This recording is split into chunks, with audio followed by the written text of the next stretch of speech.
why cyclo-cross is a great lesson for you. Just keep getting up.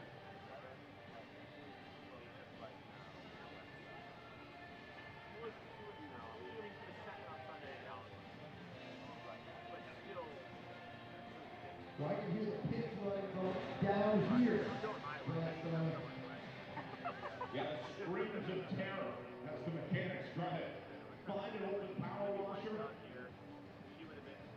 So we're about 10-minute lap time. That means you only have 5 minutes if you cut it in half before the runners return back to the pit. That is not a lot of time to get the bike clean and tuned up. You really have to have your pit crew dialed in if you're going to have a good day, Richard. Well, you're absolutely right, and it is. Now that it starts to open up, that first lap is chaos in the pit. Now you're going to see a little bit more pacing, but remember, they're pitting every half lap, Brad. Pick another rider with a drop chain. That's going to be another one of our bolder riders coming across wearing number 410. And again, that's a situation where there's really nothing you can do but try to get to the pit as soon as possible. It's no runner having a mechanical on the pavement now. Tough luck for Nolan today. Yeah, they'll get that bike ready to go. Of course, Brandon Dwight runs that shot. He's got 3 shots. He's got Pete Weber. Pete Weber does a lot of coaching, so Brandon, they're going to have a full pit crew up there working. A lot of these clubs, they don't want to get in the scrub for the power washers. They'll be in there actually with their own power washers that they will bring to the event. Drivetrain issues left and right. 474, our latest victim, just now coming across the line. As already in one lap difference, you guys picked up 2 runners coming across the line. Yeah, you're going to see more. Now there's 3. You're going to have some more coming after that I've already seen.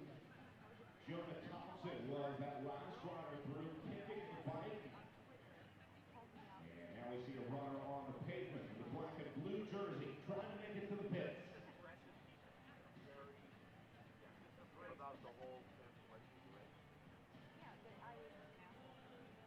Now Rad Racing has Funston. Clausen in second wheel, so Funston has gone clear on the box breakers there. He's gone at 10 bike lengths. But again, in these conditions, feet go down, wheels go down, you struggle to shift. And one of the things to watch, Brad, one of the things I noticed is that in last year's World Championship, Sven Nice had a simple little crash. It wasn't that bad of a crash. But the problem is, Brad, he put his right hand down. And when you get mud on your hands, all of a sudden, bike management becomes an issue. The entire shifters and the brakes become slippery. So maintaining clean hands is a big deal in cross.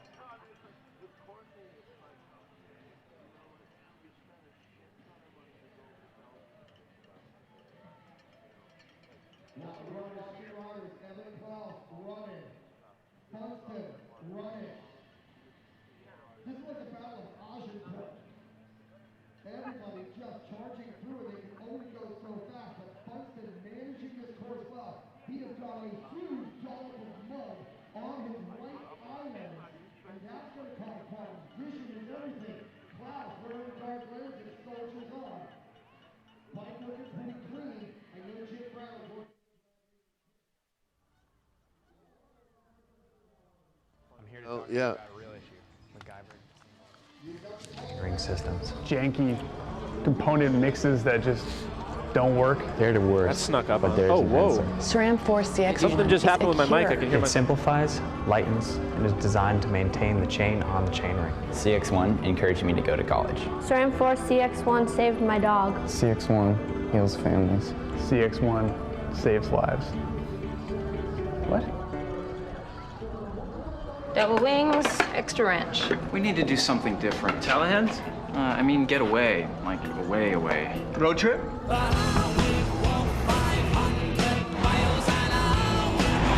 Double wings, extra wrench. Feels good to mix it up.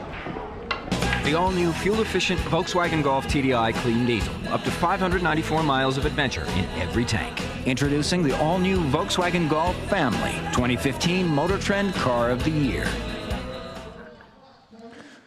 All right, hello, ladies and gentlemen. Welcome to the first ever Monday National Championships USA Cycling here in Austin, Texas.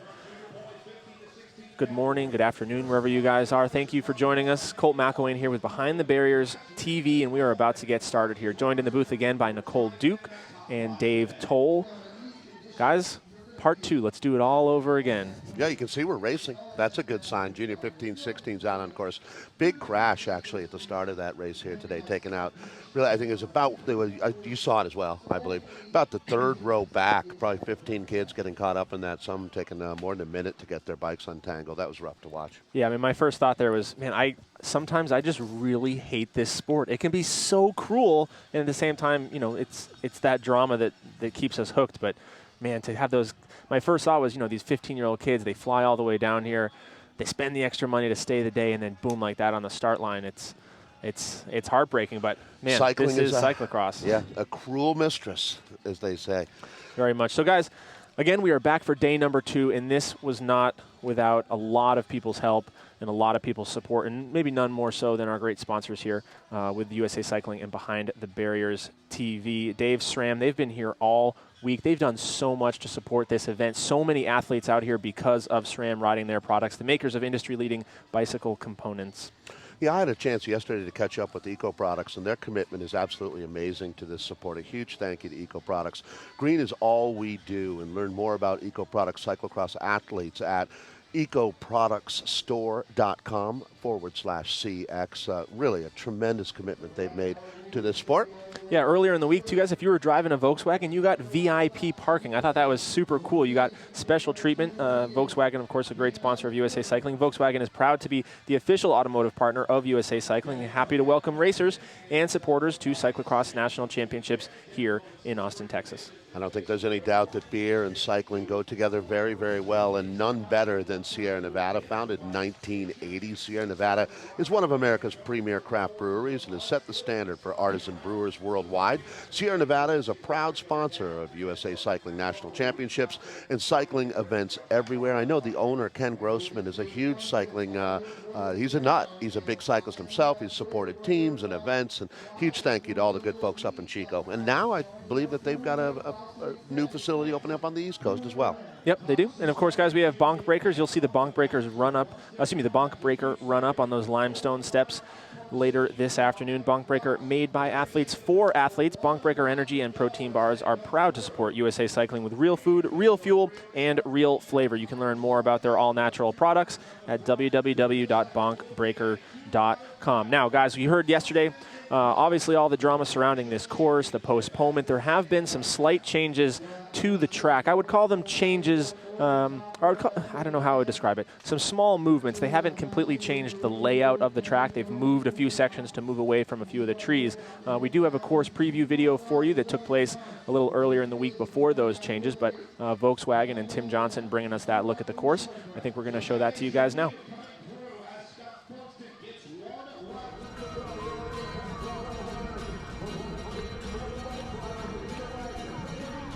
Tim Johnson, Volkswagen athlete, here in Austin, Texas at Zilker Park for the 2015 USA Cycling Cyclo-cross National Championships.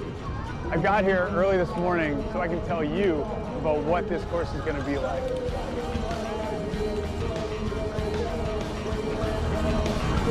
The course here at Zilker is broken up into really 2 distinct areas. Down low is going to be where most of the technical parts of the course happen, and then up high is really where it's going to be wide open and fast. It's going to be really important to not spend too much energy up on the upper section, because when you get into the technical parts, you're going to really need to save up some energy, because that's really going to be where the difference is made.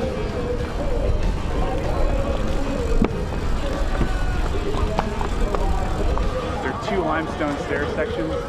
Late in the race, when you're tired and you can't really lift your legs, lift your feet the way you want to lift them, that you end up tripping on one of these rocks.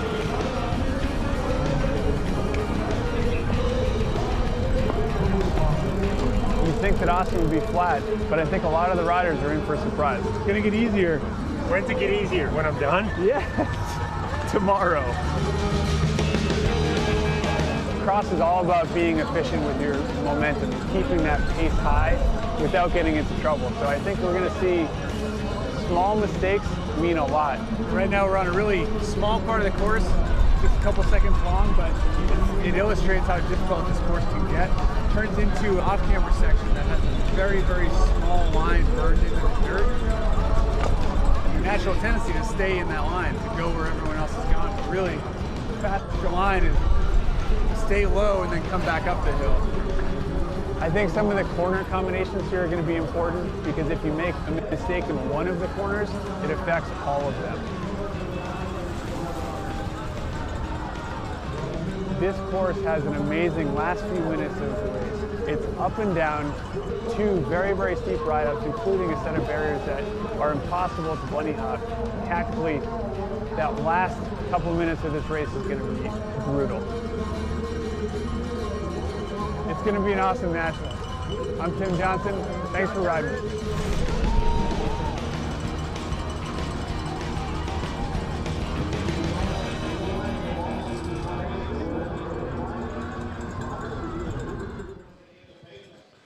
All right, welcome back, guys. So that's a look at the course here in Austin, Texas. Like we've said, a few very minor changes to the track, just avoiding a few of those trees. But overall, Dave, it's looking very similar. Even the conditions to yesterday, things have dried up a bit. It's gotten a bit more peanut butter, as they say, but we're still going to have a muddy race on our hands.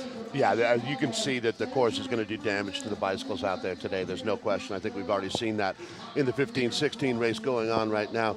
We're certainly going to find a worthy winner in all of these categories. The course, I think the flow really didn't change at all. As you're saying, what they did, the adjustments they made, the limestone steps are still in there. All of the technical sections are still in there.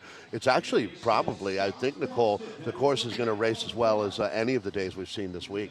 Yeah, besides the fact that it's a little stickier and more peanut buttery, like you said today, so everything's sticking to the bikes. Everything's going to be a lot heavier. Yesterday, it seemed to kind of run off the bikes a little bit. And, there's going to be a lot of bike swaps, and it's going to be a race of attrition for sure. Yeah, the pit crews have never been more important, as they will be today all week here. I mean, back on Wednesday and Thursday, we had relatively dry conditions. And then even earlier this weekend, last weekend, that's going to be weird to say, back on Saturday and Friday, the mud was so thin that it was spraying. Everybody was covered head to toe, but it was really dripping off the bike. Whereas today, I mean, Nicole, you saw some of the pre-ride bikes out there, and it was just immediately packed, immediately clogged. Those power washers are going to be a valuable commodity today. Think back through the last 10 years, even 15 years, where we haven't had a course this sticky. It's typically been frozen for about 2/3 of the national championships that we've had. And it looks like you've got some very interesting interviews coming up here, Colt. Yeah, I would say not since Portland 2004 for anybody who was there. That was the last one that had really peanut buttery mud. Now, guys, we have a great field coming up today. We're going to have juniors, U23s, and both elite races on tap. Earlier this week, we had a chance to catch up with some of the favorites in the elite women's race. We're going to show you those pre-race interviews right now. Compton, the undisputed favorite for the women's race. Do you feel that? Do you feel that pressure coming in every year that you're the one that everyone's looking at, or at this point is it just something that you kind of thrive on?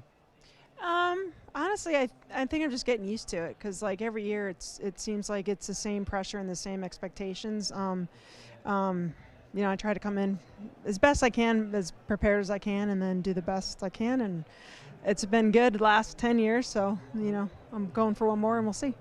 And I just saw an article the other day, and it's been talked about the last few weeks, like Katie Compton not having the year that she wanted. There's been hiccups along the road. Does it feel like that's in the past now, or do you still feel like that's something you're trying to fight through?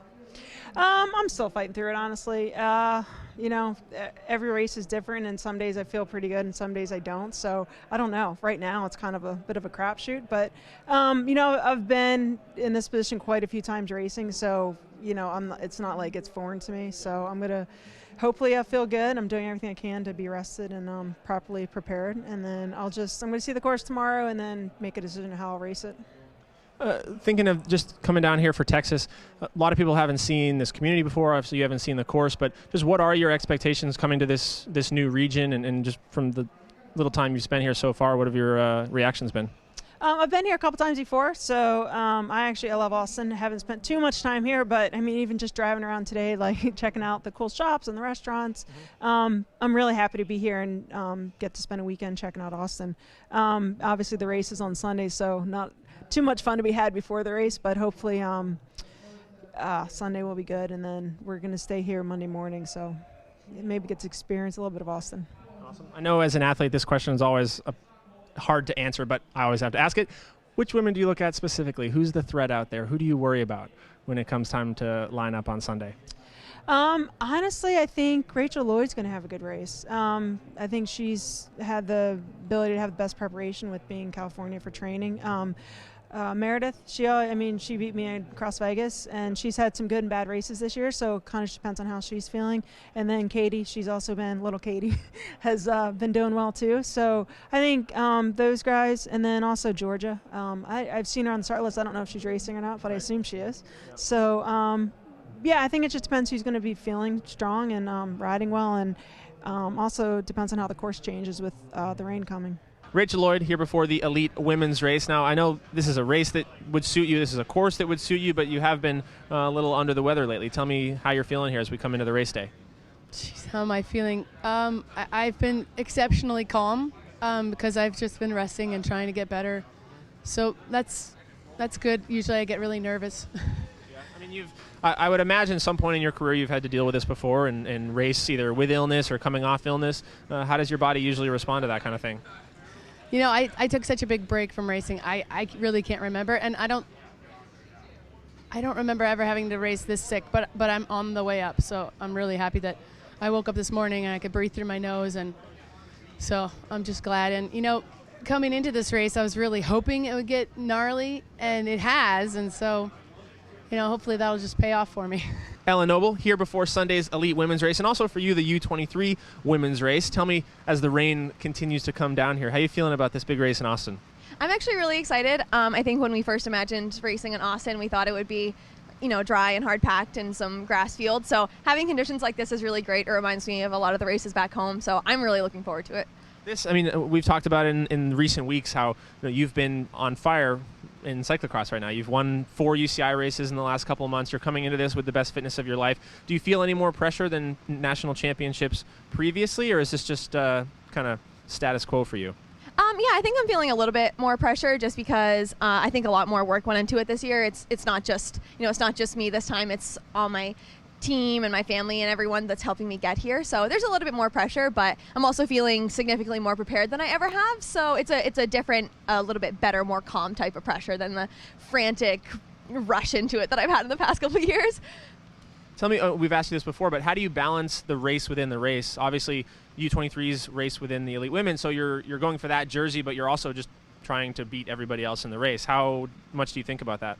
I'm definitely going to be thinking about it while I'm out there, but I think the really important thing is for me to just focus on having a good elite race, and whatever happens in the U23 happens. So I think, you know, I've tried to keep an eye on it this season, who I'm racing against at U23, and I think I'm just going to do the same, but I don't want to, you know, I don't want to get myself psyched out if there's someone in front of me in the U23 and then end up sacrificing the elite race as well. So. Ella Anderson, welcome back to the United States of America. It has been so long since you've raced here on home soil. How you doing? How you been? And how excited are you to be back? Well, thank you. And I think it's quite a shock to the system, actually, to come from Belgium to one of the most American places in America. So I'm having fun with it. Tell me about, obviously we don't have 20 minutes to talk about this, and we could, but how has the European season been so far? Has it met expectations? Has it been harder than you expected? I would describe it as a love-hate relationship. So the whole season it's been kind of a rocky road for me. I've had sickness, injury, just tiredness, kind of everything under the sun, but at the same time I just am in love with the whole experience. So to kind of just take the good with the bad and move on and still be really excited by what I'm doing is, to me, a success. So we maybe haven't seen you racing on U.S. soil, but you have had the opportunity to race against a lot of the women here as they have come overseas. How are you feeling about your position amongst the group, so to speak? Well, again, it's kind of tough to tell because, I've seen some of the American women over in Europe and race with them from time to time. But I think for me personally, it's just consistency-wise, I've really struggled this year. So I feel pretty relaxed going into national championships because I just don't really know how I'm going to feel. I haven't really been able to feel a sense of consistency with my own racing this year. So I'm just going to give it my best shot and see what happens. All right, here with Courtney McFadden before the race on Sunday, although you're looking pretty muddy and race ready as it is right now. How do you like the course? How do you like the conditions down here? They're super fun. The course has a lot of variety, some flats, some down and ups, and little chicanes, off-camber stuff over there. Those limestone stairs are brutal.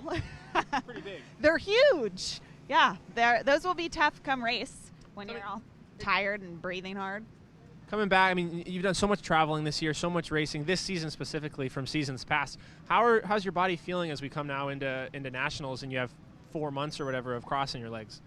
Do you want the honest opinion? Yes. I feel absolutely horrible. I went to Belgium over Christmas and had some sleeping issues and came home and thought everything would be fine. And I've been having trouble sleeping ever since I got home, so it's just been a struggle. And I'm really hoping to get through and sleep tonight, get through tomorrow. So struggling with that, how do you approach tomorrow? I mean, how do you prepare yourself, especially when the conditions are going to be so trying? It's obviously everyone's so hyper on this race. How do you try to get yourself to that level for that 50 minutes?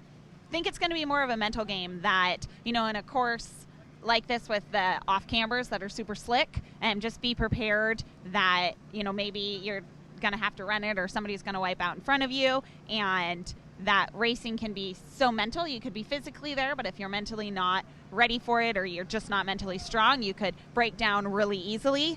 So I think just going in a good headspace is going to be huge, especially for me tomorrow. Well, I hope you find it out there. Good luck. Thank you.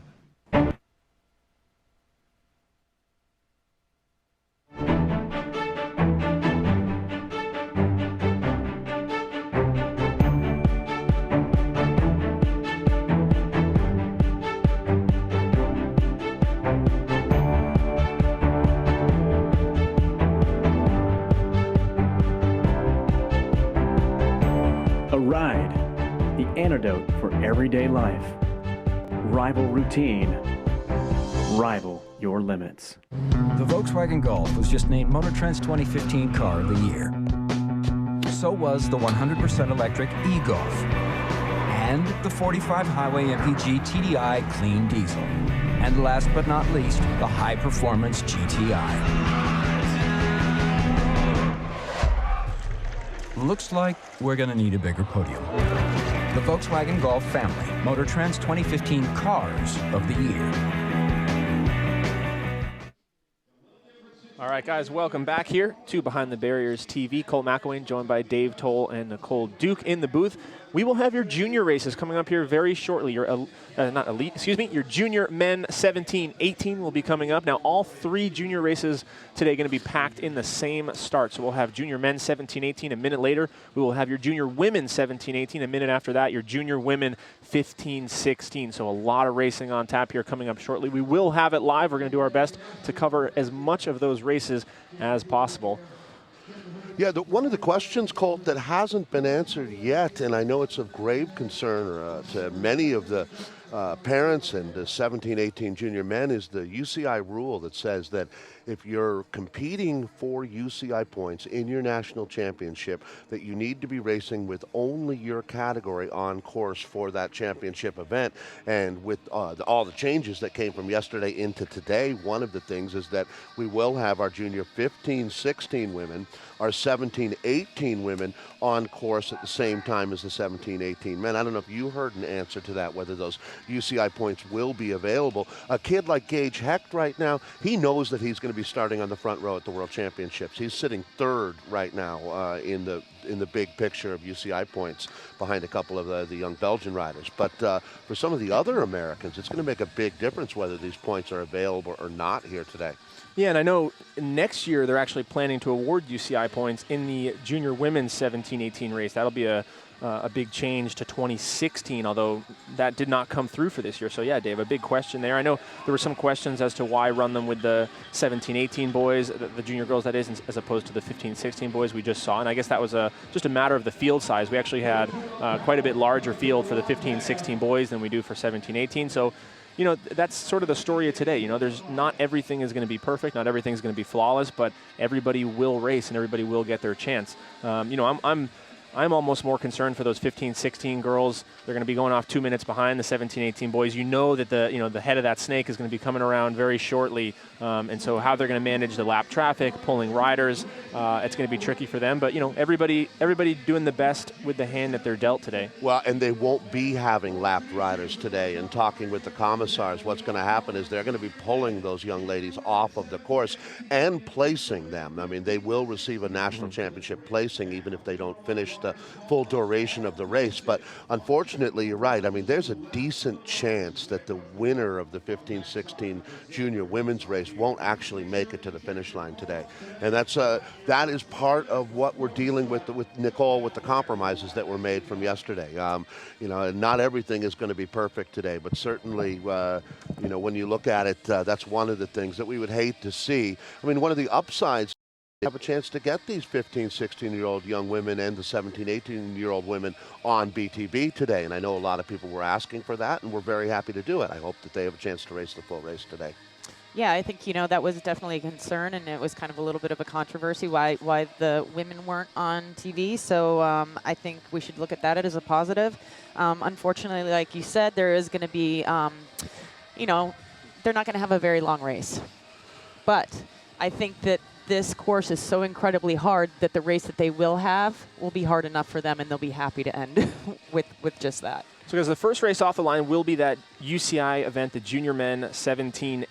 And Dave, we've got some serious heavy hitters in this race. The junior men this year from the USA. I feel like every year we have this conversation where we say, man, can you believe the junior field this year? It's been insane. But this year it really has, with Gage and Gavin and Spencer and Lance. I mean, these kids are, they are winning races in Europe, and it's not just a Luke Keogh or a Zach McDonald who have done it in the past occasionally. We have multiple kids winning races, multiple races in Europe, coming back, bringing that experience now back to the U.S. here at the beginning of 2015. Give me some names that maybe stand out for you. Well, you're absolutely right. And I would say this is the strongest class that we have ever had come through the ranks in American cyclocross, without a doubt. People don't really realize that Spencer Petrov has been racing with a bronchial condition that would have anybody who wasn't competing under the WADA code would have been taking prednisone steroids to be able to kick what he's got. He's actually gone to Belgium on the Eurocross camp trips twice with this problem, and here he is still coming in as our third-ranked junior rider. Now, the young man that really stands out to me is Christopher Blevins out of Durango, Colorado. He was exceptional at the Cincy 3 and especially the Pan Am day of racing there. He comes in as probably the most undercooked cyclocross racer in this junior field. I mean, traveling out of Durango, he races a full mountain bike schedule there. He and Brandon Fix is another young man from Fort Collins, Colorado. He comes out of that Cyclismo program that I'd also keep my eye on. The first four we really know well. I mean, when you look at Gage Heck, Gavin Haley, Spencer Petrov, and Lance Hayden, these are the monsters of junior racing right now. I mean, you have to remember that Gavin Haley went to Milton Keynes and won. Even though it wasn't a World Cup race, he was the outright winner on that World Cup course that they raced on there. Gage Hetch doing the same thing at the Coxside World Cup. Not an official World Cup for juniors, but still a stacked field of riders there. As we get a look now on the start line, these are going to be some of our, I like to call them the elite junior men. I mean, they really are. They are. These guys, every one of these guys is training, taking this as seriously and traveling the same way that the elite men and women are. That's Gavin Haley that we were just talking about. Now there's Gage Heck, the most comprehensive cyclocross season that what junior has had in American history right now, and he's still going into Worlds as a possible favorite. That's going to be Brandon Fix, the young man from Fort Collins racing on that bamboo bike, and then that's Christopher Blevins that we were talking about, the young rider out of Durango. I mean, every one of these guys has got a legitimate shot to take the win here today. Cooper Wilsey here in the cyclocrossworld.com kit. He gets his spot on the front row. Christopher Blevins, guys, he may be the most talented under 18 cyclist we have. He's a multiple-time national champion in cross-country mountain biking, Super D mountain biking, short track mountain biking, a multi-time national champion in road and time trial and crit. He just recently won the under 18 BMX national championship. He's just getting his feet wet in cyclocross, and in the few races that he's done this year, he has been a very dangerous threat to Gage Hetch, actually his teammate on the road, so he knows his strengths and weaknesses very well. And we haven't even mentioned Jerry Dufour.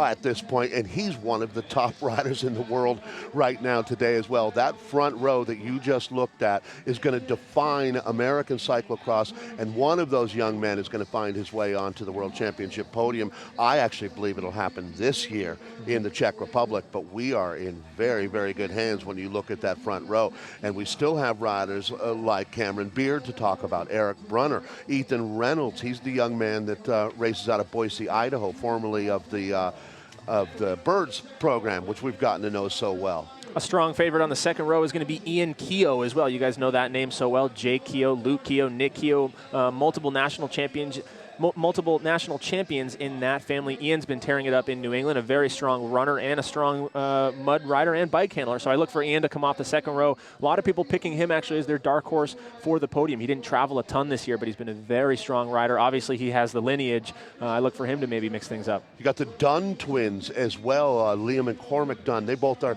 under the tutelage of Ben Turner. Nicole, you must have known Ben for many years running that Cliff Bar program out of the Colorado area, where he has really you think about the kids that have come up through that program. We'll see Troy Wells a little bit later. Taylor Finney rode for that team. TJ Van Garderen rode for that team. I mean, it's just amazing the talent that Ben Turner has had, and that really is a decent look, although you can keep working down this list. There's young Cade Bickmore, another one of, and Chris Key as well. There's a very strong contingent coming out of Colorado. As a matter of fact, about 10 of the riders sitting in the top 25 right now are out of Colorado here. Their junior development has been sensational, and you can thank guys like Pete Weber, who had a lot to do with the course redesign. He and Keegan did a tremendous job of making sure that racing happened here today in Austin. One thing I always look for at Cyclo-cross Nationals, especially when it comes to a different region like this, is you look for the guy who's maybe an amazing mountain biker, an amazing road racer that really doesn't race cross, but he's just showing up for nationals. In this case, there's a guy second to last call up. He's going to be on the back row. He lives here in Texas. His name is Jorge Munoz Jr. He's a top 5 guy at the national championships on the mountain bike, trying to make the world's team. He's coming off the back row, but he could be one of those guys that we see just blasting through the field all day, maybe mixing it up into the top 10 as well. Dave? I'm just going to go ahead and say it right now. We love to put it out there for you. I see Christopher Blevins in the top 3 today, and I see him as one of the guys that has a legitimate shot at beating Gage Heck. Nicole's your thought on an outsider to watch? Yeah, I was curious about him also because I've heard so much and all of his, national titles that he's recently gotten just in this past year. I think he's won pretty much everything. And I know that he hasn't shown up very much, so I'm curious about him, and I've heard that he is one to watch for sure. That's actually Pete Weber right there. Clearing his nose like a farmer as he walks by. You can see Gage Heck comes into this one as the odds-on favorite, without a doubt. When you look at the season that he has had, you mentioned Kokside Namur. He was also sensational yes. there. I think that most of the guys lining up have their target on him. Yeah, I think like you say, Gage, as we look at our marquee events today, as our big live coverages, I think, I don't know if he's definitely not more of a favorite than Logan Owen in the U23 race. He's not more of a favorite than Katie Compton. I think he's maybe on par with a Jeremy Powers in the elite men's race, where he's been dominant all year. He's won every race, but guys have been close and occasionally beat him. Like we saw Summerhill and Page beat Powers earlier in the year. Blevins at that Continental Championships race in Cincinnati. I think he had a mechanical actually, but he was right with him for most of that race. And again, a guy like Blevins, he has the track record. He shows up on Nationals Day. He plans his season accordingly, and I think that we're going to see great fitness from him today. Yeah, I've watched Gage in our local series, and he's been winning the elite local races and for years. I think what I really like about him is he's kind of a slow burn. He started out slow. This isn't any big, huge progression. He's just been, every year he's been getting better, a little better, a little better. And I think that when you have a rider like that, when it happens like that, I think that's sustainable. He beat Alan Krugoff in our state championships back in Colorado, just going back a couple weeks ago. Gavin Haley, you can see the red zone rider there. He's another kid that he's good friends with Niels Albert. actually, and he has got that Belgian sensibility in cyclocross. I think you really see that he operates at a higher level than most of the other junior riders mentally out here. Fair to say, Cole? Yeah, some of these guys, like you just mentioned, going over this year to Europe, not just for a race, but for weeks, for months at a time. In some cases, these guys have really made the commitment. You know, it used to be not until you were 25, 26 that you'd see a guy like Powers or like Elle Anderson is doing now going over to Europe. These guys getting a great head start as they get their final instructions. We're going to get underway here, guys, very shortly. If you're on the internet right now, Twitter, Facebook, let people know. BehindTheBarriers.tv, live bike racing going on right now from the national champs. We're going to be operating on a 1 minute stagger now. As the 17-18 men will take their start, it'll be the 17-18 women starting exactly 1 minute after them, and then the junior women 15-16 will be on course exactly 2 minutes after the start that we're looking at here. So we are underway. This is going to be a fantastic national championship.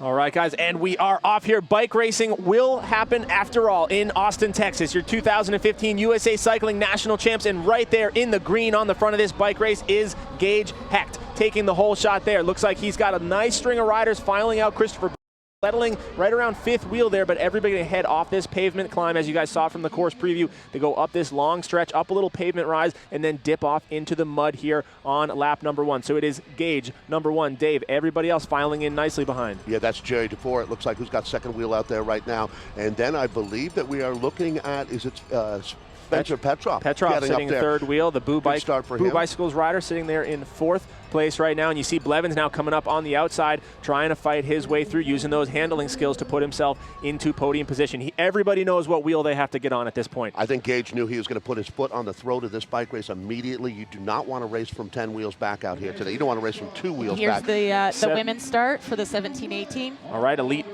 junior women 17-18 now getting underway. Guys, it's going to be a little bit of a cluster out there, but we are going to do our best to bring you coverage from all these races, at least get you some camera shots, and we are underway right now. Looks like a Cannondale prepared by Cyclo-cross World Rider heading out, taking the whole shot. I see a lot of local Austin jerseys, as well as all those development teams that Dave mentioned earlier, Red Zone, Lionheart, those junior contingents strong, not just in the elite, not just in the men, but in the women today as well. That's right, Hannah Armstead racing for K. Edgefeld Cyclo-cross team. A great start for her now, and I believe, is that going to be her with the whole shot there? Well, in my opinion, Hannah Armstead is the woman to beat racing for the K. Edgefeld Cyclo-cross team. She's going to have to worry about Mackenzie Green for Red Zone, as well as KK Santos, the reigning junior 17-18 national champion, as well as we're going back now, and it looks like picking up the front of... This is going to be your 15-16 women, so it was going to be a minute stagger. It looks like they're doing their best to just get those women off as quickly as possible, so all fields on course right now. And that was Ashley Zorner taking the whole shot there. That's the same team as Gage Hecht rides for.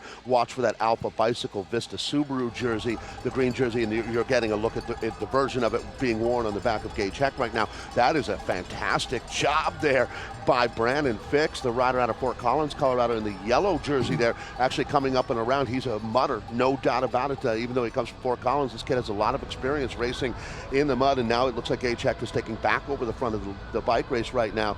This is going to be good. You can see the gap starting to open up, really separating the top 10 right now from the rest of the field here today in that junior men's 17-18 battle. Brandon Fix there, guys, riding for Boo Bicycle. He is riding a bamboo cyclocross bike made locally with Nick Fry out of Fort Collins, Colorado. And then we have our man there in the Raleigh Clement team, just signing, I don't know if it's an official signing, but riding with that program this week. That should be Lance Hayden, isn't I believe it is. That is correct, Lance Hayden. So riding with that crew for the first time here at the National Championships, but in the front, in control right now, is Gage Hecht. Very strong, using the Sven line there, making a good use of that barrier. And then Christopher Blevins sitting very strong in fourth. How about that? It looks like the Dunn brothers are coming through right there. That's going to be Liam Dunn that we're looking at right behind Christopher Blevins. So Blevins is the rider sitting there in the red jersey. So once again, updating the front of the bike race. And there's a charge coming from Lance Hayden right now. So the young man from Bend going up and around Gage Hecht. We have got a battle royale going on at the front of this bike race. It is going to be an absolute Donnybrook out there today, Nicole. Yeah, I don't know. I know that Brandon Fix is right there in the mix too, I think, and he's been over in Europe, and so it looks like he's gotten a lot of mud practice there, and it's going to be exciting to watch to see if he can hold that position. This is a very rare occurrence for these junior men. I mean, they'll see each other 2 or 3 at a time throughout the year, different regions of the country, a few guys travel, but this is really the one day of the year that every one of the best junior cyclocross racers, 1st through 50th, get together on the same track, as much as you think you might know your competition, this race has more question marks around it than really any of the elite or U23 events. The last time these guys saw each other without the Europeans around is definitely going to be the Pan Am Championships that went on back in Devou Park in Cincinnati, going back really almost 2 months ago right now. This is going to be very interesting here because we're identifying Gage Heck sitting second Lance wheel now. Hayden now making a move up this bonk breaker limestone run-up. A very strong attack for that rider now. In the colors of Raleigh Clement this weekend. Again, maybe a little foreshadowing for a team he may be signing with later. I see one of the Keogh brothers. That's going to be Ian Keogh making his way into the top 10 early on, a Cyclo-smart rider. These guys all strung out. I think we're going to see small gaps today, at least early on. It's going to be very hard for a rider to get a big attack in on these conditions. You can't really, there's nowhere to wind it up and really get up to speed. It's just going to be, as you said many times, a race of attrition. Every time someone behind you makes a mistake, that is how you're going to get your gaps. Yeah, and you know there's going to be some brake checking going on up in that. Talk about a course where brake checking is going to be an effective technique, and these young men know how to do it very, very well. Oh, 2 riders down. That's going to be Ian Keogh going down, and then it looks Eric like a Brunner. Boulder Cyclosport rider there, Eric Brunner going down. Now, again, I don't think that's going to be uncommon. I think everybody is going to have their mistakes. Someone said to me the other day, it's going to be the rider who doesn't make a mistake. I don't think there will be a rider who doesn't make a mistake. I think it's just going to be a matter of managing those slips and slides to the best of your ability. In the last 1 minute, we've seen Johnny Brown. He's the Hot Tubes rider right there, go by about 5 riders out there as he's coming up to his teammate Ethan Reynolds, the young man out of Boise racing for the Hot Tubes. Oh Look my at God, they have unbelievable right conditions here in Austin, Texas. I know it's been said so many times, nobody could have put money on this. Nobody could have predicted we would see these conditions here in Zilker Park. Again, the crown jewel here in Austin, Texas. And now, boom, just like that. It's not an attack, but it's mistakes from behind. And this will be Lance Hayden already here as he approaches these limestone steps here on his way up with Zilker Park on the horizon. He's got Barton Springs Pool just behind him, and now Gage already on the back foot with about a 5 or 6 bike length gap. I'm going to say it, the alarm bells are already ringing back here. I mean, if you're Gage Heck, you got to realize that you cannot allow this young man to do what he's doing here, and he is really throwing a major blow at the rest of the field when you talk about Hayden, although we are just 1 lap into this race, but all of a sudden, Lance Hayden looks like the man to beat here today. Nicole, in these conditions, I mean, we've seen pictures on Instagram and on Twitter of just bikes clogged with so much mud. Is there any way you can try to avoid that in riding the course, or do you have to be any more cautious? I mean, ripping derailleurs off and things like that is going to be such a worry for these riders today. Do you race any differently knowing these conditions, or do you just cross your fingers and pray that nothing happens to you? Yeah, well, of course you're going to have to. Oh, well, we have the 17, 18 women here. Yeah, and, that was KK that? Santos that we were looking at there, the red zone rider who is doing a very, very good job. Once again, she is our reigning 17-18 national champion. She's going to be heading to Marian University next year. They've got a really strong crop of riders coming in, and 4 of them are racing in that junior women's 17-18 field right now. That's her red zone teammate that we're looking at, Gavin Haley, there in that blue, yellow, and red kit. But this is the top 15 riders now in our men's 17-18 category, Nicole, we're looking at. Yeah, you know, as to what you were saying, Cole, you definitely have to race a little differently. You can't try to shift as hard. You know, you might do something to your equipment. You have areas where you want to put your bike down maybe a little harder so that some of that mud comes off of your bike. Right. And it just makes everything obviously a lot more difficult when you're carrying your bike up the stairs. It's so incredibly heavy. Your feet are heavy. You know, up the stairs, you're trying to kick off some of the mud off the bottom of your cleats so that you can get back in your pedals. And yeah, it's just, it can be a nightmare or a challenge. You can see already here riders off their bike running with some form of mechanicals. It's just, it's going to be that kind of day, guys. Get ready for it in all the races. There will be mechanicals. There will be crashes in these conditions. And look at the size of this gap, Dave told. Nobody could have predicted this. Our favorite on the back foot here and riding away, maybe motivated by the new colors of the new team this weekend. That will be Lance Hayden.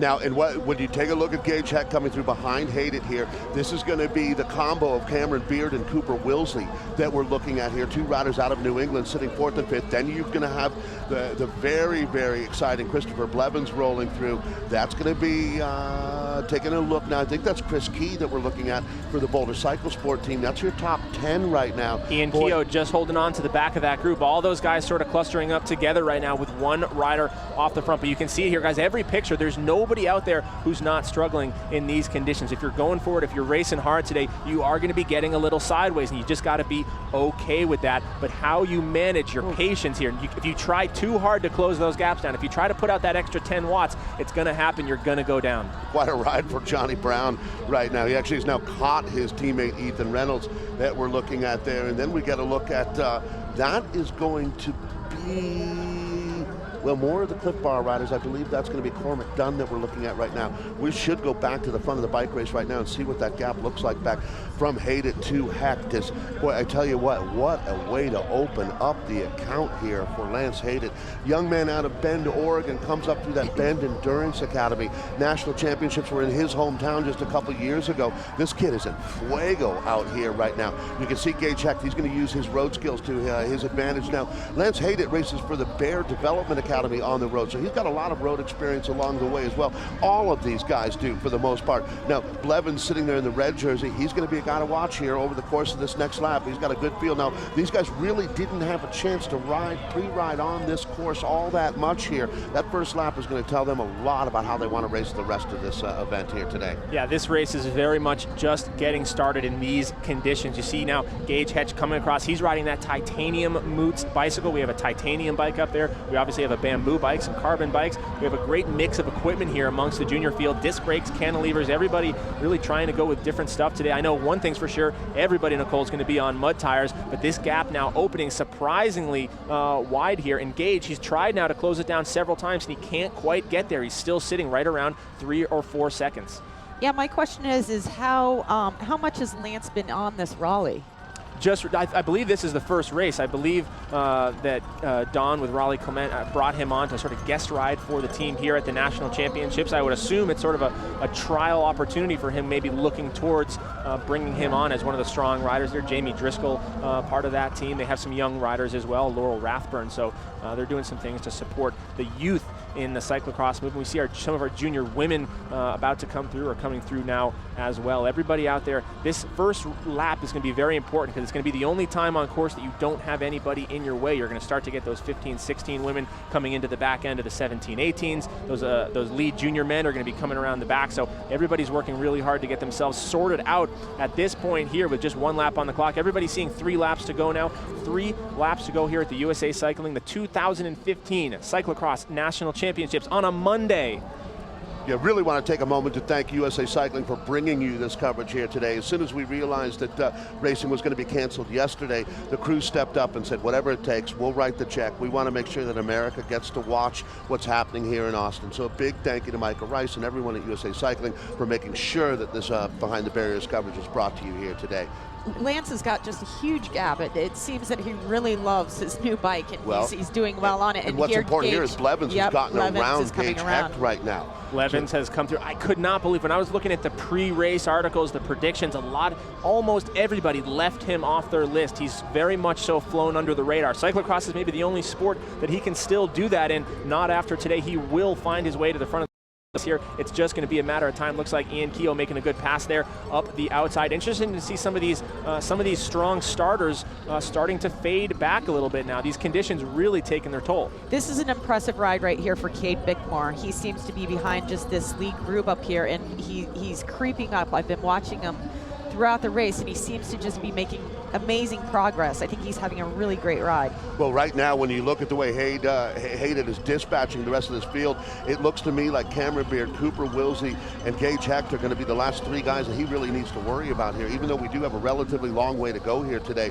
he has really isolated the rest of this field here down to those 3 for the most part. Christopher Blevins is really, I think, the Mason-Dixon line for the win out here today. Seeing our junior women coming through now, very, very strong pack of ladies here racing in that 17-18 category. Emma White is the leader right now currently, and she's been racing with the elite women a lot, and so she's an impressive rider. So right now she is leading the race. That's Abigail Youngworth that we're looking at, the Birds rider out of Boise there in the yellow and red, and then right behind her, and this should be up inside the top 5 that we're looking at. Now we are jumping once again between 3 different races out here on course right now. You've got the junior women 15, 16, the 17, 18. That's Ashley Zorner, the rider, multi-time national champion, coming back from a knee injury, national and state champion, coming back from a knee injury here this season. season, but this is going to be the front runners in our women's 17-18 category that we're looking at. Well, actually, this is going to be 15-16 here. At this point now, and Emma White, guys, as we see our lead men's rider coming through here, Emma White, easy to forget that she's a junior as we see her so often in that elite women's field. She's actually been very strong all year. Back in Rochester, New York at the Ellison Park race, had a nasty crash, took her out of the sport for almost 2 months, so she is just getting back on the horse, just getting back started again. Or excuse me, Emma Swartz. I think we're talking about Emma Swartz here, not Emma White. Emma Swartz. Because Emma White is in the U23 race. Sorry. Yeah, that was my mistake. I started there. So, yeah, Emma Swartz is an amazing athlete. Rider out of Wisconsin. Her brother Caleb Swartz just finished on the podium in our junior men's 15-16 race, won by Scott Funston of the Rad Racing Northwest team. So congratulations to him. That was the first race of the day. We're looking at Blevins right now. Christopher Blevins with the step-through dismount there on the downhill. You're not going to see many guys doing that anymore, but he pulls it off flawlessly where others are continuing to struggle. Gage Etchnow, our leader, our favorite, coming in. Dave. Blevins is the junior equivalent of Todd Wells. He races on the BMX bike. He goes out to the dirt jumps. He knows how to ride a rhythm section. He's a mountain bike star, and he clearly has got the engine to put a lot of riders in trouble today, but that's going to be his big danger man. Look at the scooter technique. We've seen a lot of that this year, over really the last couple of years in Belgium. Rather than getting off the bike and running, what you're doing is using one leg almost like a paddle out there. Hayden Haydet clearly picked that up in his Eurocross camp trips this year. Hayden is unbelievable today. You're looking at the Raleigh rider out of Bend, Oregon. He's opened up a significant gap here. I don't think anyone saw this one coming. Gage Heck came in as the odds-on favorite right now, but he is certainly in the box here. You know, he is running his way to this national championship title right now. There is so much time off the bike on this course, not only on the 3 big run-ups here, that bonk breaker run-up on the limestone steps. Again, here, as you see now, on the larger limestone steps here as they make their way up the wooden stairs here, covered in turf, but then it gets very slippery on those steps there. You can see Gage and Blevins flip-flopping back and forth, but a lot of time off the bike today. Your running skills really going to show who's done their homework, who's been training on foot this season. And like you said, a lot of those European guys who have made the European trips, they've seen a lot of courses with heavy running. I think it's paying off today. It's paying off for Gavin Haley because he's riding right back up into that Hecht Blevins group there, and that's going to be 2nd, 3rd, and 4th position on course. Now, this is going to be, that's Fix that we're looking at right there, Brandon Fix, the rider for the boot team. But now, here you go, that's Swartz that we're looking at now. This is going to be Emma Swartz, the rider out of Wisconsin, who is our, I believe, well, I still think that's Emma White, though. That's the cyclocross. Cyclo-cross-world.com kid, as we see our leader here signaling to the pits. We'll try and get confirmation on that. I do believe that is Emma White, although I'm not seeing her name on the start list here, so we can get an update from that, hopefully. Either one of those two names is a viable contender to take out the win here when you talk about Emma Swartz or Emma White. But if that is the Cyclo-cross-world.com kit, then that's going to be White. Okay, Emma White, here we go. So it is, in fact, that's got to be Emma White. That is the Cyclo-cross-world.com kit. Christopher Blevins coming into the pits now. That pit crew today is going to be so crucial as Blevin gets a new bike. He's going to come back around. I know his whole family back in Durango. He's got a sister, Kaylee Blevins, out at Stanford. Everybody's going to be cheering him on from the Rocky Mountain State. He gets back on a clean machine, loses about 5 seconds here maybe, but that clean bicycle is going to come right back to him. He's going to find his way back into that lead chase. Okay, and we are clear now that it is Emma White who is our leader right now in that junior women's 17-18 category. That's Emma White. There she is right there. Now, so the limestone stairs right now. The older sister of, of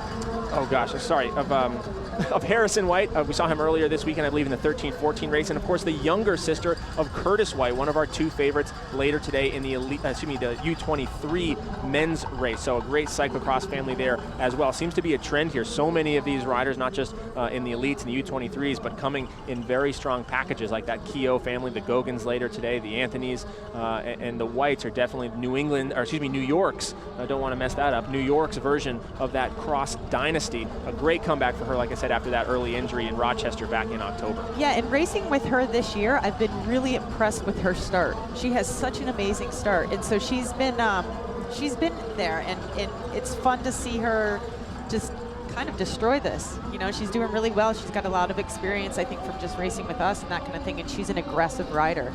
And to speak on what we spoke earlier, guys, the running is going to play such a major factor today. I don't care if you can put out 800 watts for 3 minutes, Can you run a sub 60 quarter on the track? That's going to be the kind of skill and fitness today that's going to help make the differences. You see here the barriers, the limestone steps, the bonk breaker, and every one of these off-camber chicanes is just forcing you off your bike, Dave. And talking to the pictures right now, Hayden is starting to give back a little bit of a time to Gage Heck. Gage Heck is coming back now. The question is Blevins going to be with him here? He's working through some traffic right now as well. These are going to be riders that, it's not even fair to say they're a lap down. They started a significant time increment behind, but our leader, Lance Hayden, man, he is definitely going to be hard to reel in for Gage Heck. Heck has his work cut out for him. Now, what I'm interested to see is what's happening right behind Heck, because you can see Blevins was hanging right in there, but Gavin Haley having a sensational ride. The young man, Gavin grew up in Kentucky, now lives out in Santa Rosa, California. His family moved out there, but he's one of the very earlier adapters as Louisville Worlds was introduced. He was one of those first kids that got out there and started riding at the Eva Bannon Park. Nicole, I'll throw it to you because that's going to be White, our leader in our women's 17-18 Yeah, category. it looks like no one's even around her. She's just running her own race. She looks really strong because she's coming out like the men. Anyway, all right, Dave. This is the chase group that we're looking at now behind Gage Heck. So that's going to be Haley. There's a Beard is Cameron there, Beard. Wilsey is there, and Blevins is there. We And have Heck contact, Dave Toll. Contact now. Gage Hecht has found his way to the front of this race. Does he sit on the wheel, Nicole? Does he go right through? This is a critical moment for Gage to fill out he's clearly got the momentum in his favor, Dave. This is going to be it. If he could punch the ticket, he would punch the ticket. I don't think he can right now. I think that Hayden is going to hang on and go to the line. It's going to come down to just one of these guys. Look at him there with the faster line out the outside, coming now up on the right side of the tape. And just like that, we have a new leader in our 17-18 men's. But no, he will not let it go that easily. Those two are going to fight shoulder to shoulder here around this course. So many different line options here. As you saw Gage there taking the wide one, this is really going to be who is the master of this course. Nobody with too many laps pre-riding on this track today. All right, so right now that is the story. That contact was made over the course of the last 30 seconds. Gage Hecht has moved back into the lead. Our favorite coming into this race is now on the front. Hayden is there with him, and then that chase group behind him.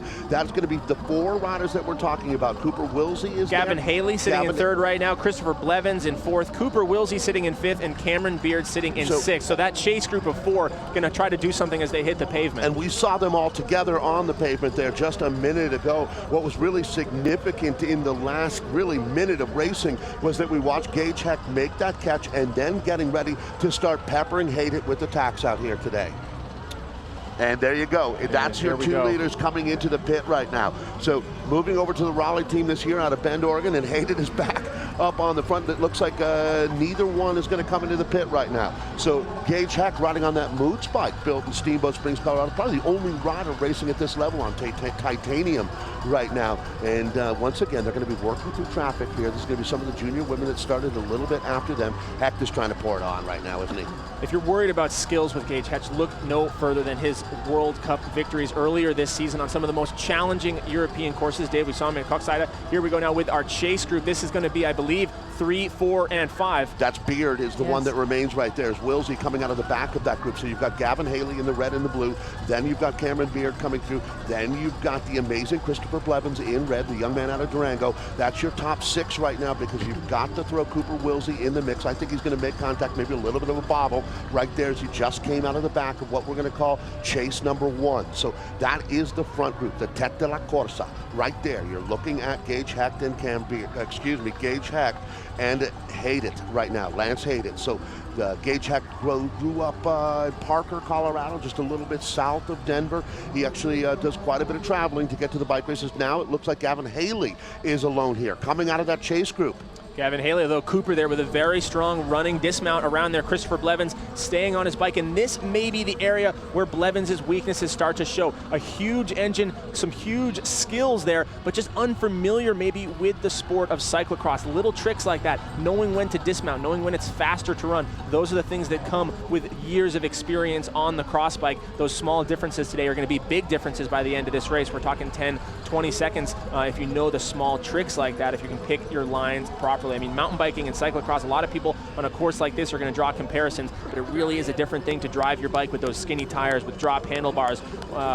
It's not the same thing. Look at him stepping over the barriers as Emma White, our leader, 1-2-3 there in your junior women's 17-18 race, clearly struggling, but so is everybody else behind her. A huge gap right now for her. I believe Emma Swartz, the rider we confused with earlier, I believe she's sitting in second right now last time I saw. Look how heavy the track is right now. I mean, these bikes are weighing 10, 15 pounds more than they were when they started. Gage Hecht right now, he's really trying to shake this kid. I mean, Lance Hayden, who showed what he's all about, but look who's coming back. Gavin Haley out of Santa Rosa, California, racing for the Red Zone team, is coming back into that group. That's going to be Cameron Beard, and right behind Cameron Beard, the rider that we're looking at there is Christopher Blevins. Your top 5 is really starting to sort itself out right now. Now, Gage, I'm sorry, guys. All right, let's pick up the action back here at the front right now, as this is going to be Gage. And once again, you're going to continue to see them working through traffic. This might become an issue at some point here, but Gage Hecht, the rider in green, the rider in blue and black is going to be Lance Hayden. Now you can see that Gavin Haley has clearly moved himself into a solid third position here in the 17-18 race, and this is the kind of moment where the traffic really does affect you. It's just like in NASCAR. If you hit that traffic at the wrong time, the gap explodes in front of you, and that is a tricky sector that they designed into the course right here. That is not where you want to be going by slower riders. Cooper Wilsey's been very impressive to me on foot today. He's been running his way through the field. I think we were missing somebody on the start line, because I did see him on the front row, but he was scheduled to be the first guy coming off of the second row, now riding his way up there, fighting for podium contention. And Dave, look at this, gaps again starting to open. We have our favorite there in the green on that titanium moots. That is Gage Hecht, and he continues now to push the pace at the front, and he's got himself a little gap. It's only 3 bike lengths. That can come right back, but the pressure is on at the front of this race. 17-18 women's leader right there, Emma White. The pressure has been on right off the start line. She took the whole shot. She's taken a commanding lead here, and I see no other women in place. But as we approach the big limestone steps here in Zilker Park, making an easy work right now, this is going to be Gage out of Colorado. This is the moment. The gap right here. Yeah, absolutely. Hecht has taken advantage now. A little bit of a bobble a minute ago by Lance Hayden, and Hayden looks like he's going to be joined by Gavin Haley. Nicole, I don't know if you've got anything more from the women's race outside of Emma White as our leader. We're trying to get as much information as we can. We're not intentionally ignoring the women here. It's just we have to talk to the pictures, and that's going to be Emma White, our women's leader, that we're looking at right now in the 17-18 category. And she has been solo here for quite a while right now, and it certainly looks like she's in very, very good shape to claim her junior 17-18 women's title. Yeah, I mean, yeah, guys, Emma has been a threat in that elite women's field. We've seen her on podiums in the past. Like I was saying earlier, it's really easy to forget that she is, in fact, still a junior rider. We see her week in and week out competing. Although here we go now, coming back. This is the leader on course right now, waving to the pit. So Gage looking to take a new bike. Now look at this behind Dave. Second, third, fourth, all coming back together. It's the man there with the full head of steam. He's been in fourth. He's been in third. Now he's in second place. Now he's a kid friends with Niels Albert. He looks like Niels Albert on the bike right now. When you talk about Gavin Haley, he is not going to pit, but it looks to me like that's going to be Cameron Beard going in and taking a fresh bike. Now, Hayden is not. Blevins is. So a lot of tough decisions being made right now. That's Christopher Blevins' dad right there in the pit taking care of the young rider from Durango. Then we get a look. That's going to be Abigail Youngworth is the Birds rider. KK Santos is the junior 17-18 defending national champion right here. But just like that, for a split second, we had a new leader. Gage comes right through. Look, again, the cyclocross IQ to take the bike in the pits, to keep it on your shoulder and not put it down, to run that corner and then remount. Again, we talked about it with Christopher Blevins, where maybe he's lacking a little bit of that cyclocross experience. Clearly the horsepower, some of these other guys, but riders like Gage, riders like Cooper and Spencer today, those guys have been doing this at a high level for so many years, and it's really showing on this extremely challenging course. Again, not just physically, technically, but that cyclocross IQ really coming into play. That's Abigail Youngworth there with the problem with her bike. Now, this is exactly why when you have a UCI Elite Junior National Championship, you don't don't have them racing with other categories on the course. The level is so incredibly high with these young men, and you can see the traffic that they're starting to have to work through. Look at this, unbelievable. Gavin Haley has moved himself onto the front of the bike race. Gage Hecht is being challenged on multiple fronts out here today. The Gage Hecht, this certainly was not going to be given to him if he takes this national champion. Clearly the most dominant American junior rider that we've seen in a long, long time, but he is coming up with this amazing class of riders, and Gavin Haley is en fuego himself right now. So Gavin Haley has got a very sharp sword, and he is slashing away at the front with it right now. Gage Hecht thought that he had already taken care of the threat. He chased down Lance Hayden, a huge effort. He made his way there. He made the attack. He thought he was clear. And then where did Gavin Haley come from? He's been lurking back there. He was 5th, he was 4th, he was 3rd, now finds his way into the front. And Dave, he continues to put the pressure, but Gage will not say die. He continues to look over. He continues as now he fights through. This is going to be another tactical battle here, trying to work your way through the lapped traffic here, trying to get yourself in position. We'd hate to see a lap rider get in the way and help influence this race, but as a rider out there, you're definitely going to use everything you can to your advantage. If Gage Hecht was a dog, he wouldn't be a pit bull, he'd be a Rhodesian Ridgeback. I mean, this guy is unbelievably fierce, and you can see that he's not giving up an inch. But you're absolutely right when you talked about it earlier. Gage Hecht thought he was dealing with a grass fire. It just turned into a structure fire on him right now when you're talking about Gavin Haley. And here we go, guys. It is game time right now. 1 lap to go. The 2015 USA Cycling National Championships. You're joining us on Behind the Barriers TV. Cole McElwain, Dave Toll, and Nicole Duke here in the booth. And this is it, the highest level we have here in the United States, maybe the highest level of juniors in the world across the board. These guys are coming up, and right now, Dave, this podium's still very, very much up for grabs. Yeah, that's going to be Cameron Beard coming through. That's going to be Lance Hayden coming through. Then you've got Chris Blevins. Cooper Wilsley in there as well. Exactly, and there's some lap riders that you're looking at. That's that's Rachel Dombrowski that you're looking at, the original Lionheart rider. Her dad, Doug Dombrowski, started that program. She's one of the 3 young ladies that comes out of that Ohio Valley region that's going to be heading to Marion next year.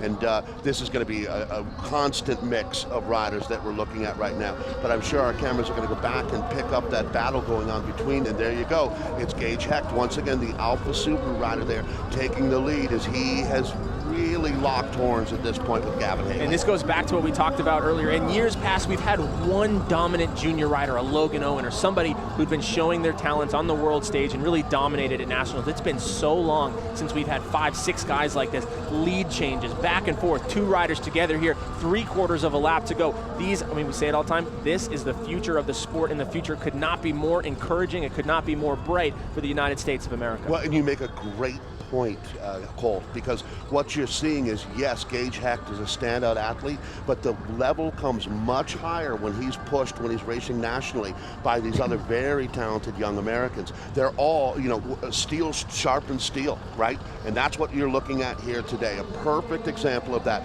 If Gage Hecht wins this bike race, he has certainly earned it today. There was no gimme out there in our junior 17-18 battle. Nicole Duke, you've been in these positions before. It's 1 lap to go. It doesn't matter if you're fighting for the lead. That's right, I believe that was Lance Hayden running across the start-finish line, so maybe a mechanical for him as we come through the pits now. But Nicole, when you're in this position, I mean, looks like the gap is starting to open now, but do you want to take the lead or do you want to sit on? Do you want to force the mistake and try and ride here, or do you want to sit behind and try and force the mistake of somebody in front of you? And remember, both of these guys had won races in Europe this year. When you talk about Hoeksite in Belgium, that's going to be Gage Hecht, and here you go, Hecht is making a run at it now, and it was Milton Keynes, which wasn't a World Cup race for the juniors, but he did win that event outright. So these guys have tasted glory in Europe already this year. Gage Hecht, for the first time this season, went over with the Proctor Euro Cross Camps. He made 2 trips this year. Gavin Haley has spent almost 2 full seasons racing in Belgium already in his career. There's no question that the road to success in cyclocross goes through Belgium, and these young men know it.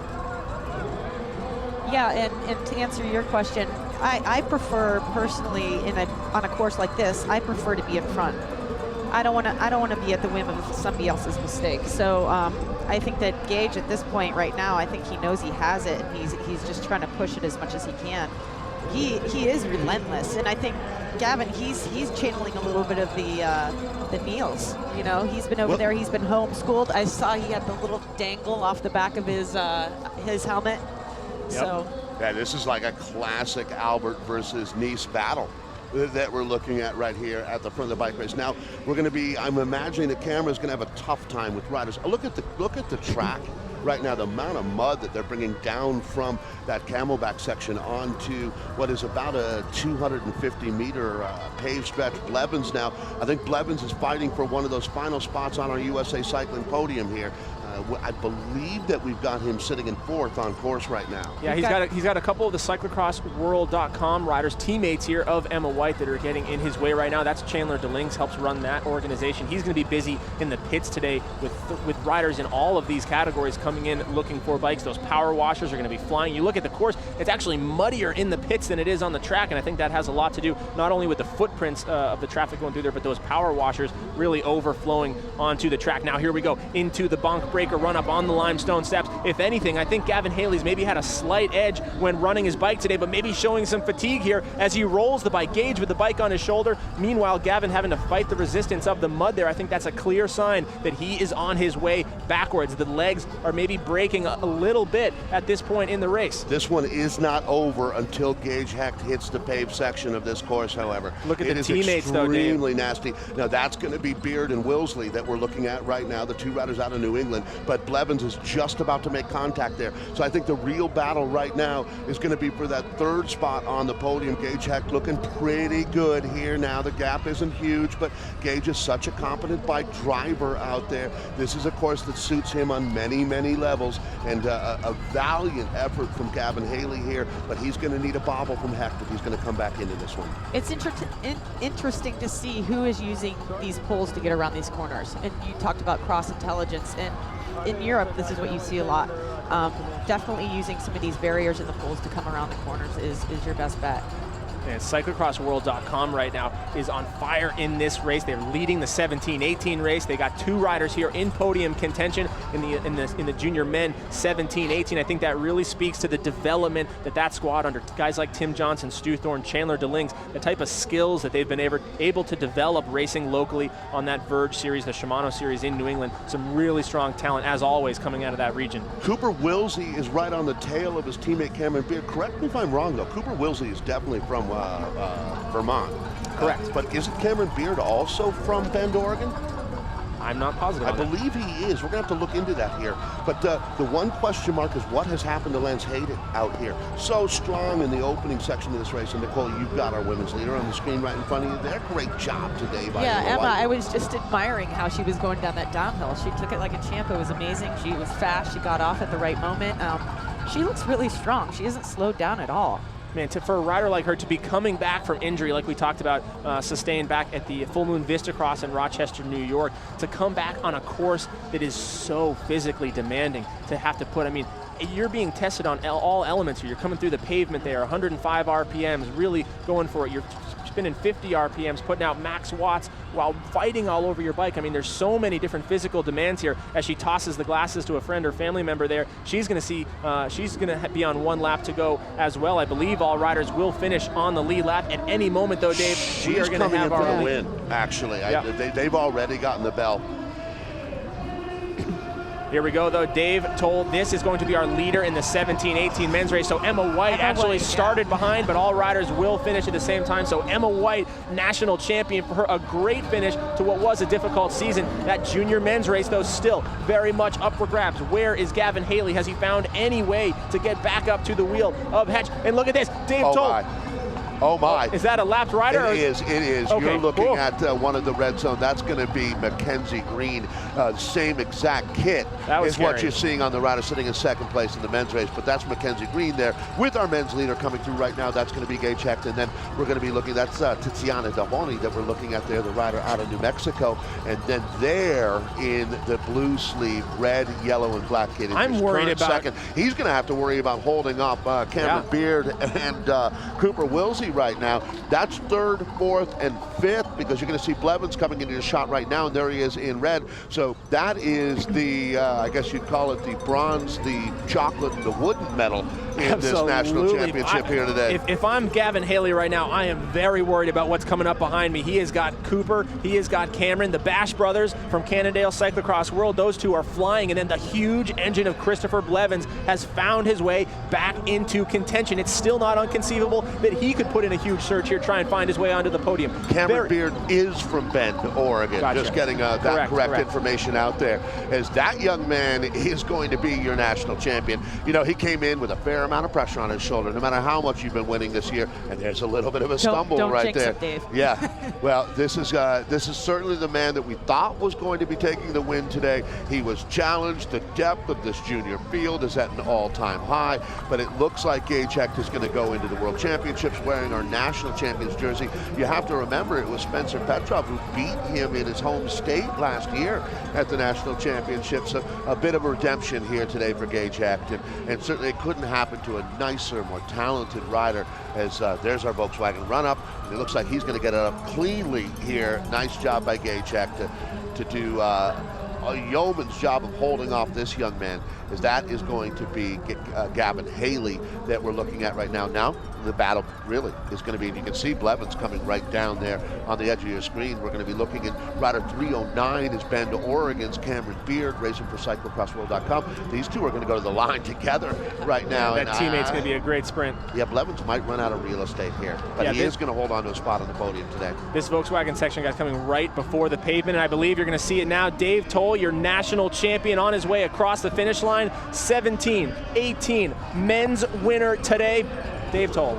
Gage Hecht is back in Stars and Stripes. This highly decorated young American. His dad, Bruce, has been working the pit for him today and hasn't even had a chance. It takes a while to get from the pit down to the finish line. But this young man who's been on fire this year continues this role in Austin, and that is going to be our second place finisher coming across the line, Gavin Haley there. And right behind him, Cameron Beard. Cooper, was it Cooper or was it, looks like? 309 is It was Cameron Beard. Cameron Beard, it was a great race for him. Wearing 309, taking the bronze Oregon, medal. Taking the bronze medal. His teammate from Vermont, Cooper Wilsey, will end up in fourth, and then Christopher Blevins there coming over and congratulating Gage Hecht, the two young riders there. I'm not sure if Blevins didn't possibly make a pass there. That looked as though Blevins was already in before Cooper came across the line. We'll have to wait for official results on that, but those two, I don't know if something happened possibly to Cooper there at the end, either fourth or fifth, but Blevins looked like he just spent himself on that last lap to try and get his way back into podium contention. But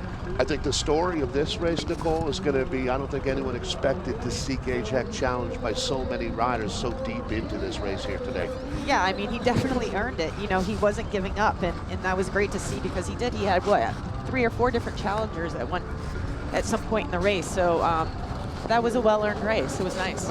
Fortunately, a mechanical taking Lance Hayden out. He certainly had a phenomenal start to the race here today, and then Gavin Haley really came on to push Hecht all the way to the finish. And I'd like to say that Cameron Beard had an amazing race. I first met him when I was in Bend, Oregon with the Cannondale Cyclo-cross team, so I know he's come up behind Tim, and Tim has been kind of a mentor for him.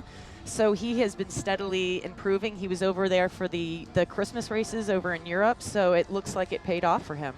Interesting, isn't it, that national championships go to Bend for a couple of years, spark something every time you bring nationals to town. Is, you know, 2 of the main characters in this play call Bend, Oregon home. So I mean, Bend, is there a nicer place in the world to race or ride your bike than Bend, Oregon? I don't think so. When you look at a lot of the junior development teams that a lot of these kids came from, you can really trace that back to a national championship coming to town. We had Kansas City in the birth sort of the Lionhearts in the Red Zone kids in that area. Out in Bend, Oregon was sort of that the Bend Endurance Academy, and now here in Austin, Texas, actually you'll see Zach McDonald later riding for the Cyclo-cross Project 2015. It's really sparked a lot of youth and development in the sport here with the big race like this coming to town.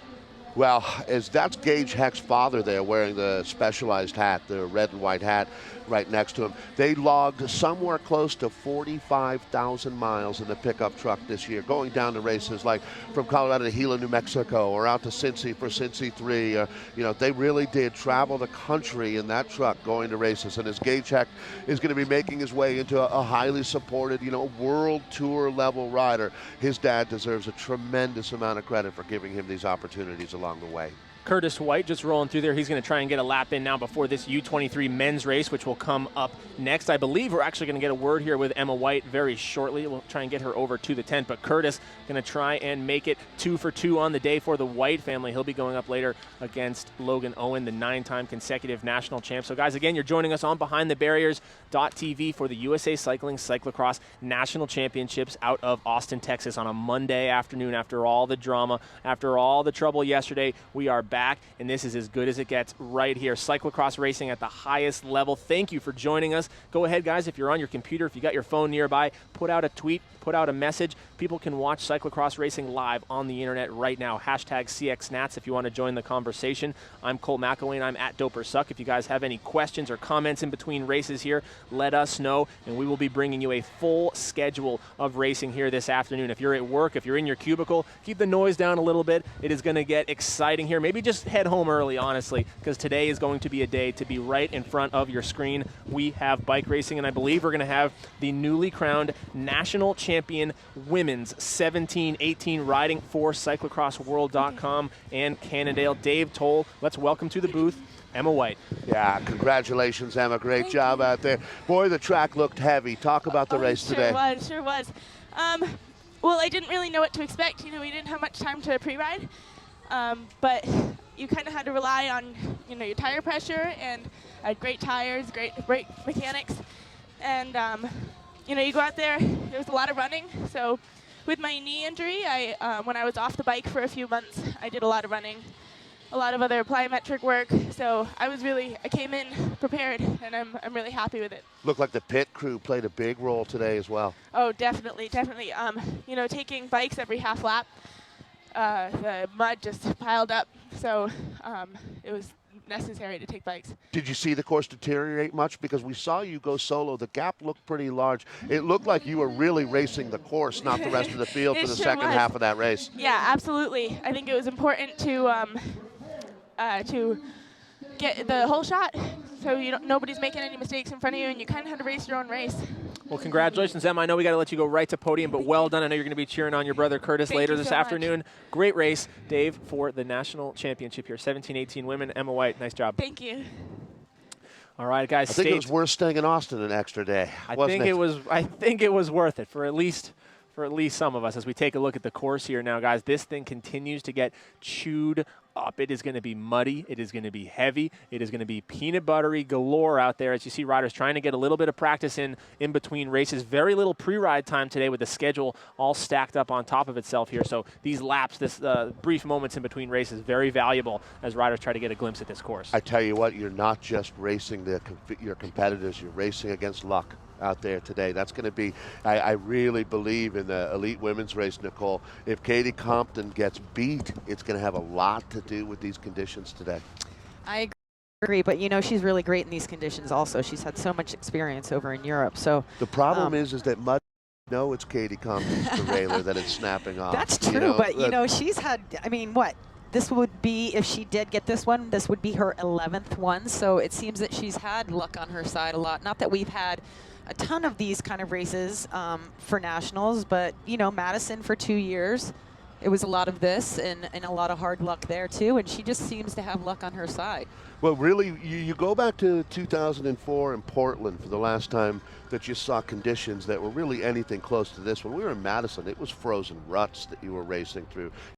Right there yourself, but it was not muddy by any sense of the word. And that's what I'm talking about here, is that the mud adds a whole nother element with these mechanicals where, you know, there's nothing you can do about mud clogging your drivetrain and you know, ripping a derailleur off. It happens on the wrong part of the course.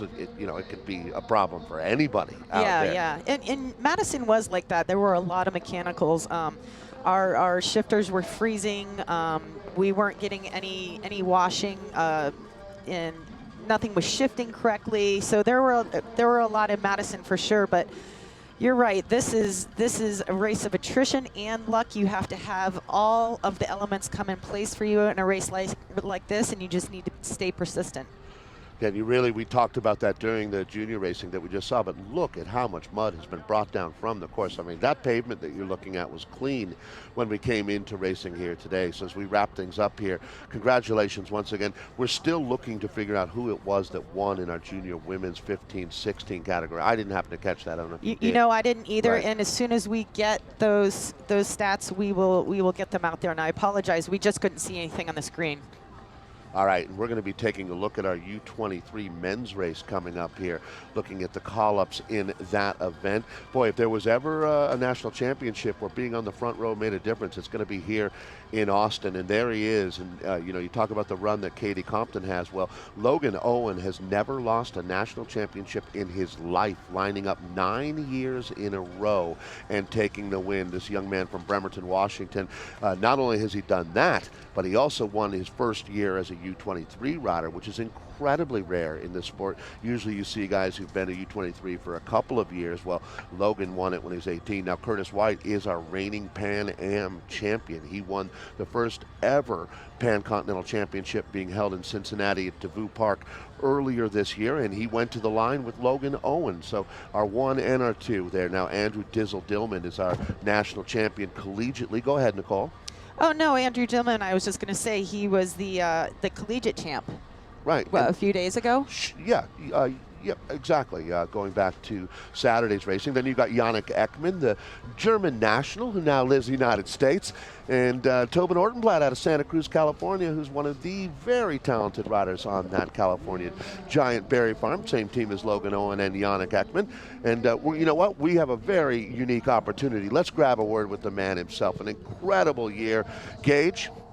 Hey, congratulations. Gage Heck joining us right now. Gage, we were certainly not surprised, but it was an impressive run. Quite a battle that you had out there today. The depth of this junior field really showed itself in your race, didn't it? Yeah, definitely. It was really cool to see how much talent was out there today and how tough that victory was. How worried were you about Hayden in the first half of that race there? He really made a run at it. Oh, yeah, he was making me really nervous just having that gap on me. I was so glad when I finally caught him, and then there's just another guy every lap that was up there. Well, I was kind of using that analogy during your race. It was like you put out a grass fire with Hayden, and then all of a sudden you turn around and the building's on fire when you got to deal with Gavin Haley. Oh, yeah, exactly. It was just that way the entire race, which is really cool. Where did you find yourself getting the advantage out there? It looked like in the muddier, more technical sections is where you were putting Haley into trouble. What are your thoughts on that? Yeah, that's probably where it was. I can't remember exactly where the gap formed, but once it started forming, I felt like the mud was definitely helping me. I'm going to guess that you weren't comfortable that you were national champion until you hit the finish line today? Oh, no, not at all. I knew any accident could happen, anything could happen. Gavin could have just bridged that gap. I was so nervous until I hit that finish line. It was cool, though. Sweetest win in your career now? Oh, this is definitely one of the top ones, yes. It's interesting when you go back, Colt, with this young man's career. He was winning national championships at 10, 11 years old, doing it on the road. But the competition level, typically it gets harder and harder as you get older and older. And now you're in this amazing class of Americans. I mean, it's going to continue to get harder to beat these guys, isn't it? Oh, definitely, yeah. It's really cool to see it, though, how strong the competition is this year and how many riders are up on that top step of the podium. 5 years ago, 10 years ago, it really was about the national championships. With the crop of U.S. riders right now, I mean, you guys have your eyes set on the world championships. Talk about that coming up in just a couple of weeks. How excited are you going into that event? Oh, I'm ecstatic. It looks like it's going to be a lot of fun out there in Tabor, hanging out with the team, USA, getting to be with the guys that were up on the top today. Cool. Well, I know we got to let you guys get to podium as well. Dave Toll, you want to let him go? Yeah, absolutely. Hey, Gage, congratulations. You did us proud today. Thank you so much. Well, Gage Hecht, a worthy winner of our national championship here in Austin.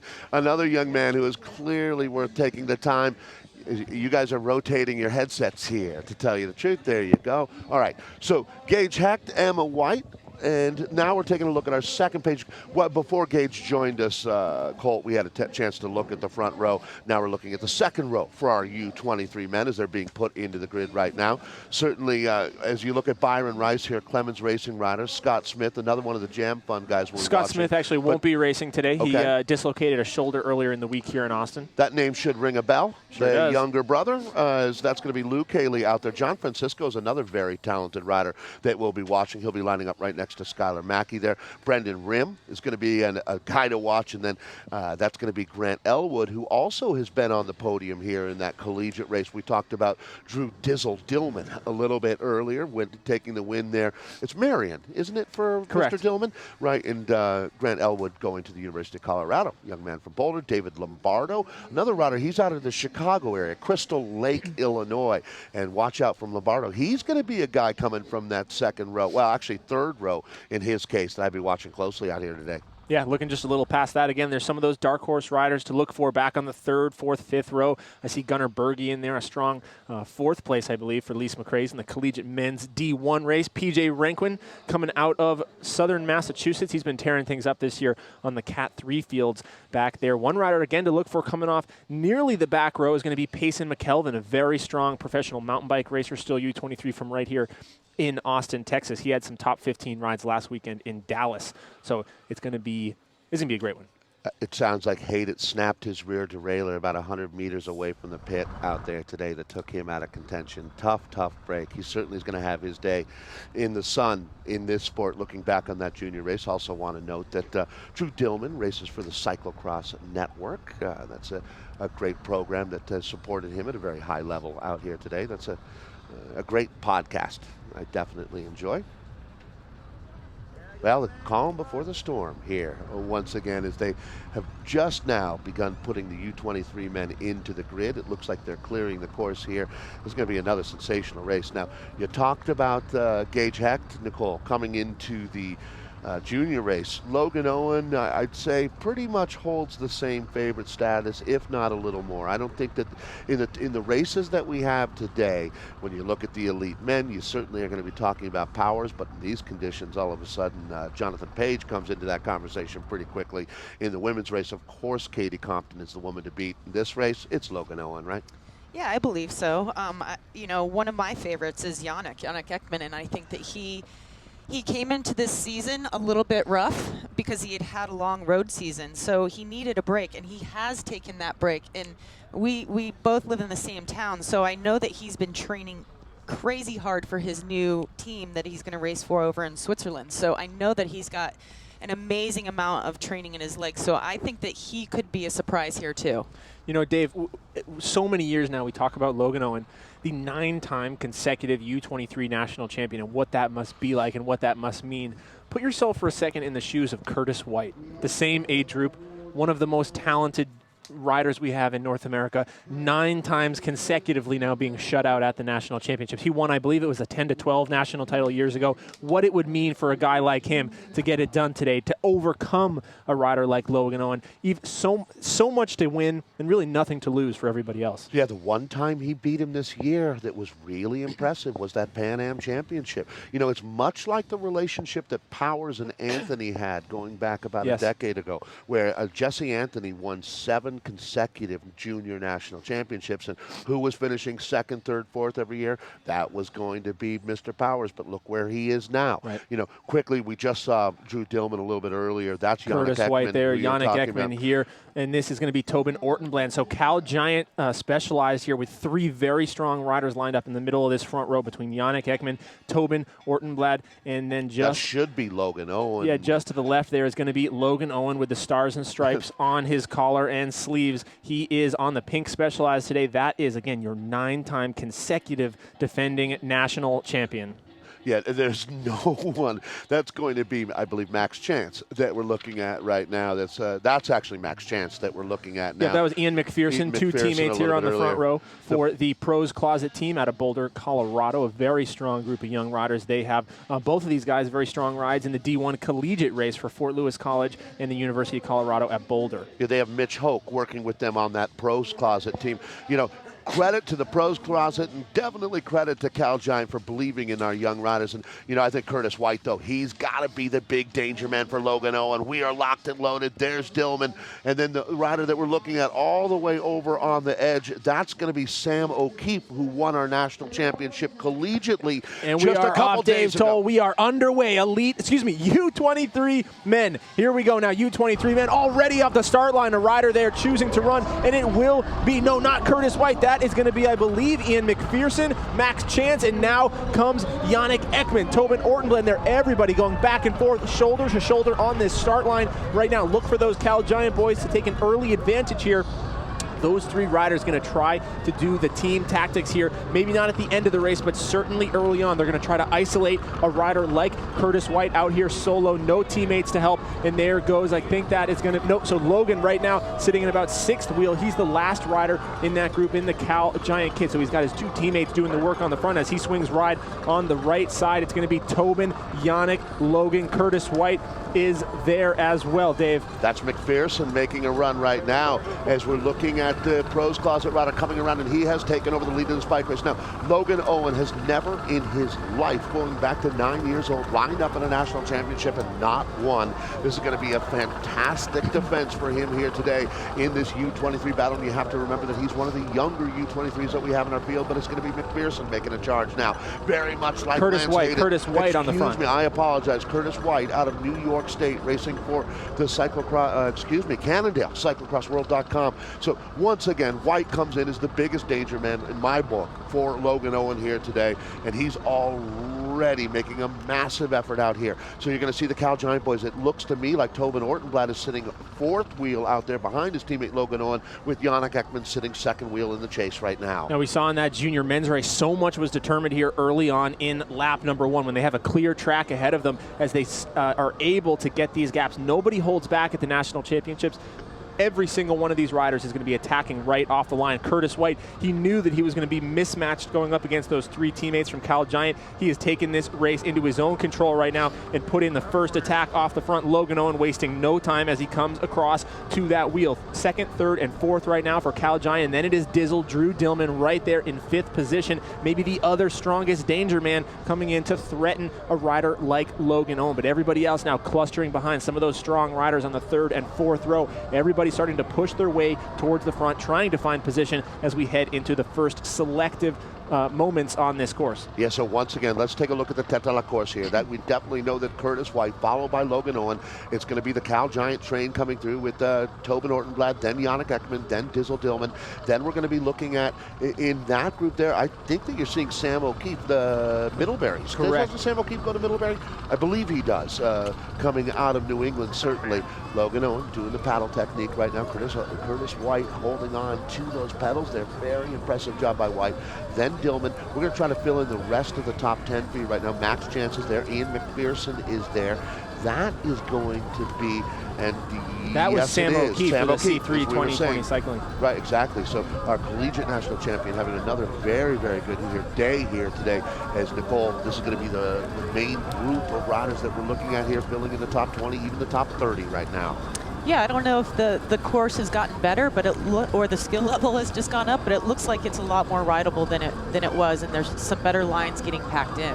Yeah, I think things are going to, the wind isn't so strong today. We're seeing maybe around 10 miles an hour, but that combined with the sunlight starting to, I wouldn't say poke through, but the temperature rises. I think the course will dry out and harden up throughout the day, but for a while, that's only going to mean it's just going to be stickier and stickier mud. These riders going to be in the pits probably about every half a lap, if not every lap, like we saw in that junior race. Nicole, pedals, the contact between the shoe and the pedal, is that the biggest issue that you have with so much running out here? The mud getting to be so thick, is that the biggest problem? Absolutely, yeah. That's always been my biggest problem. So you have to gauge whether you want to just put your foot on the pedal and keep turning the pedals around, or you actually want to slow down a little bit and be able to get really locked in there. So it's definitely a challenge. Heading up the bonk breaker run up here, we did see Logan Owen there take over the lead from Curtis White. Curtis White now been in this position so many times, and Logan Owen been in this position so many times. Those two are going to know each other's skills and weaknesses intimately here as we approach the second of the run-ups here on course, that major limestone. Now, interesting to see, just like the juniors, choosing to dismount here early. Nobody trying to make this corner. It's just not worth the reward. So much risk involved on this slick course today, and that's going to be Tobin right there. A great starter for Cal Giant. Tobin Ortenblad sitting 3rd place right now. Yannick Ekman in 4th, and then a great ride for Sam O'Keefe coming off the 2nd row for C32020cycling.com. A huge ride inside the top 5. You can see the two discernibly different lines that you're taking here. Yannick was the first guy outside of Logan Owen to do this, going down and taking the longer route that looks faster. You can see how packed it in it is right up against the fence here. I think that's the faster line that you're looking at right now. The risk is much higher when you're going on the high line. It's better to drop down. You're going to go about 10 feet further, but you're going to do it quite a bit quicker. Now, an interesting dynamic here. A lot of the riders in this U23 men's race did see the course on Saturday in the collegiate race, also on Friday during the collegiate relay. So a lot of these guys are going to be very familiar with the track. Now, none of our front runners right now did that race, but Drew Dillman, maybe the top favorite. He's the Division I collegiate national champion coming off of Saturday's ride there. So he has more laps on this course than anybody else, as Logan continues to push the pace now up the limestone steps here. Curtis White, but then Tobin Ortenblad. Not surprising to see him here early on in the race. The question marks around him always come on lap number 3. Can he sustain the pace? Drew Dillman is there. O'Keefe is there. And then is the Boulder Cycle Sport rider. I believe that is Grant Elwood, another very strong rider, rides for the University of Colorado at Boulder. He was in there in the collegiate race as well, coming off the second or third row. He's there. Ian McPherson is there. Dave, everybody who should be in the top 10 right now getting there, but these gaps opening up very, very quickly. Dillman racing in the collegiate race, O'Keefe racing in the collegiate race, Elwood racing in the collegiate race. About half of the guys sitting in the top 6 right now participated in racing on Saturday. It was the final race of the day here in Austin, but that's the real story right now. What a job by Curtis White to come back from a bit of a bobble there. I really believe that coming into this race, he was the guy that was going to give Logan Owen the biggest trouble. These two are not necessarily the best of buddies. The racing that went down in Cincinnati got pretty dicey there in the last couple of laps. You're going to see here that two clearly different techniques there, with Curtis White shouldering the bike there, keeping it dry, a little bit faster, and you can see the placement in the pit makes a big difference. Yeah, I was noticing that last race, the riders that actually carried their bike through the pit, I think that's the smarter move. You're not collecting as much mud on the bike, and then you're able to get on, you know. Well, you can look at that one two ways, because the smarter move might also be picking up your bike at the end of the pit, the placement that your team has. For sure. As we see that, I mean, Curtis White came in there on Logan Owen's wheel, and just like that, now he finds himself in 4th behind Drew Dillman. Absolutely. With a few second gap. I agree. I think that's the smart play, but like you said, or Dave, really has a lot to do with your position in the pit, whether you're not you're able to execute that tactic to how it's meant to be done. I agree with Nicole that it's smarter to shoulder the bike and run with it through the pit, but it's much smarter to be able to ride faster all the way to the end of the pit to pick up your clean bike, and that's really critical for that. That's Anthony and Cal Giant making a very good decision on placement earlier today. Yeah, but you know, a lot of times we don't have that choice. Logan Owen making his way here through the slickness, and that will be Tobin Ortenblad. And man, just like that, the snap of a finger, Curtis White, he was right in perfect position, now finds himself on the back foot in 4th place. Yannick Ekman struggling a bit in 6th. He's been off his game, like Nicole said, sort of all season long. He came in after a long road season, and he has struggled to refine his cyclocross specific form. Kamikaze right there from Logan Owen, looking over his shoulder as he heads. A little bit of a bobble, and that was from looking over his shoulder, Dave. A little bit nervous out there is Logan Owen. He sees his teammate. He's looking for Curtis White, though. That's the rider he's keeping his eye on, making his way up the Volkswagen run up here through the barriers. Earlier in the week, you could remount right after these barriers, but so much more running on the track today. Dave? Yeah, you can see O'Keefe now is the rider right behind White. White lost 3 positions there with that, 2 positions, dropping back from 2nd to 4th that last time through the pit. Now, Logan Owen is going to start pouring it on at this point. More coal on the fire. His teammate Tobin Ortenblad, the rider out of Santa Cruz, California, sitting 2nd wheel. That's going to be Dizzle Dillman as the Cyclo-cross Network rider sitting in 3rd. And then it's really turned into a cluster right behind Curtis White. That was a tough break for White there that last time through the pit. Over 9 minutes on the clock now, and all the pressure in the world is on the shoulders right now of Logan Owen. 9 times, count them, 9, undefeated at the national championship since the age of 9 years old, Dave. This is going to be a very, very difficult race. It's been years since we've seen conditions that were so conducive to mechanical failures, to crashes. We saw it just there in the pits, a simple thing like that with Curtis White costing him a few seconds. Expect everybody to have some sort of mishap like that throughout the day. It's all going to equal out. It still is going to come down to who's got the engine and who's got the handling ability to handle themselves here in Zilker Park at Austin, Texas, in Austin, Texas at the National Championships. Logan Owen was 4th in Louisville in the Junior World Championships after coming back from a very tough opening lap there. He had to work his way, was he back at 12th wheel? Something close to that before he rode up to 4th. Logan is the only American in the sport's history to have been in the top 5 at the Cyclo-cross Worlds and the Road Worlds in the same year. He is one of the most accomplished young Americans in the sport. You know, he and Yannick Ekman both rode the Tour de l'Avenir this year, which is basically the, you know, for all intents and purposes, the under 27-year-old Tour de France. He's got an amazing amount of miles and tactic in his legs and brain. And right now, I think that Logan Owen is firing on all cylinders. This is the point in his career where his mind and his body have really caught up to each other. He's opening up a huge gap, and it's going to be Dillman. Dillman coming very, very good right now. You know, it's nice to see Dillman racing back at this level once again, and that is the rider in the orange and black of the cyclocrossnetwork.net team that we're looking at. Right behind him is going to be Tobin Ortenblad. Tobin has been one of the celebrated SRAM athletes throughout the year. The kid has an amazing amount of personality. As you said, he's always been known as a very fast starter. Even when he lines up with the elites, it's not unusual to see him take the whole shot. He was taking whole shots off the 2nd and 3rd row all last season. I think he's really tried to rein that in a little bit, realizing that, you know, just because you can get the whole shot doesn't mean you always need to get the whole shot. I think it's paying off for him in a race like this, especially. Now, another interesting dynamic here is these guys, they race each other very frequently, but there's always surrounding them all the other elite over 23 men. So Logan might be on the 1st row, whereas Drew might be on the 3rd row, and so they're always contending. Today, they line up only against each other, mano a mano here across the front row. A really interesting, you know, only, again, once a year did the U.S. U23 riders get a race just amongst themselves. Shift that we're really seeing right now is Ortenblad has moved back up into 2nd place.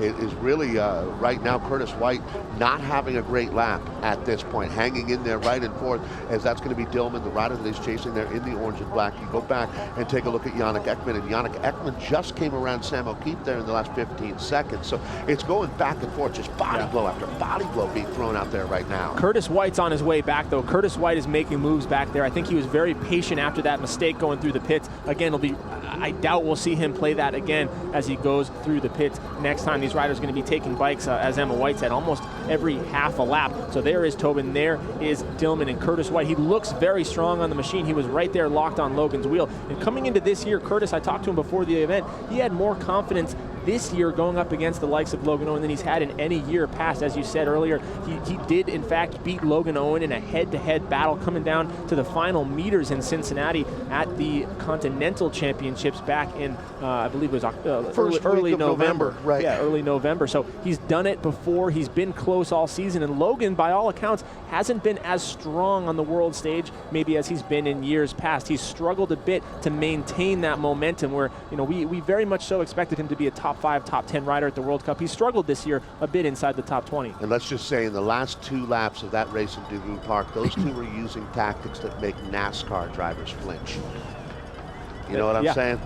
I mean, they were doing everything. And right now, Logan Owen, I don't think he wants to let it come down to that. I see him in his mind. He imagines coming into that bell lap with a nice gap on the rest of the field. Tobin Ortenblad riding out of his skin here today. This is a great ride for Tobin. You know, when you look at that Cal Giant team, and you know, they really, I think it's fair to say, Cole, over the last 5 years, maybe even longer than that, they've put more into U23 men's racing than any. They've supported riders like Rachel Lloyd and Meredith Miller. They haven't shied away from the women's racing at all, but their emphasis really has been on the young American men, and no one's doing it quite like Cal Giant. Small bobble there for Logan Owen as he makes his way down this Volkswagen chute here. Incredibly slick today. I mean, forget about your brakes here. It is just point and shoot and hang on for dear life as Tobin Ortenblad continues to sit strong here in the silver medal position. Drew Dillman there, Yannick Ekman making some progress as well, although just very gracefully slides off his bike, and Curtis White is now here. Curtis White, the heartbreak. He found himself right in position where he needed to be, and really without even any attack taking place, he finds himself on the back foot now trying to fight through. But we said earlier, you really can't fight this course. You have to go with the flow. You have to let the others make the mistakes, because as soon as you get a little bit too aggressive, as we see Curtis now down, what is with Curtis? Looks like is he fixing a shoe, I believe, so maybe a shoe coming undone a bit there in the mud. I saw some collegiate racers actually breaking shoes. They're getting so stuck in the mud that as you pull your foot out, it's really putting a lot of pressure on the buckle, those BOA systems, a lot of shoes out there breaking under these conditions. This course requires an element of cyclocross Tai Chi. Sometimes you can't fight it, you've got to give in to it. And, you know, we're seeing that, like Logan Owen is riding on that razor's edge. You're seeing him slipping out multiple times each lap, but he's able to stay at peace with himself and let it go and not overfight that slip out. You're seeing a very high level from Logan Owen right now, Nicole. Yeah, he just seems to have it all under control. And I was telling some riders earlier today, I was like, you know what, you can't fight this course. You have to go. You have to be lighthearted with yourself, and if you make a mistake, you just have to recover and keep going. It looks like he's just kind of got his flow going. Logan Owen has no weaknesses as a cyclocross rider. He can do it in the mud, the dry, the straightaways, as Payson McKelvin there struggling, and another rider, looks like the Zip Car rider, going to be out of New England there struggling as well. Now, some of these guys in the back of the pack here, they actually don't have their pit bikes. A few of these guys came down with their collegiate teams. They had to send the truck back as kids had to get back to school. I know for a fact guys like Payson McKelvin are out there on this course with just one bike, so that in itself is going to put you at a huge disadvantage today. But Logan, he can do it in the mud, he can do it when it's wet, he can do it in the cold, he can do it in the heat. As he comes into the pit now, he is the rider to beat. Only Logan Owen right now can beat himself in this race. If he rides steady, the gap is so large, Dave Toll, I don't see anybody coming back. The muddiest place in the United States, or I would even say North America, that I've ever visited would have to be the Pacific Northwest, and this kid lives in the heart of it. Bremerton, Washington is, I mean, it's a beautiful place to live, no question. But I mean, the amount of rainfall that they get there, you know, right next to the Olympic Peninsula, I mean, they're dealing with more rain than any other part of the country. This kid has grown up in these kind of conditions. I mean, think back with Rad Racing and Jim Brown and all those days of sloppy racing. Back when cyclocross was king up in Seattle, Logan Owen was just a young man getting his days on the red line. Here we go. You can see there now Curtis White, actually they moved the pit position, Dave, like you were talking about. They moved it right down up against Cal Giant at the end of the pit. They recognized the mistake, so good for Stu Thorne and that crew for correcting it. I'm sure that word's going to carry through to guys like Ryan Trebone coming up later in the elite men's race, but maybe a little too late now. We saw Logan take a new bike, Curtis take a new bike. Drew Dillman, on the other hand, sitting strong right now in second position, did not take a new machine, so closes a couple seconds through the pits, but the gap now starts to open up all over again. Logan through the picture here, and still no sign of your silver and bronze medal as we wait in this very tricky off-camber section. Now here's an example of where they've changed the course from earlier in the week. This, you can see the mud there just behind the course tape. Used to be a very tricky off-camber corner. Today, it doesn't matter. There's so many tricky sections on this course, and Drew Dillman, Dave, finds himself, as Richard Fries would say, in a strawberry shortcake sandwich here as he goes down. The mistake being forced by Tobin Ortenblandt. He takes over. Yannick Ekman comes through, and Drew Dillman now on the back foot all over again. Everybody today is sliding on this course. The mistakes are out there just waiting to grab you. And it's, and now you're looking at Curtis White coming through. Then at that point, that's our top 5. That's going to be Sam O'Keefe is the next rider right behind White here. But what's really interesting to note is that Cannondale moved their position in the pit. They recognized that they were really putting their rider behind the 8 ball by where they were handing him his fresh bike, and that's a smart change. Unfortunately, it took him out from second to fourth just a lap ago, and he has not been able to fight back from that. You know, at one point you were saying that he was coming back, but he's not. He's just not right now. I think, like we said, you can't fight this course, and I think he maybe panicked ever so slightly there. It doesn't even have to be a panic. It's just anytime you're put in the position where you have to chase on a course like this, the conditions will just not allow it. There's a speed limit out there. There's only so fast that anybody, I don't care who you are, can ride your bike on these conditions. And if you go over that speed limit, you're going down, you're going out, you're going to flat, you're going to break something. It just does not allow you to close gaps like maybe a dry course with some fast straightaways where you can just get out of the saddle and power through that stuff. Sam O'Keefe having a great ride right now, flying the flag for the Mid-Atlantic. And then Yannick Ekman. This is the Yannick Ekman we expected. We saw him as a 19-year-old stand on the podium at the USGP back in Fort Collins years ago. He's been knocking on the door of greatness. We haven't seen him in a while, but this is the Yannick Ekman we expected. Curtis White, on the other hand, not at all the race that we were hoping for or expecting from the White rider this afternoon. Another level right now, though, from this man, and no one should be surprised in any way, shape, or form that Logan Owen is doing what he's done. This is going to make 10 national championships. And how about this? And I give you credit, Nicole, you definitely made that call with Yannick Ekman coming into this event. But right now, when you take a look, it looks like Cal Giant has a very good shot of riding into the top 3 spots on the podium here. They're going to have to worry about Dillman right now. Go ahead, Nicole. Well, it's interesting. I don't know if they're going to try to work together or if they're fighting each other at this point, because I saw Yannick come around on a downhill. So I don't know what their plan is, if they've talked to each other or they're just on their own program. Yeah, I don't think there's any. I think, like I said, maybe right off the start there, if there was an opportunity to maybe isolate a Curtis White or something along those lines to help Logan Owen or one of those guys get a gap, I think they do that maybe in the first 2 or 3 minutes of a race. But after that, these guys are used to racing each other week in and week out. This is cyclocross. There is no teamwork. Once you get past a certain point, everybody here wants the next step on the podium for themselves. As we come through the pits again now, Logan Owen, I haven't seen him in the pits. Looks like he's going maybe once a lap as opposed to once every half a lap. You can see the bike there. It does not look like it's carrying too much mud. The wheel's still spinning freely. All these guys, for the most part that I can see, riding disc brake equipped machines right now, provided by SRAM on that CX1 group set. Yeah, I was just going to say, Nicole, CX1 clearly has worked very, very well for our competitors out here. This is a perfect course for that. I mean, this is the kind of day where a front derailleur and making shifts up there is going to do nothing but cause you trouble. And the way that the chain hooks up on that CX1 group, it's absolutely amazing how you're not seeing riders dropping chains at all. You go back 3 years ago, or even 2 years ago, even last year, pre-CX1, you'd be seeing riders all over the course fishing their chain up out of the drivetrain and getting it back engaged with the chain rings there. Not a problem at all. This really is a statement about CX1 today. Logan Owen just putting on a statement in general right now on what it's like to be a professional bike racer. This guy is prepared for all conditions. He started the season maybe a little bit behind, coming off a road season where he was focused so heavily on that European road schedule, same as his teammate Yannick Ekman, but he has continued to climb that ladder, continue to improve week after week, and I think you can see it. It's pretty evident in a 9-time national champion. There's just some guys, some girls that can just turn up that level 1 or 2 more % when it matters, when it's a national championship, a world championship. Katie Compton has that. Jeremy Powers in the last few years has had that at the big C1 events. And Logan Owen, from the time the guy's been 8-9 years old, he has had that killer instinct on the day when it matters to be able to raise his level that little bit above. And when you're already above everybody else, it's the difference between winning by a little bit and winning 10 possibly consecutive national championships today. Logan Owen came out of the womb saying, I got this. And he has, no doubt. That was a little bit earlier, Grant Elwood, that we were looking at, another who's sitting up in the top 10 right now. That's going to be Dillman in the orange and black. And then coming into our screen, it's once again going to be our collegiate national champion, Sam O'Keefe.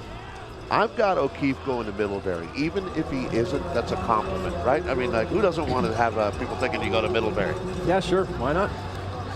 Logan Owen Taylor approaching. Finney's sister goes to Middlebury. Correct, on the bonk breaker run up right here. These limestone steps, if you're unfamiliar with limestone like this, if you're not from this area of the country, those things are so slippery in wet conditions like that. Nobody really having trouble, nobody sliding out on a day like today, but you really have to be sure of your footing. And if we've seen a couple riders just take a little slip there, and we've seen bloody shins and bloody legs, those things have been tearing people up. So Cal Giant 1, 2, 3 right now. The gap looks to be about 15 or 20 seconds from Logan Owen. Now we see Yannick Ekman, formerly of Germany, now racing in the U.S. National Championships. He's made that transition over the last few years, a rider out of Colorado. Tobin Ortenbland, though, his teammate, a strong start and maybe a strong finish for him today as he finds himself, in bronze medal position. Curtis White is there, the yellow shoes, the yellow socks for Mavic Cannondale, prepared by Cyclo-cross World. And then it is Drew Dillman, your Division I collegiate national champ for Marian University, rounding out your top 5. You have to follow Drew Dillman on Twitter. Who, Nicole? Dizzle Dillman. In this sport, he's known for, it's not quite a joke of the day, but he's definitely one of these young men with a great quality of character as well. And the Cyclo-cross Network. Little bobble there from Tobin Ortenbland. You can see this corner in particular has caused so much trouble in the race today. This is where Curtis White had that issue with his shoe. It is very off camber. They've actually changed it a bit to make it less difficult than it was in days past. But those off camber slopes, you can see here, guys, they're coming out of their shoes, they're sliding, they're running their bikes actually into the course fencing that I've seen cause some problems as well. And you just have to be patient. patient. You have to let this course come to you. Every time you see a guy here get a little too excited, a little too aggressive, the course comes swinging back twice as hard as Logan Owen up the steps right now, these giant limestone steps in Zilker Park. Dave told Logan running away. You know, Nicole, in years past, they used to talk about not wanting to wear gloves because of having that tactile feel of the shifting. On a day like today without gloves, you're going to be ripping your hands apart. You made the comment about using these course features, the fencing, the posts, to help keep your line out there. Gloves are obviously a great idea today. Yeah, without them, your hands would be raw. Oh yeah, I agree. And I'm not the kind of rider that can ever go without gloves. I know like someone like Meredith Miller chooses to go without them for that tactile feel, but right now, you want to have gloves on there. You're falling down, you're holding on to all the ropes, you're holding on to the wood. So yeah, definitely. Wow, it just really reset just got all back here. together. Yeah. 2, 3, 4, and 5. Dillman came back. Curtis White came back. A few bobbles there from the Cal Giant boys at the front. No bobbles right now for the hot pink Specialized machine equipped with SRAM CX1. This is going to be Logan Owen heading into the pits for Cal Giant Specialized. He is unstoppable on this track. Zilker Park, just across the river from downtown Austin, Texas. 2015 on a Monday afternoon, and this is what we expected all week. We expected it yesterday. 24 hours don't mean nothing to Logan Owen right now as he continues to ride away with this. Dave, every time Logan's crossed the finish line, we've seen the fingers go up in years past. It's been 6, it's been 7, 8. Last year it was 9. This year would be the final, a beautiful round number, 10 national titles, undefeated. And right now it looks like nothing will get in that way. And Tobin, I believe that's going to be Tobin Orton. Yannick Ekman. Yannick Ekman not taking a bike in the pits. He's been pitting actually on the other side, on the other half of the lap. Maybe that's strategic between the Cal Giant boys, giving the guys in the pit there a little break in between riders. And that's going to be now coming back into this, moving into third place is going to be Curtis White. So it's Ekman, then White, then Ortenblad, then Dillman. That's second through fifth because that is the man to beat. That is the crown prince of American cyclocross. You know, when my only hope here is that this young man is continuing to give the time to cyclocross. We don't want him going all Steibach on us, that's for sure. And I think we've seen that even just within that team. You see guys like Yannick Ekman maybe choosing in the last couple of years to focus more energy on the road. Logan Owen, for all the talents the guy has, as you said, Dave, top 5 at the World Championships on the road as well. Maybe his greatest strength as a cyclocross rider, as a cyclist, is just how much he loves this sport. A guy like Howard Grotz comes to mind on the mountain bike. They could do anything. These guys could be racing in the Tour at the World Tour level, but they choose to do this because they love it first and foremost. And there's been some talk while we have a brief moment here in the race of the World Tour teams adding 1 spot or 2 spots for cyclocross riders in their 28-rider roster. This would be the perfect example of a rider to do something like that. As a matter of fact, that's something I really, really hope that we do as we make these reforms going into 2017 in the sport. That's going to be Ekman right now. Yannick looking incredibly clean out there. Yannick's father owns the Core brand, which is a clothing manufacturer, which is the same company that USA Cycling uses for their national team kits. It's the same kit that Logan Owen is wearing right now. He moved to the United States when he was 12 years old. He and his brother Robin spent a lot of time as the USA Cycling family. And then there was that interesting transition when he went from being a German registered athlete to an American registered athlete, and he now can represent us at the World Championships on the American team. That all goes back to Louisville 2013 when I think both federations did a good job of negotiating that change because it was in the rider's best interest when you talk about Yannick Ekman. Yep, and you can see on his jersey, actually, Yannick Ekman is a former U.S. national champion. That was back when Logan Owen was still in the junior rank. So Logan Owen, only a second-year U23 rider as he rides away with it. They're getting 3 laps to go. Looks like 1 lap to go the way these guys are riding right now. Drew Dillman is 100% committed with Curtis White making the pain face on his wheel. Nobody at the front right now able to contend with Owen. But Dave, we've said it now so many times back and forth. It looks like that junior race with so many changes back there, silver, bronze, 4th and 5th right now. Everybody feels that they have a shot at the podium. Amazing to see that the way that they are letting it fly on the pavement like that, still with 3 laps to go. So much time for mistakes to happen, so much time for this course to take a punch back at the riders. Nicole, I love this. When you have the gold standard, it's the gold standard. That is Logan Owen. But the silver standard, who knows? This one is all over the place right now. There are 4 young Americans that are fighting for that second step on the podium right now, and all 4 have a valid claim to that spot. This is going to be some tremendous bike racing here. I agree. This is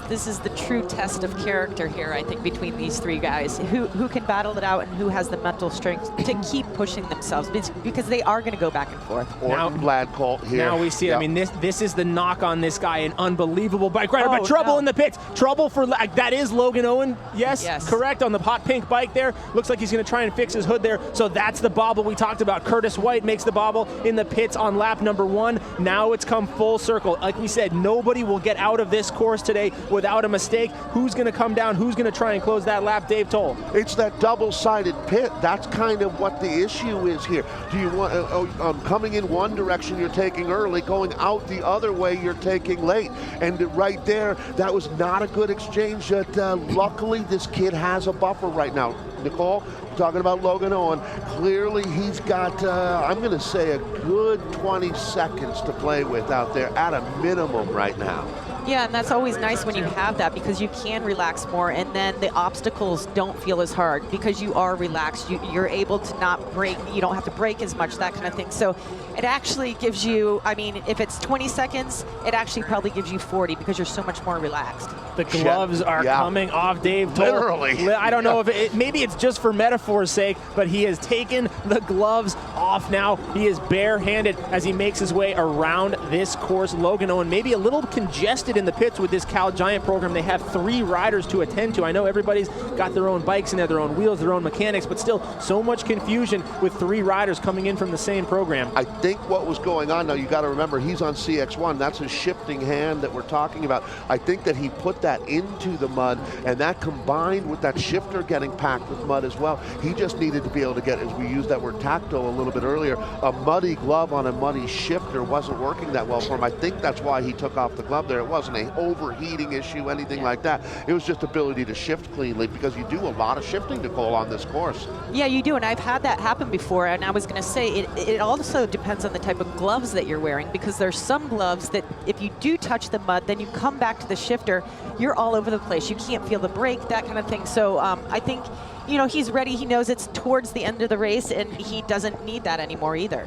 As Tobin Ortenblad goes backwards here, one rider continuing to work his way through that pack is Drew Dillman, your D1 national champ collegiately on Saturday from Marian University. Dave, he's been in there all along, but now we're just seeing him start to put his nose up in the mix, trying to make that pass into the silver position. I don't know if he's going after Logan Owen or if he's just going after that silver medal, but he's riding very strong at this point in the race. They're going to have about 2.5 laps to go at this point. Still very, very much bike racing to go on this challenging course. Yeah, and what we've seen here in Austin, anything can happen out there. Talk to Lance Hayden about that. I mean, it is not done until you come across that line. I think, you know, when I asked Gage Heck that earlier, our junior 17-18 men's winner, I really felt an honest answer was it was not over until he came over the line today, even though he had built up a gap that was nowhere near as large as the gap that Logan Owen has.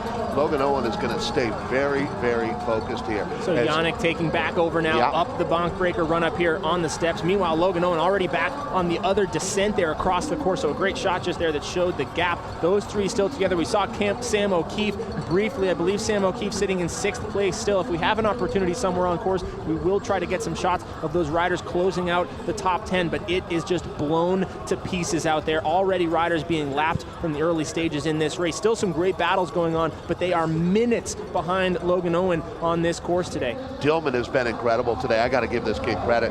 When you look at the young man from Louisville, he right now is, Curtis White has fought back here, but I think it might be a little too late at this point when you want to talk about the overall win. I still would have him as my favorite for the silver out of this group, to tell you the truth. I mean, clearly he's not on a great day today, but this kid is a next level star as well. But right now, getting up to Logan Owen, looks like that might be one bridge too far. You know, we haven't spent a ton of time talking about it, but obviously you guys know this race was supposed to take place 24 hours ago. All the training, all the preparation was all for a Sunday afternoon championship race for these U23 men. So maybe what you're seeing with a rider like Curtis White, hard to say, but with 24 hours later, it just changes up that approach. Some guys able to kind of go with the swing of things, handle that better. Obviously, Logan Owen performing well here on Monday afternoon, but it really can make a difference if you're used to doing your openers on one day, resting on another day. If you're expecting one thing to have to reset and come back 24 hours later, that can really have, maybe it's a 2 or 3% difference, but a guy like Curtis White, he needs every single one of those percentage points to go his way to contend with the 9-time national champ. So this is second and third now. No sign of White, Dave. Unreal. No sign of Curtis White. Oh, and then Dillman goes down on the stairs. Those limestone steps, we talked about it. That will draw blood. That is going to be a nasty, nasty fall for Dizzle, Drew Dillman, Curtis White. Meanwhile, we don't know what happened to him, but he's off the back. So just like that, we had 2nd through 5th all together in the snap of a finger, Dave. A half a lap later, we are all blown up again. Logan Owen going to go back in, get a fresh bike, looking for a cleaner exchange this time as they are all the way at the end of the pits. He has a mechanic there off one bike and on to the under. I don't know if anything looks seamless or flawless today, but they're making the best of what they can do in these conditions. Yeah, it's like watching hippos in mud out there right now. I tell you what, you know those the limestone steps that you've been talking about, it's naturally occurring limestone that they've come in and cut, isn't it? And so it's not like the steps have naturally occurred that way. But man, they are sharp. There's no doubt about it. That's going to leave a mark. Yeah, when you talk about Dillman. It reminds me of coral, in the ocean. It's so sharp. Comparison. It has those little small holes in it too, so the mud never really builds up entirely on the top. It continues to pack in. So Drew Dillman, as he goes into the pits, like I said, I wouldn't be surprised if that fall drew some blood on the shins. He's going to be just a little shook up now. And Curtis White, we thought he was gone for sure, finds his way now back into contention. Yannick Ekman looking ever so much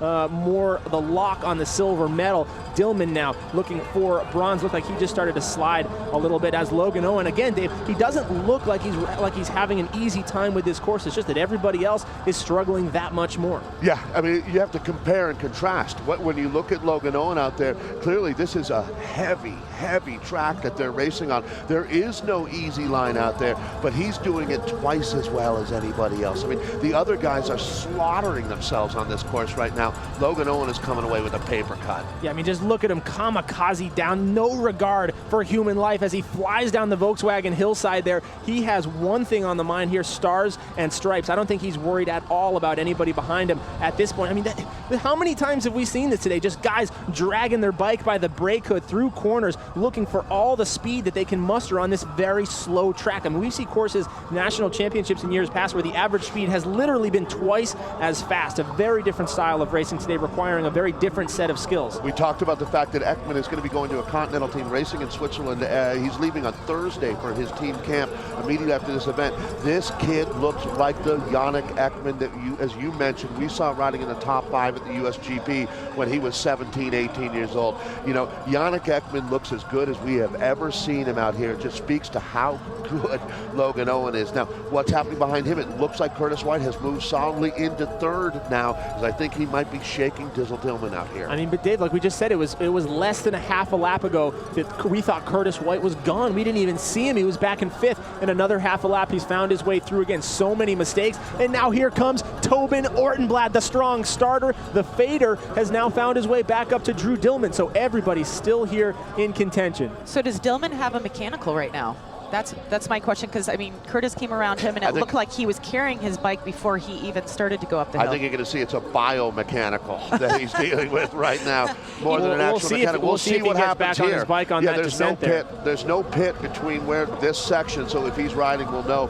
He's okay. Right. Yeah, okay. Just a tough bio moment there for him as Tobin Ortenblad starting to come back up to Dizzle Dillman. That's going to be 4th and 5th on course right now, as they are right behind Curtis White. White trying to chase back up to Yannick Ekman. And then the biggest gap out there right now is up to our current leader, Logan Owen, as we look at Curtis White coming through the home stretch here. Yeah. I have to say that I think that Curtis White has shown the most grit here. Every time I look at his face, he's got it clenched, he's ready, he's fighting. He has been fighting this entire time. I have not seen him relax whatsoever.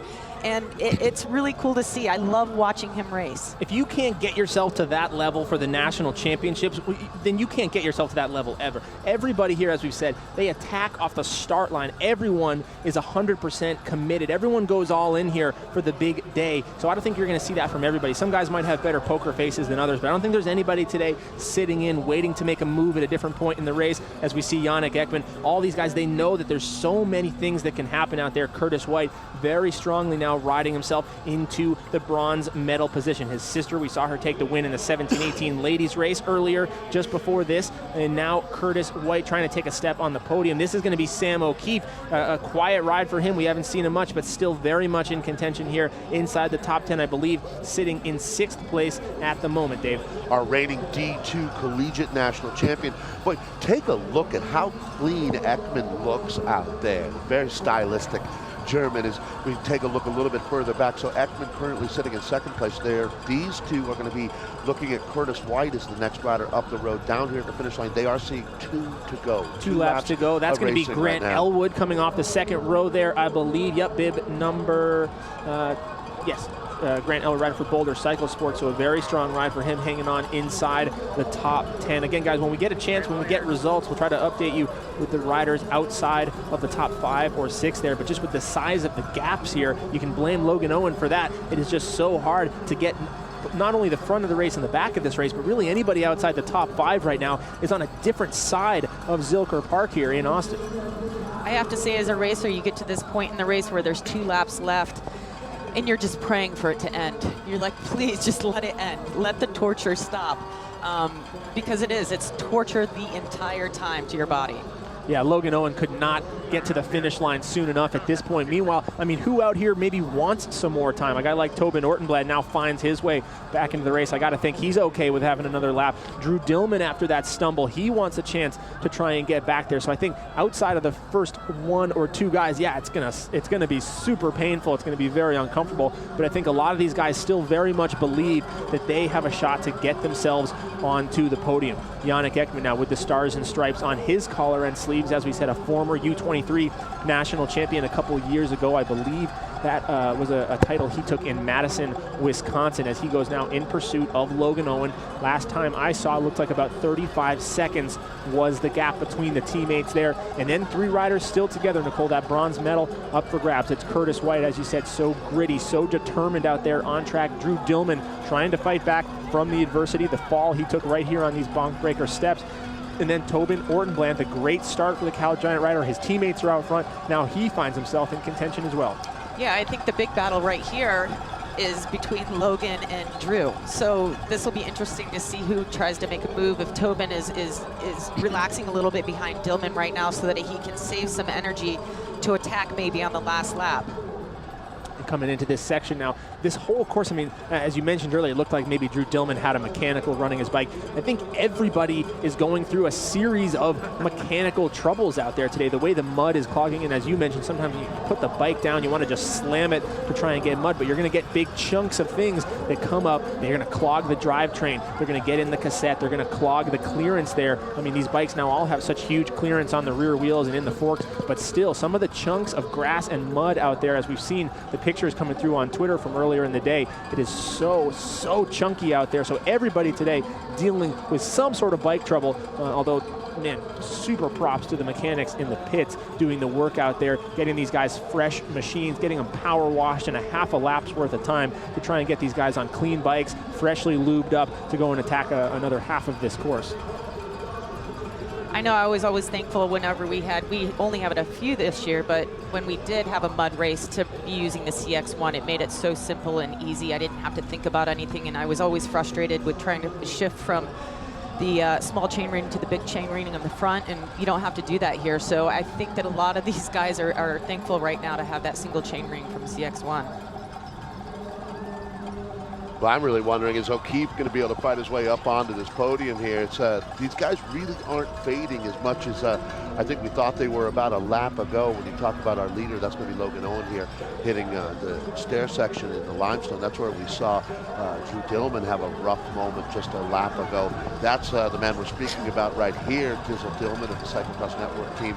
Once again, he's the collegiate D1 champion, holding on to a podium spot, as that's going to be Tobin Ortenblad, young man out of Santa Cruz. Tobin has had some podiums in the U23. I believe he's in his final year as a U23 right now. Yeah, former junior national champion, I believe, at one point throughout his career. He used to ride for the Bear Development Program, a great squad, and really cut his teeth growing up racing in the NICA League. The high school mountain biking in California is really where he built his name and sort of used it as a launch pad onto the national scene here, both in mountain biking, road, and of course cyclocross. Getting our current leaders right now, guys, as we said, Logan Owen, Yannick Ekman, Curtis White, Drew Dillman, and then Tobin sitting in 5th right now with Sam O'Keefe close behind. Pretty good representation of the regions of American cyclocross in this top 5 right now. You've got a rider coming from the Louisville area, that being Dillman. You've got Washington State represented, covering the crew for the Pacific Northwest up there. You've got Yannick Ekman, who I guess Germany would be his home, but really they've lived in Colorado for a long, long time now. And then, of course, New England. Well, New York is not New England, is it? But that part of the country. I'll take it in New England right now if you want to give it to me. I'll take Curtis. I'll take the whole White family. They do. But, yeah, no. Right. The Mid-Atlantic, New England, and then New York really is, it's the Empire State. They've got everything there. And Curtis White, I know that whole family very proud to represent New York when they come to the New England scene. As we see Yannick Ekman trying to get a fresh machine here as well. He doesn't look like he's that far behind. He actually looks like he is gaining. And we saw that bobble from Logan as he went through the pits there, that it cost him, maybe 5 or 6 seconds. But Yannick has been closing very strong. Look at him, you can eyes see him are up. He's looking there. across, trying to do the math in his head right now. He's got, around 2 laps to go. But you got to realize, he's not looking up to Logan Owen. He's looking back to third Curtis place. White. Believe me, I think in his mind, he's holding on to the silver, not chasing the gold. I totally agree. Yeah, no, it's absolutely true. I mean, I think if he could see Logan ahead of him, he would maybe try and do that calculation. But I think that's, when you come in as the 9-time national champion, you have that about you. I think everybody in this field, whether they'll admit it or not, is afraid to go up against Logan Owen. If you find yourself on that wheel, you're not wondering, where can I attack? You're wondering, where is he going to try to drop me, and what could I possibly do to hang on? Yeah, this kid is a human contrail. You are chasing vapor when you're chasing Logan Owen at this point in his career. But I tell you, not to sell Yannick Ekman short, this kid has had a sensational ride. This might be the last time we see him in the United States until the Road National Championships coming up in Tahoe in later in the summer, actually, I guess late May. So this is a nice way to say goodbye to North America right now. If you're Yannick Ekman, one hell of a ride here today for the young Cal Giant rider. Cal Giant, at one point, it looked like they might have a shot at holding on to all 3 spots on the top of the podium. Here at USA Cycling's National Championship, the podium goes 5 deep. So it looks like they will have 3 riders on that podium right now. It's not going to be long, and it looks like he should be getting the bell, isn't he? Yes, he is. So one lap to go, 1 to go for Logan Owen here at the 2015 USA Cycling National Championships. These are your U23 men. Again, guys, make sure everybody knows, if you're on Twitter, Facebook, etc., put something out there, let them know. Live bike racing right now, BehindTheBarriers.tv. Yannick Ekman riding for the silver medal. Tell them they can join the conversation at #CXNats. If you have questions for us, our Twitter handles have been out there a few times, @DopersSuck. You can contact me if you have any good pointers or questions regarding the races today. Meanwhile, Logan Owen, Stars and Stripes on his collar and sleeves. Will he get back in that Stars and Stripes jersey that we are so accustomed to seeing him in? This is, in the last 10 years, Dave, there's only been about 9 days that he's ever raced not in that national champion skin suit, with the exception of some of those elite races where he's not allowed to wear it. But there's only been 9 days where he has not been a current national champion. And on that day, he took it back. And he took it back every single time. 9 times running right now, going for 10, which would seem like a crazy record in itself if it weren't for Katie Compton, who's going for 11 consecutive national titles today. Between those two, we have been very spoiled to have some incredible bike racing legacies here in the sport of cyclocross. Curtis White, as Nicole said, committed here every inch of the way, trying to hold on to this bronze medal position, but very strong charging behind him is Drew Dillman, trying to come back from that stumble on the stairs. He found himself early looking very safe in the silver medal position, but everybody today back and forth and back over and over again. Nothing is safe, even here on this last lap, Dave. Yeah, when you want to talk about the riders that benefited from yesterday's cancellation and moving racing to today, the two guys that competed in that collegiate race late in the day on Saturday certainly have been strong out here today, talking about O'Keefe and Dillman right now. Well, and Elwood for that matter, as we haven't done, our cameramen have done a tremendous job, and a huge thank you to them for the hard work going on out there. They've really been able to now focus in on tracking the top 5 in this race. And, you know, as we saw, trying to film 3 bike races at once is an impossible thing to do. Yep. As you know, picking out where the course of the front of the bike race is a challenge for an amateur cameraman to begin with, let alone 3 times in one circuit. It's been amazing. Good job. We have the best cyclocross cameramen in the world. For sure, as Drew Dillman now tries to make his way back. He is very much still in contention there. Curtis White is close. As you mentioned, he gets an extra day of rest coming off of the collegiate race on Saturday. Now, as I put my coaching hat back on, that doesn't necessarily mean it's going to help him. Some guys plan that way. It's a great opener for a lot of athletes on Saturday to come back the next day. When you have that day in between, in theory, you're getting a chance to rest, but sometimes it just leaves the legs a little heavy. You'd rather go right afterwards and use what you just did the day before. So maybe putting him a little bit at a disadvantage today. It's hard to say, but all these guys have been out on the course, whether they raced or not. They've all done a number of hot laps on the track on Friday, Saturday, and some guys who had the opportunity yesterday as well.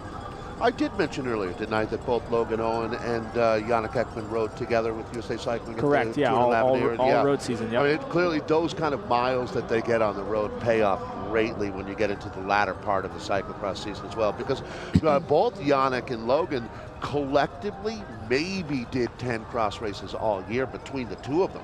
I know that we had Logan Owen showing up in Cincy, and he did Louisville. But other than that, I guess he did the Waves race out there in Washington State, his home state. Cyclo-cross, he was there for the C1. As well. And you had those days up, and then, Nicole, as you said, Yannick really at the end of the road season took a big break. I flew with him out here from Colorado to Texas, and I think that he said he hadn't really raced cross at all. No, and I think that was smart because he did come off that road season and he wasn't doing too well. So I think he knew he had to take a break, kind of save up for himself, and I think he knew what was going to happen here for himself.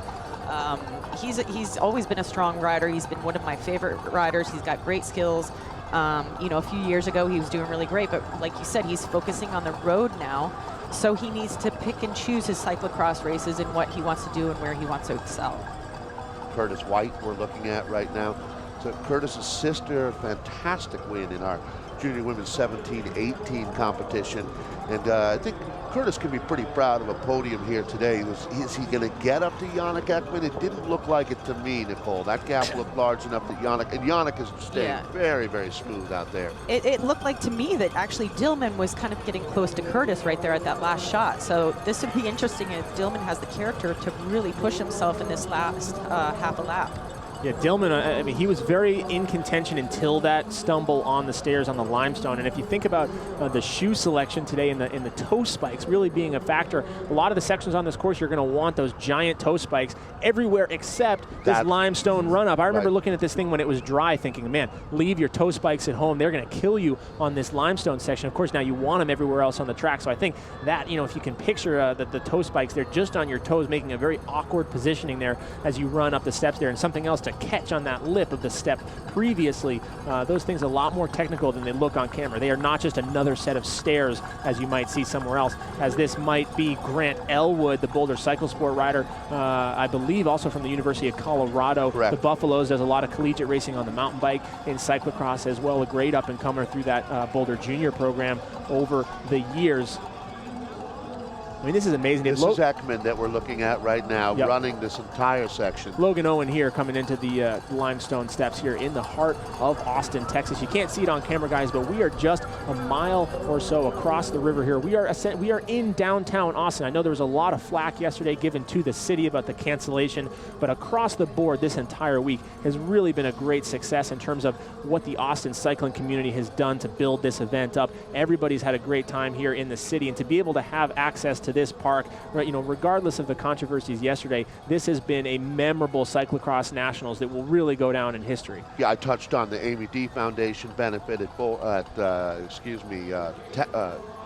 Texas Cycle Sport. But at Bicycle Sports Bicycle Shop. Sport Yeah, Shop. just down I'm sorry, the road it's been here. a long day. Yeah, just on South Lamar there. Raising over $20,000 for the AVD Foundation. Unbelievable. And like you said, there have been a lot of good things that happened here this week as well. And we certainly are very appreciative of everybody who's made this event a reality, and racing has been tremendous today. We certainly saw that in the junior race earlier, and now Logan Owen, who really is, I think, the crown prince of American cyclocross. It's fair to call him. As they make their way now through the Shimano pits. Guys, that WD-40 bike wash area is going to be going crazy today. There's a separate race within the race going on within the pits as each mechanic rushes to that WD-40 bike wash, tries to get the pressure washers, tries to get the brushes in there and get these machines clean as they make their way up the limestone steps here, Curtis White. But man, today is the day you're going to give a huge pat on the back. They really should award 2 jerseys, one for the winner of the race and one for the head of your pit crew in there, because they're almost as big a factor today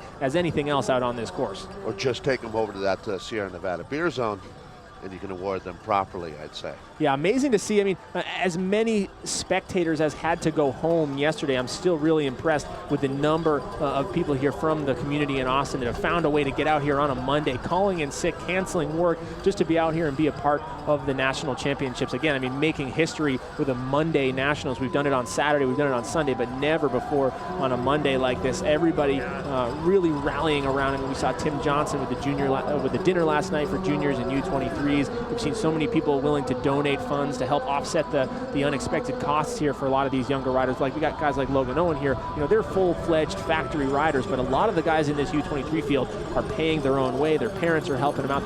They're really scrapping to get through here as we approach the finish line here, coming into the VW descent, the Volkswagen descent here, as we've seen Logan Owen just bombing that thing all day long. He's going to hit these barriers. And Dave, this is all but locked up for bib number 202, number 1, going for 10 10-time consecutive national champion, undefeated. That's beyond cyclocross. That's beyond cycling big. That is a story for sports history, period. This kid has been so good. He's going to hit the pavement here in just a couple of seconds, and he's going to come across the line. Victory is soon to be his for Specialized and Cal Giant.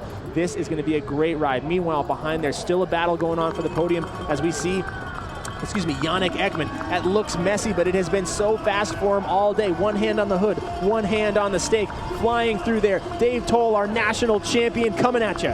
Well, this makes 10 in a row, a ring for every finger as he holds that Specialized bike up in the air. There was never any doubt about it here today. Logan Owen for the Cal Giant Berry Farm team has knocked it out of the park here in Austin. Now, Cole, back to you, because this is the race.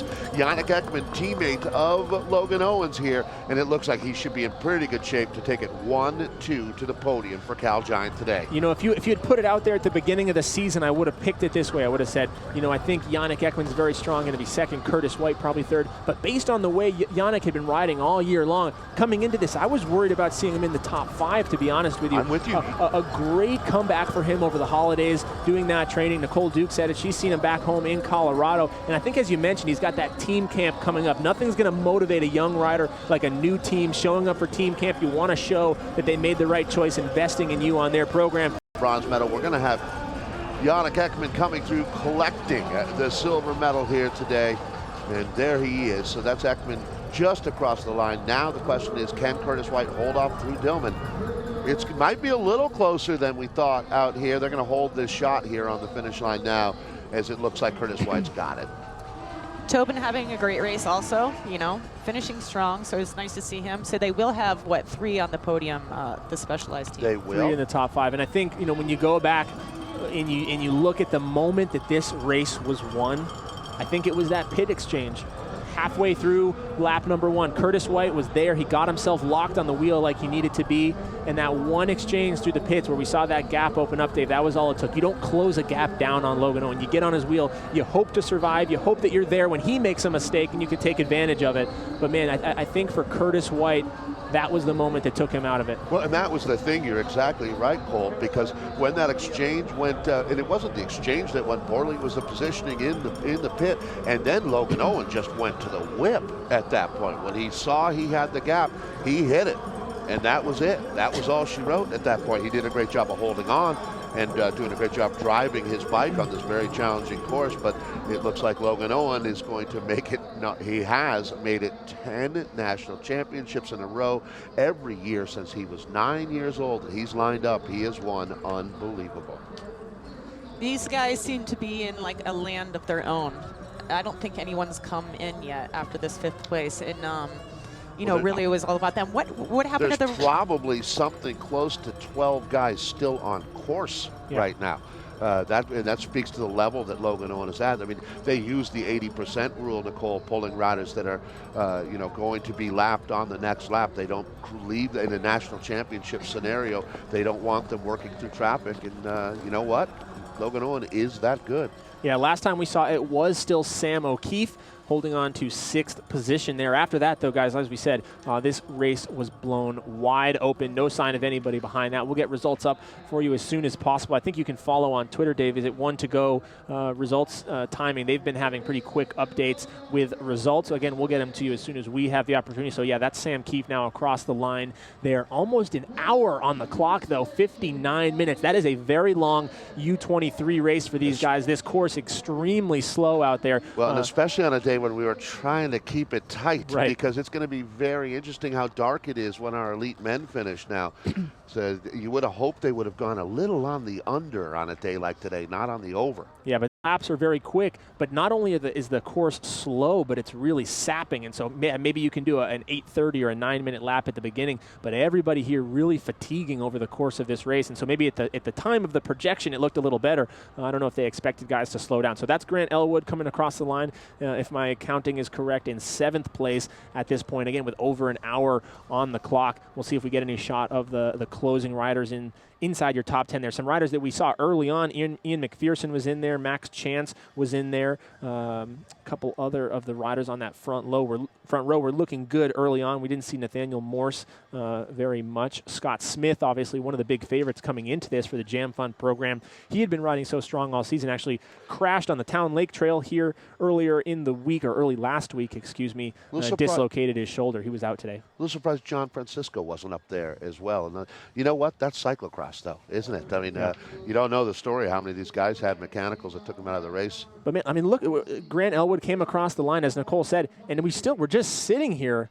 There are no sign of anybody else in this race coming across. I mean, it's not, a lot of times as a camera crew, we get, people request that we show more of the race, but there's not much of a race left out there. I think Logan Owen really was just eating at the back of that field, and as you mentioned, the 80% rule, riders getting pulled as they are out of contention. He did not leave many contenders out there to finish here on this lead lap. I think we may have 1 or 2 more riders out there. Unbelievable. At this point. I mean, we have 2, I'm looking at 2 full pages of results here. Now, this is going to be one of the pros closet athletes. That's Ian McPherson, isn't it, coming across the line? Max Chance is the other rider on that team. Well, there we go. We should be able to. Ready to have.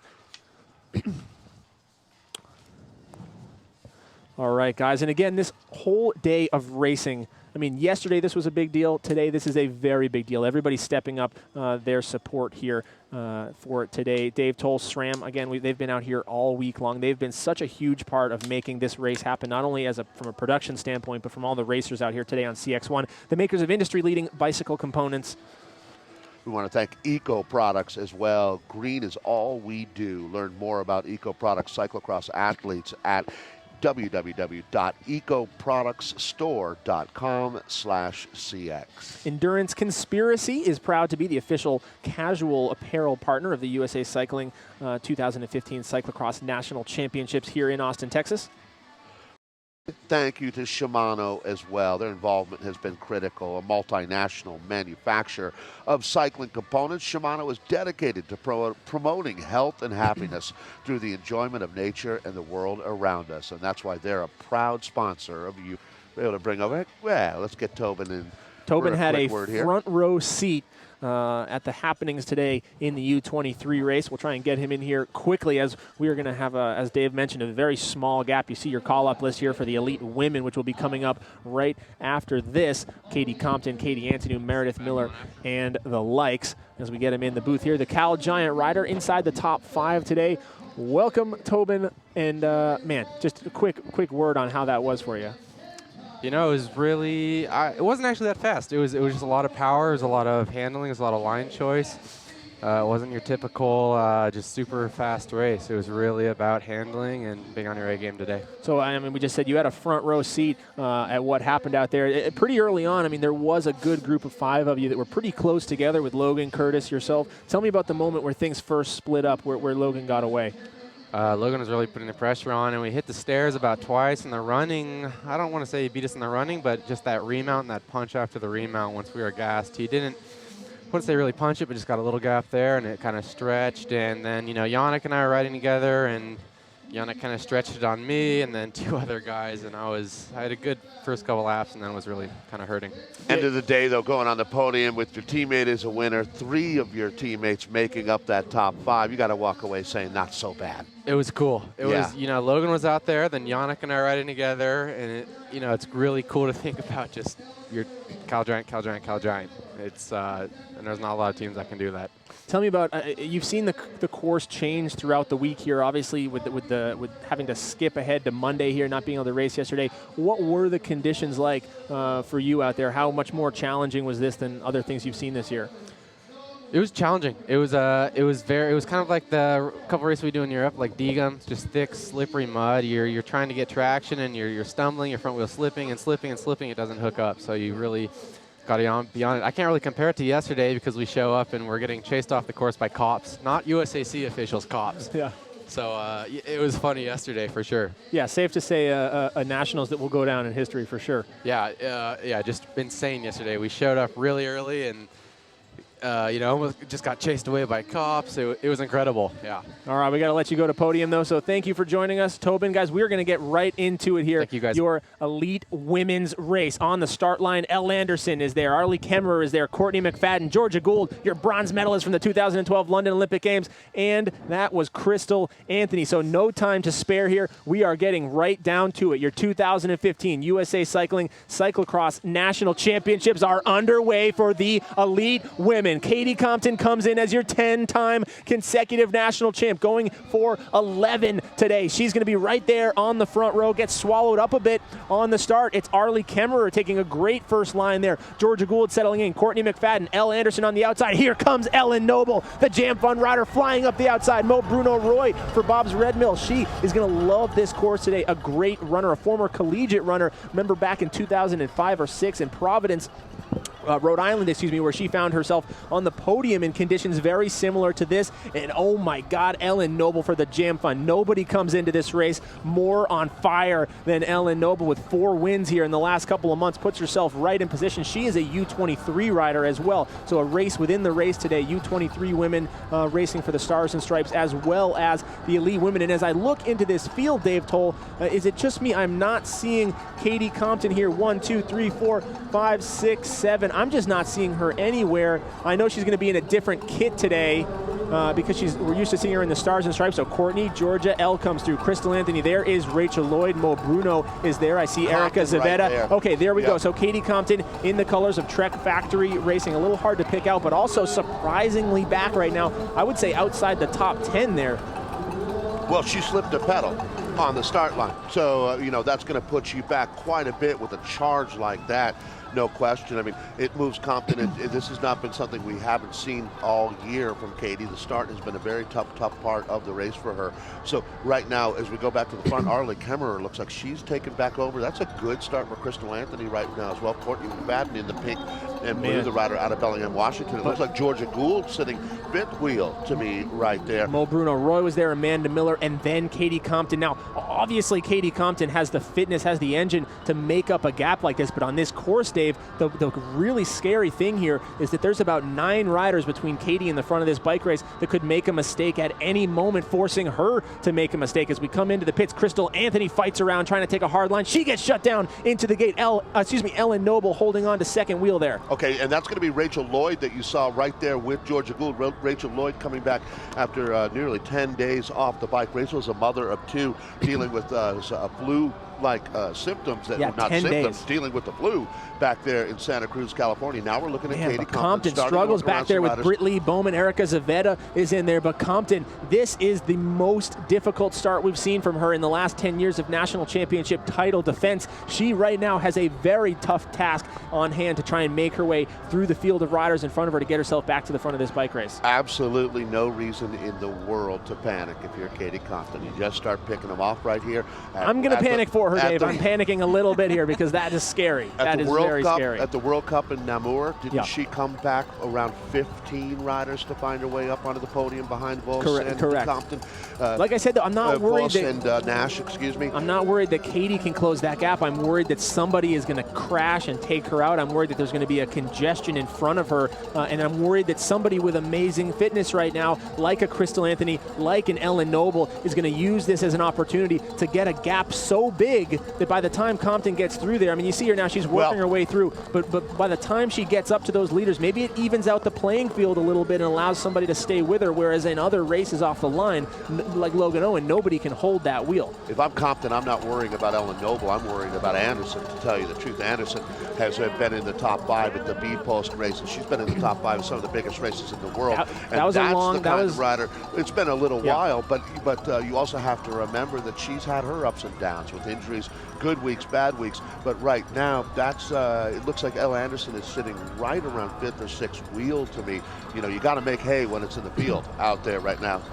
And we're going to go ahead and, Nicole, ask you, what do you think right now? Can Compton get back up there to the front? Yeah, I've seen it happen so many times from her, and she's known for this kind of a start. But yeah, national championships, you don't want this bad of a start. But I want to say that I've watched Georgia Gould this year, and she has started a little bit slower, but she ramps it up, and she's really consistent. I'm watching her right now as she's passing riders, and I think Georgia Gould has a great shot at this race. Heading into the bonk breaker run-up now, it is Arlie Kemmerer. She has a full-time job. Racing on a Monday was a big deal for her. She had to cancel appointments. She had to reschedule her flights like everybody else. Ellen Noble there, the young rider, the freshman at UMass Amherst, riding for the Jam Fun program, in 2nd place at the moment. And then Georgia Gould, your bronze medalist on the mountain bike from the 2012 Olympic Games, having a very strong start. We really haven't seen any of her this cyclocross season, but again, when you're a medalist at the Olympic Games, you know the engine is there. I don't care if she's on 85% fitness, she is still very much a threat for the podium and for the Stars and Stripes today, Nicole. Yeah, and Ellen Noble, I also want to know, she's had great starts. And I watched her at one race, and she bunny hopped over a log at Ellison Park, and it blew me away. So she has unbelievable skills. So I think that she might have a lot of great combinations to do well here too. Yeah, she's been honing her skills all year on the mountain bike. We saw her 7 days in a row at the Transylvania Mountain Bike Epic as Amanda Miller goes down. She actually won some enduro stages back over the summer. Ellen Noble, very strong rider. Arlie Kemmerer, a very strong bike handler as well. As those two sort of surprises from the beginning of the season till now. You see riders coming through here now. Amanda Nauman is in there. Chloe Woodruff, the rider there in the stands, no tubes kit. We've seen her off and on all season struggling with back problems. Another Jam Fun rider there. Caroline Dusendorf, the Marin rider. And then Emily Shields there, number 33. She is your Division I Collegiate Women's National Champion.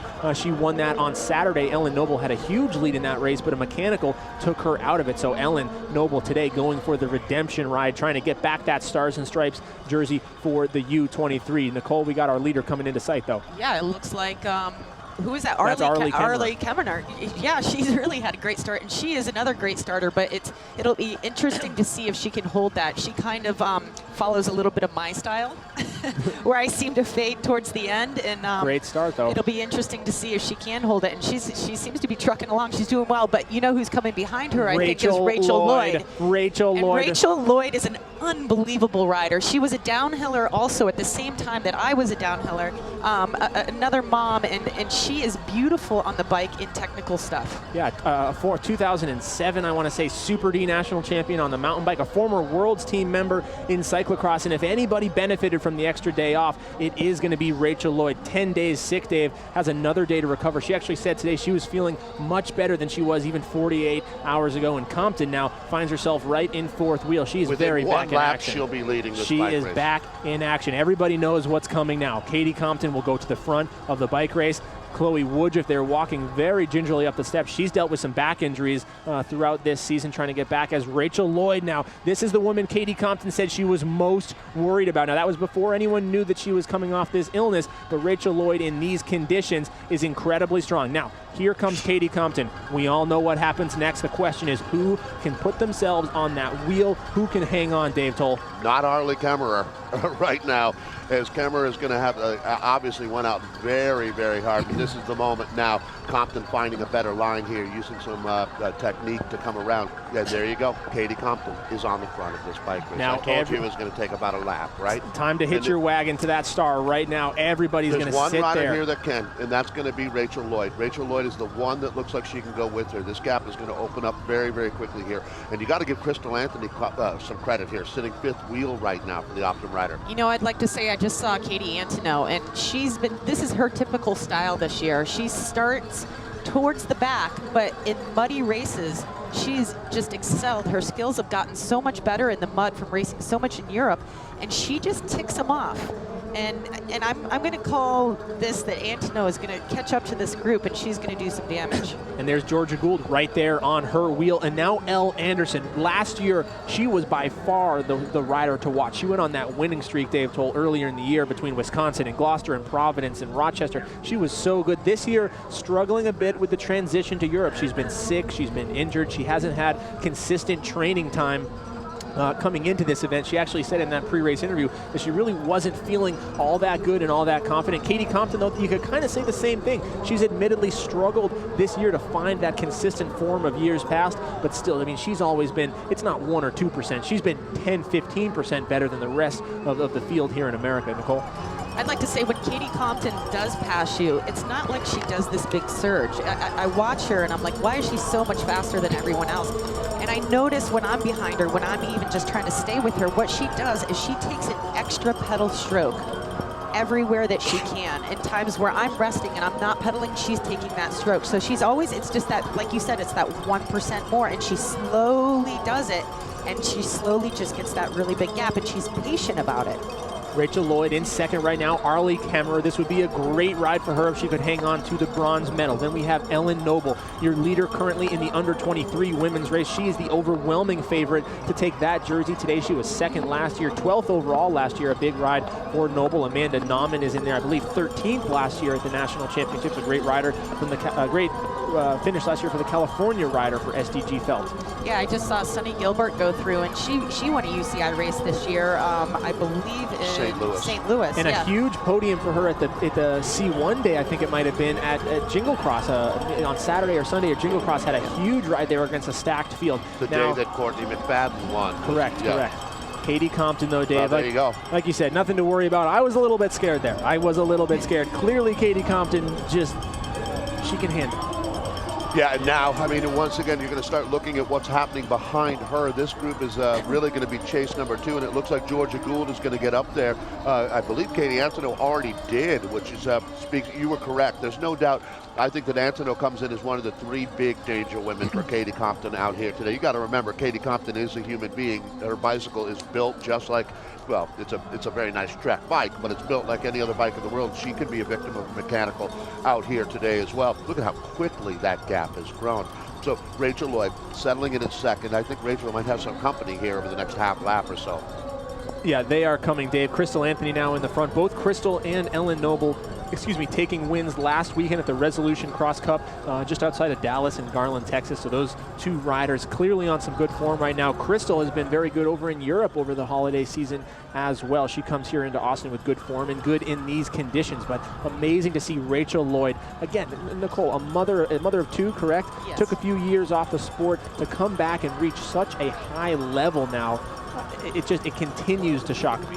Yeah, and I've talked to her throughout the season, and you know, as a mom, we've said, okay, well, this is really difficult to do. The pressure is intense, and I know that she has struggled a little bit this year with it, and she's questioning whether she's doing the right thing or not, because you take a lot of time away from your children, and you put a lot of pressure on yourself, and you get tired in a lot of different ways than other riders don't. So to see her as a mom of 2 and an amazing mom, I've seen her with her kids, and then to be sick for 10 days and do this, it blows my mind. And that's the strength of character that we were talking about that this course takes. And I think it speaks too to the strength of her bike handling ability on this course that is so demanding, whereas maybe she's not able to put out all the power that she could have maybe 15 days ago. She is able to save so much energy in other places where everyone else is having to use the power to make up for mistakes that Rachel Lloyd is just not making on this course. Such a strong bike handler across the spectrum, not just on the mountain bike, but she always has been on the cyclocross bike as well. I think it's really easy to just write it off as well. She comes from downhill or mountain biking, but Nicole, you know this better than anybody.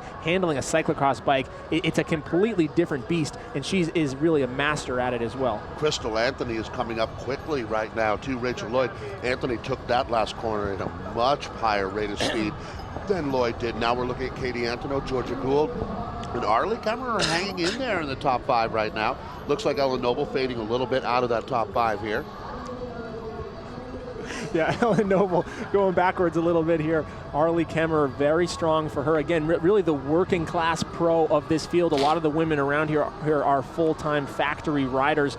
She's an attorney, I believe, maybe a divorce attorney is what I've heard, back in the mid-Atlantic. So working a full-time job during the cyclocross season, trying to travel to Europe. Katie Antonow looks great now. Georgia Gould, again, we haven't seen her all year, coming down from Fort Collins, Colorado. She looks great at this point in the race. Gould has been on the podium a number of times at the national championships.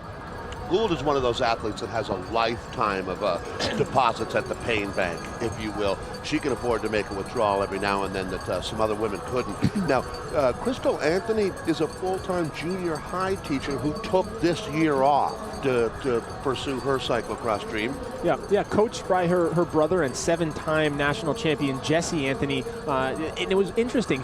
We saw it took her a while to really find her form this year. I think that sometimes happens. You flash back to when Tim Johnson took off the road season to really focus on cross. Sometimes you get a little too eager, you train too many hours, and it takes your body a while to adjust to that new level. But Crystal definitely in the second half of the year has found that level back and been able to leapfrog to an all-new height, Nicole.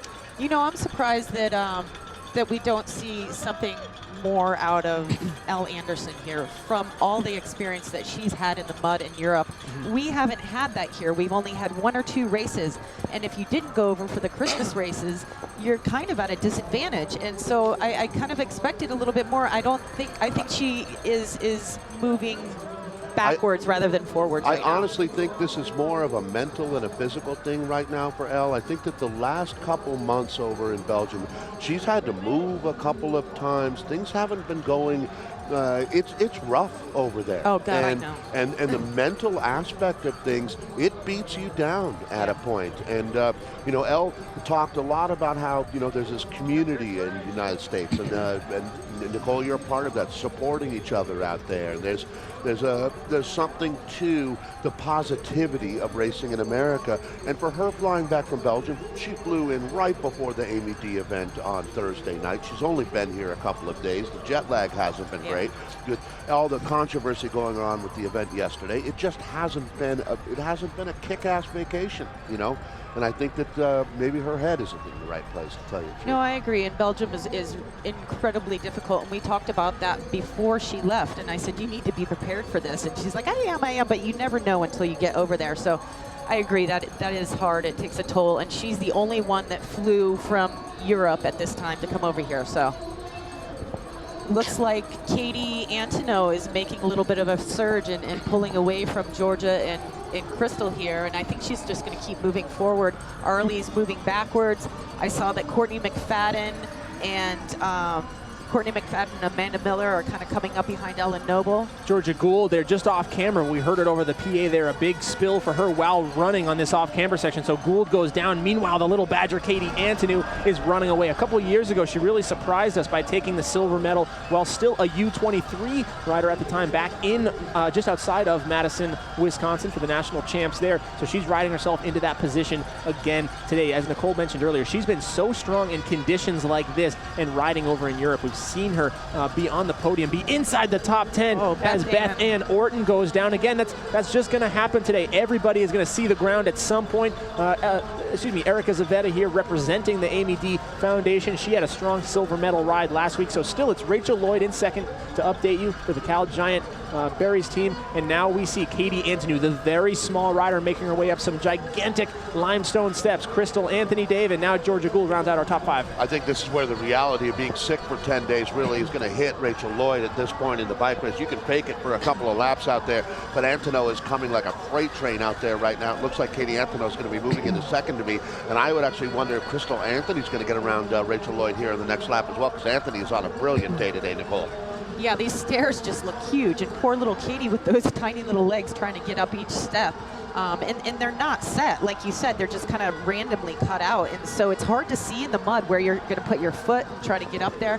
So it's interesting to see the different heights of people going up that. Katie getting an exchange here. Yeah, Beautiful. Matt Shriver there going to take her bike, and then her husband, Mark Legg-Compton, one of the strongest mechanics in the sport of cyclocross, will hand her a very clean, fresh machine. Rachel Lloyd now comes into the pits as well for Cal Giant Specialized. Now, Nicole, just like we saw in the U23 race, all the mechanics now trying to stack up here and get them the bike at the end of the track. Stu Thorne here for Cannondale, seeing if Katie needs a bike, which looks like she will not take. That's going to help her close the gap now on Rachel Lloyd as they come down this straightaway. Stu Thorne yelling words of encouragement to Katie Antonou, the bronze medal position. Nicole, what do you see? I thought that was a great move for her not to take anything, and it looks like the mud is not sticking to the bikes like it was before. The tires look pretty free and that kind of thing, so I think she made a great choice there. She'll probably get it on the next round on the second half of the lap on the other side, but she is a little badger. She's going after it. Meanwhile, here, bib number two on track right now. She's won a few UCI races over the last couple of years, and that is Rachel Lloyd, maybe the strongest bike handler in the women's field today. Katie Compton, she has such a huge engine that she doesn't get maybe the credit she deserves in terms of handling skills, because she doesn't need to usually use those skills to get away in a race. It's the fitness that gets her the gap to begin with. You see there on the Stars and Stripes bike of a 10-time national champion, just like we said with Logan Owen. There's been 9 days or 10 days maybe in the last 10 years that she has not been in the Stars and Stripes kit. This goes all the way back to Portland, Oregon, 2004, when she came off the back row, Dave told, to ride through everybody at the time, Allison Dunlap, Gina Hall, to take her first ever title. What was amazing to me was the next year in Providence, she had to start on the back row again, as that was during the era of the Paralympic piloting that she was doing with a blind athlete.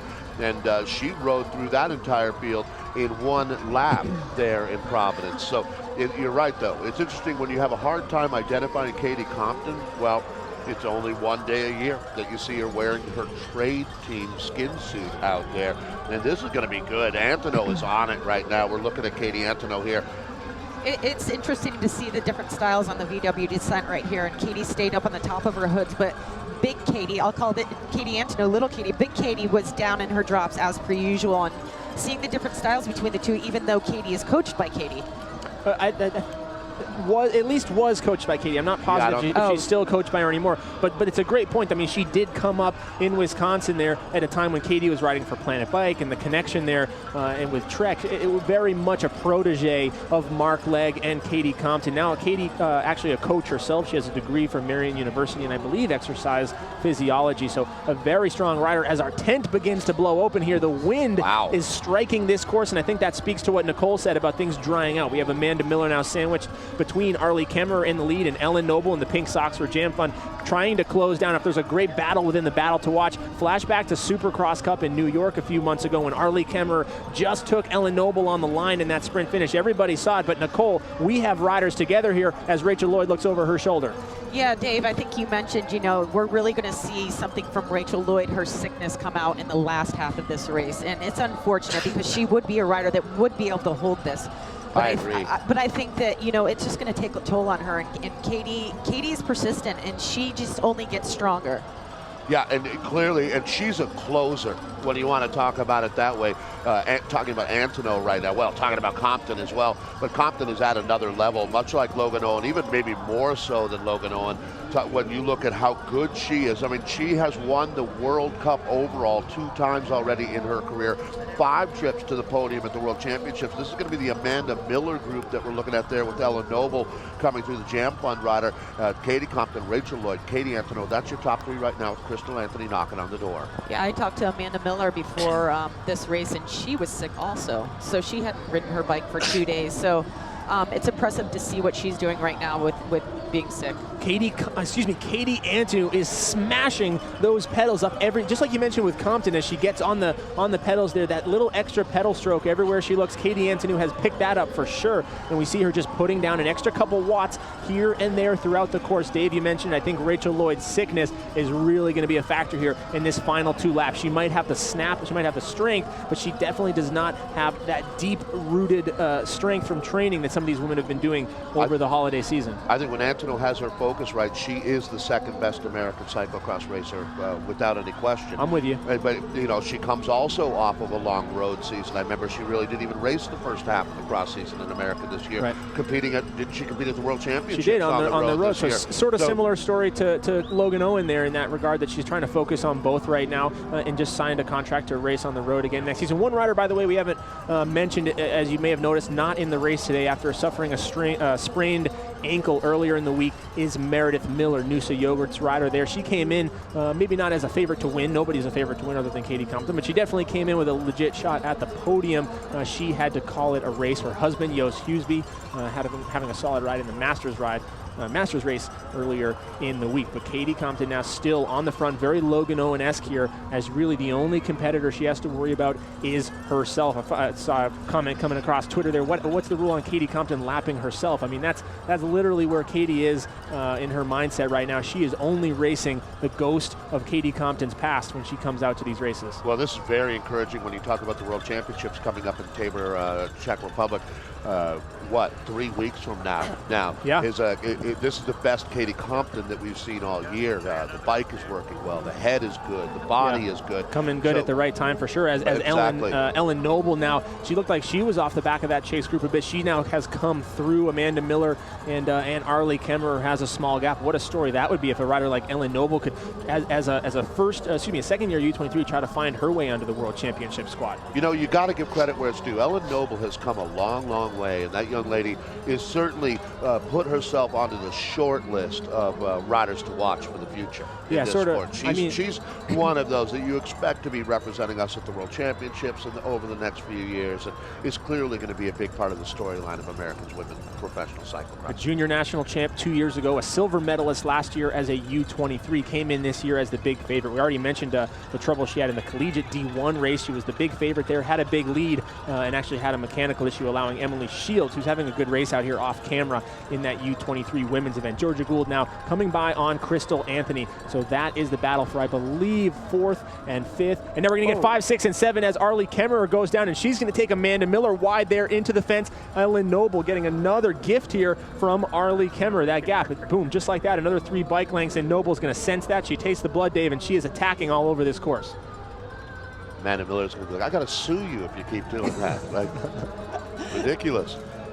It happens. It happens constantly. It's funny. We were together in one race this year, and I don't know, it must have been 15, 20 times she went down, and we were just laughing and cracking up at each other. But that's what you have to do in a course like this. You have to laugh at yourself, get back up, and keep going. How about Mo Bruno Roy holding off Courtney McFadden right there? Yep. You know, this is a mudder's course, no doubt about it. I don't know if there's any more rider that is better in the mud than Mo Bruno Roy. And a great runner, like we mentioned earlier, a former collegiate runner. Mo Bruno Roy last weekend on the podium on Saturday at the Resolution Cross Cup in Dallas, and then also very strong on Sunday. So yes, the conditions suit her, but man, fitness more than anything right now is carrying Mo Bruno Roy to a great ride. We talked about it last weekend a bit, how this season she's kind of stepped back a bit from traveling as much, but really still finding as good a legs as she has had at any point in her career over the last few years. Now, down goes Lloyd. So Rachel Lloyd goes down on that Volkswagen descent here as they make their way into the barriers, Dave. She's going to be very shaken up. That was a hard slam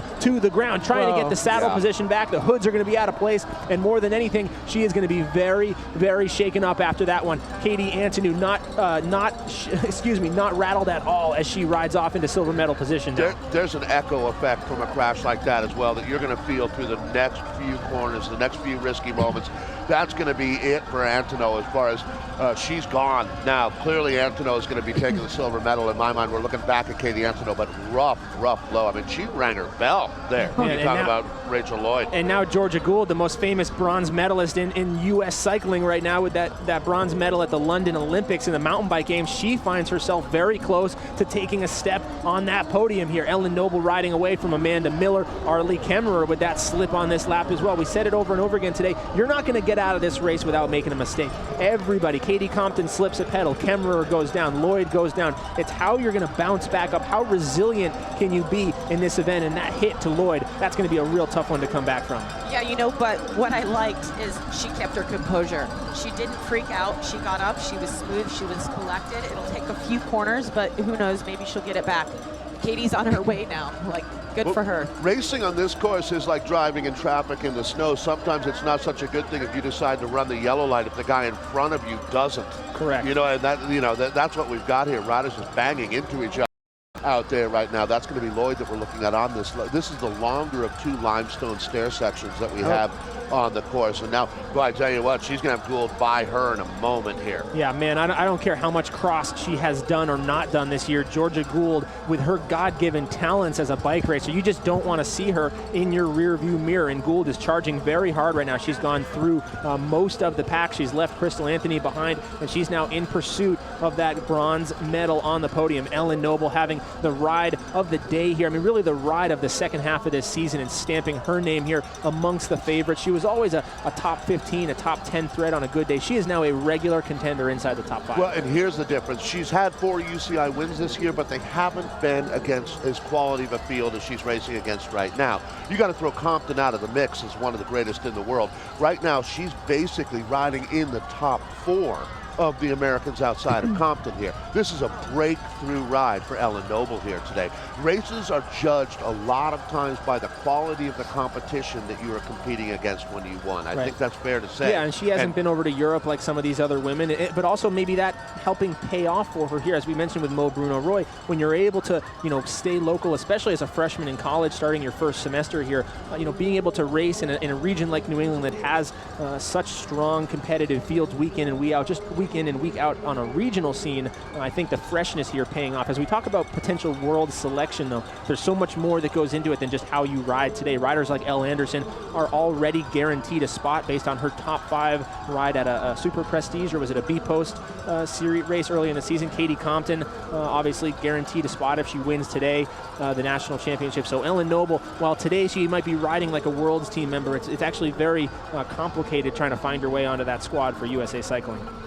I think I'm going to call that Georgia is going to catch Rachel. She seems to just be pushing and pushing and pushing and just inching away. And, I think Rachel was definitely rattled by that fall. Well, and that's another thing we talked about, Lloyd, becoming into the seasons, into the event being sick. Well, Georgia Gould has been doing her base miles lately, and she's a diesel. There's no question that she's not going to be posting slower lap times in the final couple laps than the early laps. She'll be posting faster lap times where, Rachel, to her credit, it's amazing that she actually flew out here to take the start.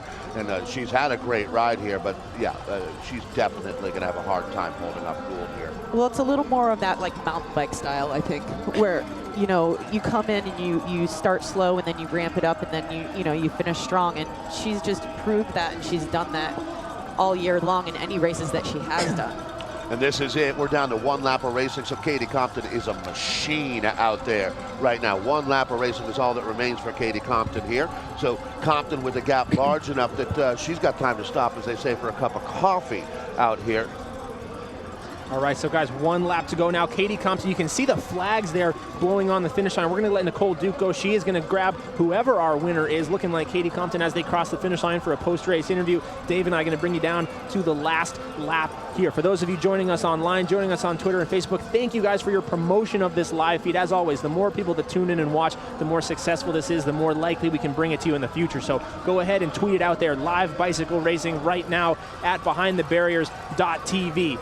Solid silver standard right now. When you look at Katie Antonov, the Cannondale Cyclo-cross-world.com rider coming through, I think the real questions here, Lloyd, Cole, is Rachel Lloyd going to be caught by Georgia Gould? Does Ellen Noble get up to Crystal Anthony? And how's our top 5 going to fill in on that podium right now? Absolutely. I think Georgia, I think she gets there. What she can do when she does get there, that's going to be the question. And then with Ellen Noble, she is in position to take the U23 Women's National Championship title. I don't know how much she wants to risk pushing that. I don't know the race behind her, how close that might be. I know Emily Shields, some of the other riders are pretty close behind her. I think she's going to be pretty content with where she is in the field at this point. But anybody who's got their eyes set on that bronze medal, Georgia Gould, Crystal Anthony, they are going to be after it. Anthony comes across now in the unmistakable orange helmet for the Optum Kelly Benefits team. At this point, there is no risk at all in going for the podium to give up that U23 championship. There's no one even close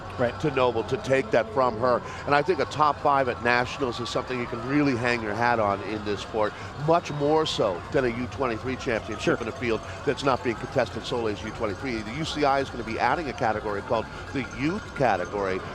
We saw that at nationals, and here you go, Compton with a little bit of trouble in the pit here right now. Katie Compton just sliding out on that corner. Now, she has plenty of time to make this mistake, but again, it's those small mistakes, and keep an eye on the section, of course, where we see riders making these mistakes, because if Compton can do it there, anybody else can make that same mistake.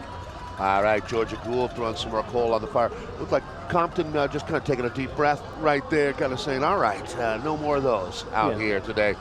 She's got the, oops, sorry, I was going to say, she's got the pink sidewalls there of the FMB mud tires, and she is on a disc brake equipped Trek Boone bicycle. So that thing is a machine made for conditions just like this. Looks like just about everybody out there, Dave, it's only been a couple of years now that we've been talking about disc brakes and how quickly that change has happened with the SRAM CX1 kit and those hydraulic disc brakes this year. Man, they had their issues last year. They had that recall, but really the way that they were able to bounce back from that and put out a product that is winning races here across the board between Logan Owen in the U23s and now Katie Compton on the front of this race as well.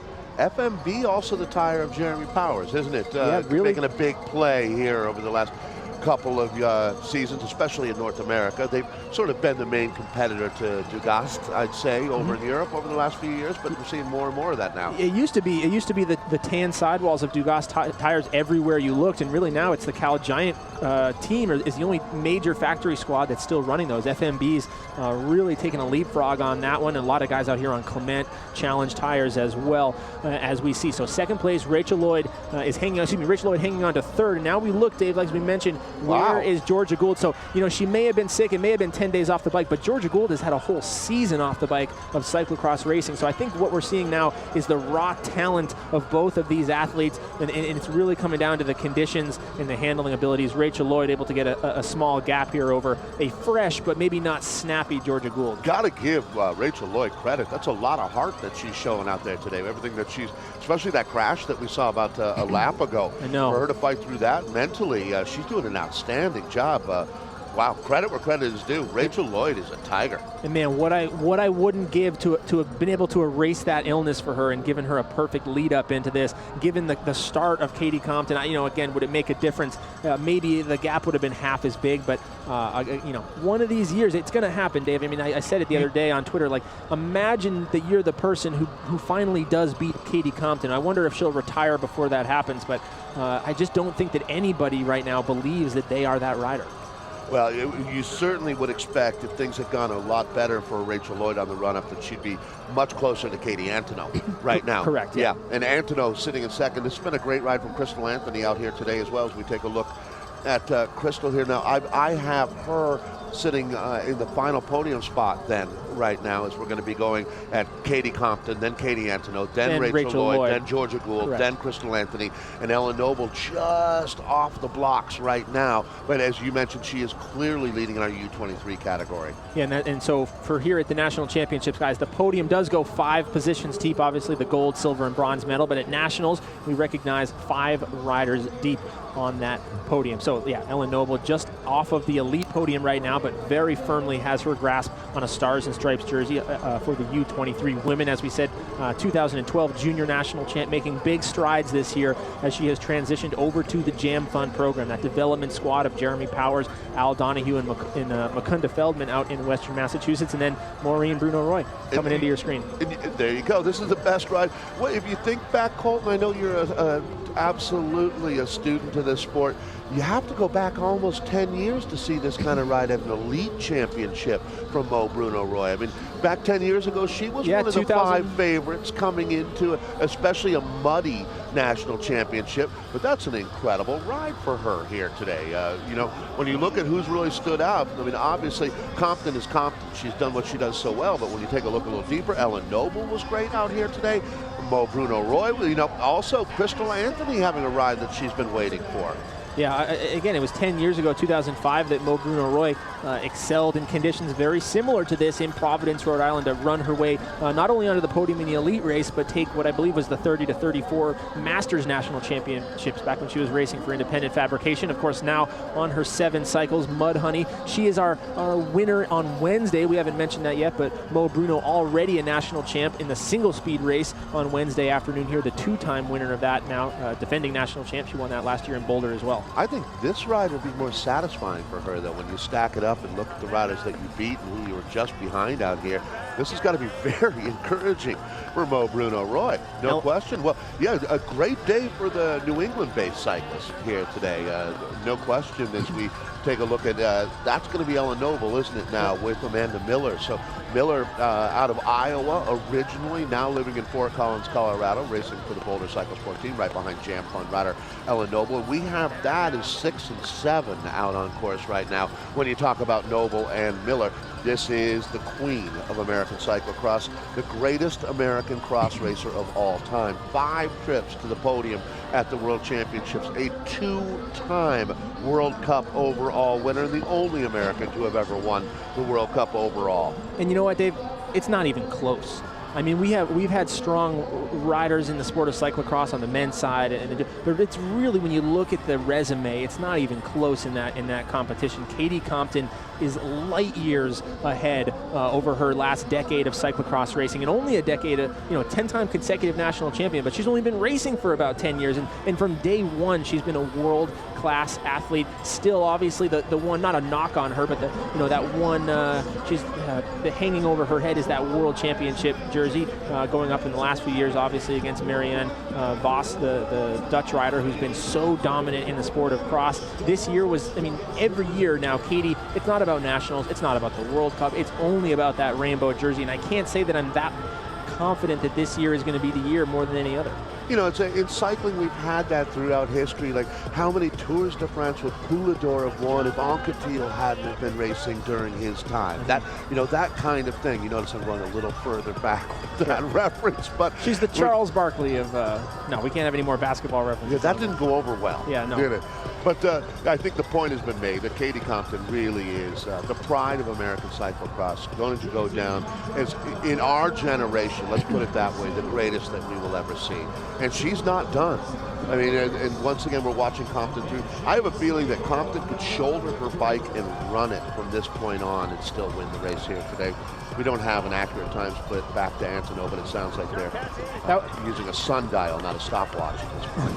That was the corner where we would see Logan Owen and Yannick Ekman dismounting, dragging their bike by the hood, and actually looked much faster to run through that section. So Katie's struggling a bit there as you see her have to bobble, put one foot down, but man, she's got plenty of time for mistakes. The course has dried up a bit. It really here. is. That wind whipping has dried things out. It's gone maybe past its worst point in terms of peanut buttery stickiness, and it's starting to come back in the other direction now as you see these riders not pitting like we saw in the junior race every half of a lap. So Amanda Miller now being distanced by Ellen Noble. I don't know if there's enough ground left, though, to get that top 5 spot from Crystal Anthony. She can see it right in front of her. But less than a half a lap here. You put the bit between your teeth and just start flogging yourself like a rented mule, because that is the line. It's winning the bike race. It's going top 3. It's going top 5. Those are the benchmarks out here. That really is it in this field. And man, a top 5 would be huge for Ellen Noble. Katie Compton now already down the Volkswagen descent, up the barriers and onto the pavement for the last time. Dave Toll, look at this, 11. There are no longer enough fingers for all of the rings as Compton has put herself into another stratosphere with this performance here today. 11. That is absolutely brilliant. Katie Compton, and I think what we can be even happier about is she's going to be heading into Worlds looking like the Katie Compton that we've got a shot with if you want to see her on the top step. So the Trek Collective rider, Katie Compton with it. Wow, that was closer than we thought. So Katie Antonow, good for the silver here today at Cannondale. Cyclo-crossworld.com. The Little Badger delivers an outstanding ride. And actually, that gap is a heck of a lot smaller than we thought it was out there. Rachel Lloyd holding on for third today. She should be very proud of that performance. The mother out of Santa Cruz, California, came into this race sick, getting a nice pat on the back there from Anthony. This Cal Giant will have 4 riders on our podium here for the presentation. And let's go ahead and throw it down to Nicole. She's with Katie Compton, our 11-time straight national champion. How's it going down there, Nicole? Oh, it's great. Katie, congratulations on your 11th win. But we were all curious about the start. Can you tell us a little bit about what went on? Honestly, I just had to be a lot more conservative today. I haven't been feeling awesome, so I wasn't quite sure if I went out too hard, if it'd come back and get me. So I kind of wanted to sit in a little bit, but I think I sat in a little bit too much. And then I was in traffic and just had to be patient and wait. And I knew I couldn't go too deep too soon, so I just waited for a good spot, and then kind of halfway through I got to the front, and then once I was on the front I just tried to time trial it because it's so easy to make a mistake and lose time, and you never know with mechanicals or with how the conditions will change. So if I had a gap, I was going to keep it. Well, great job today, and it was great to be able to see you win your 11th one, and congratulations. Back to you, Colt. All right, thanks, Nicole. Back now in the booth as Arlie Kemmerer comes across the line. Amanda Miller already in. Mo Bruno Roy is there. Arlie, man, with a great start early on. She was off the front of the bike race there on lap number 1 with Ellen Noble on her wheel. All 10 of this top 10 right now. This is a great finish to what has been really a difficult year in terms of consistency throughout this elite women's field with injuries and problems and sickness coming in. But everybody here on the day when it matters at national championships, everybody turning it up just that extra level. And on a Monday as well. I mean, we keep kind of going back to that these women were tested so much, not only by the conditions here, but, to quote something I read earlier, who would have thought the hardest barrier to cross in this race would be the bureaucratic red tape when it came time to actually getting out on the course here. So Rachel Lloyd, a very strong third place. We're going to toss it now to a quick commercial break. We'll be right back with more action. I'm Jeremy Powers, professional cyclocross rider. I race for Team Rafa Focus. SRAM Force CX1 to me, it's so simple and it is really effective at what we're using it for. To think that now we have a cyclocross specific set of gears, brakes, all of these different things that SRAM has developed. Now I look at the system and I look down at the bike and I think this is a work of art. This is now a machine. I'm confident in it and I just really feel like I'm on a state-of-the-art cyclocross specific group set. Out of 42 vehicles, based on 6 different criteria. Why did a panel of 11 automotive experts name the Volkswagen Golf Motor Trend's 2015 Car of the Year? We'll give you 4 good reasons. The all-new Volkswagen Golf, starting at $17,995. There's an award-winning Golf for everyone.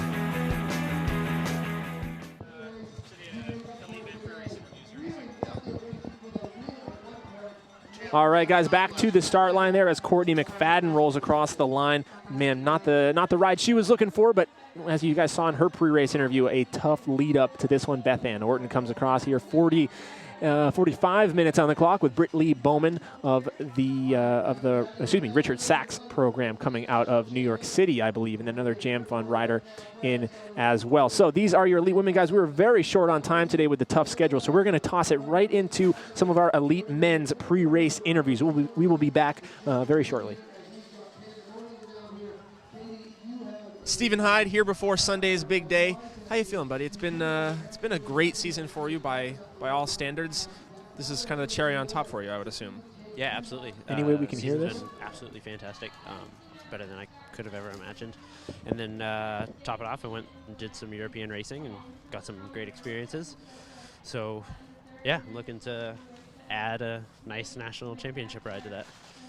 When you come into this weekend, I mean, every race sort of has its clear favorite here. Obviously, Powers is the favorite in the elite men's race, but based on the way you've ridden in big races this year, I think you're certainly in that discussion for number 2. And if anything, should falter, is that how you feel? Do you feel like you're right there going out to the podium in the title?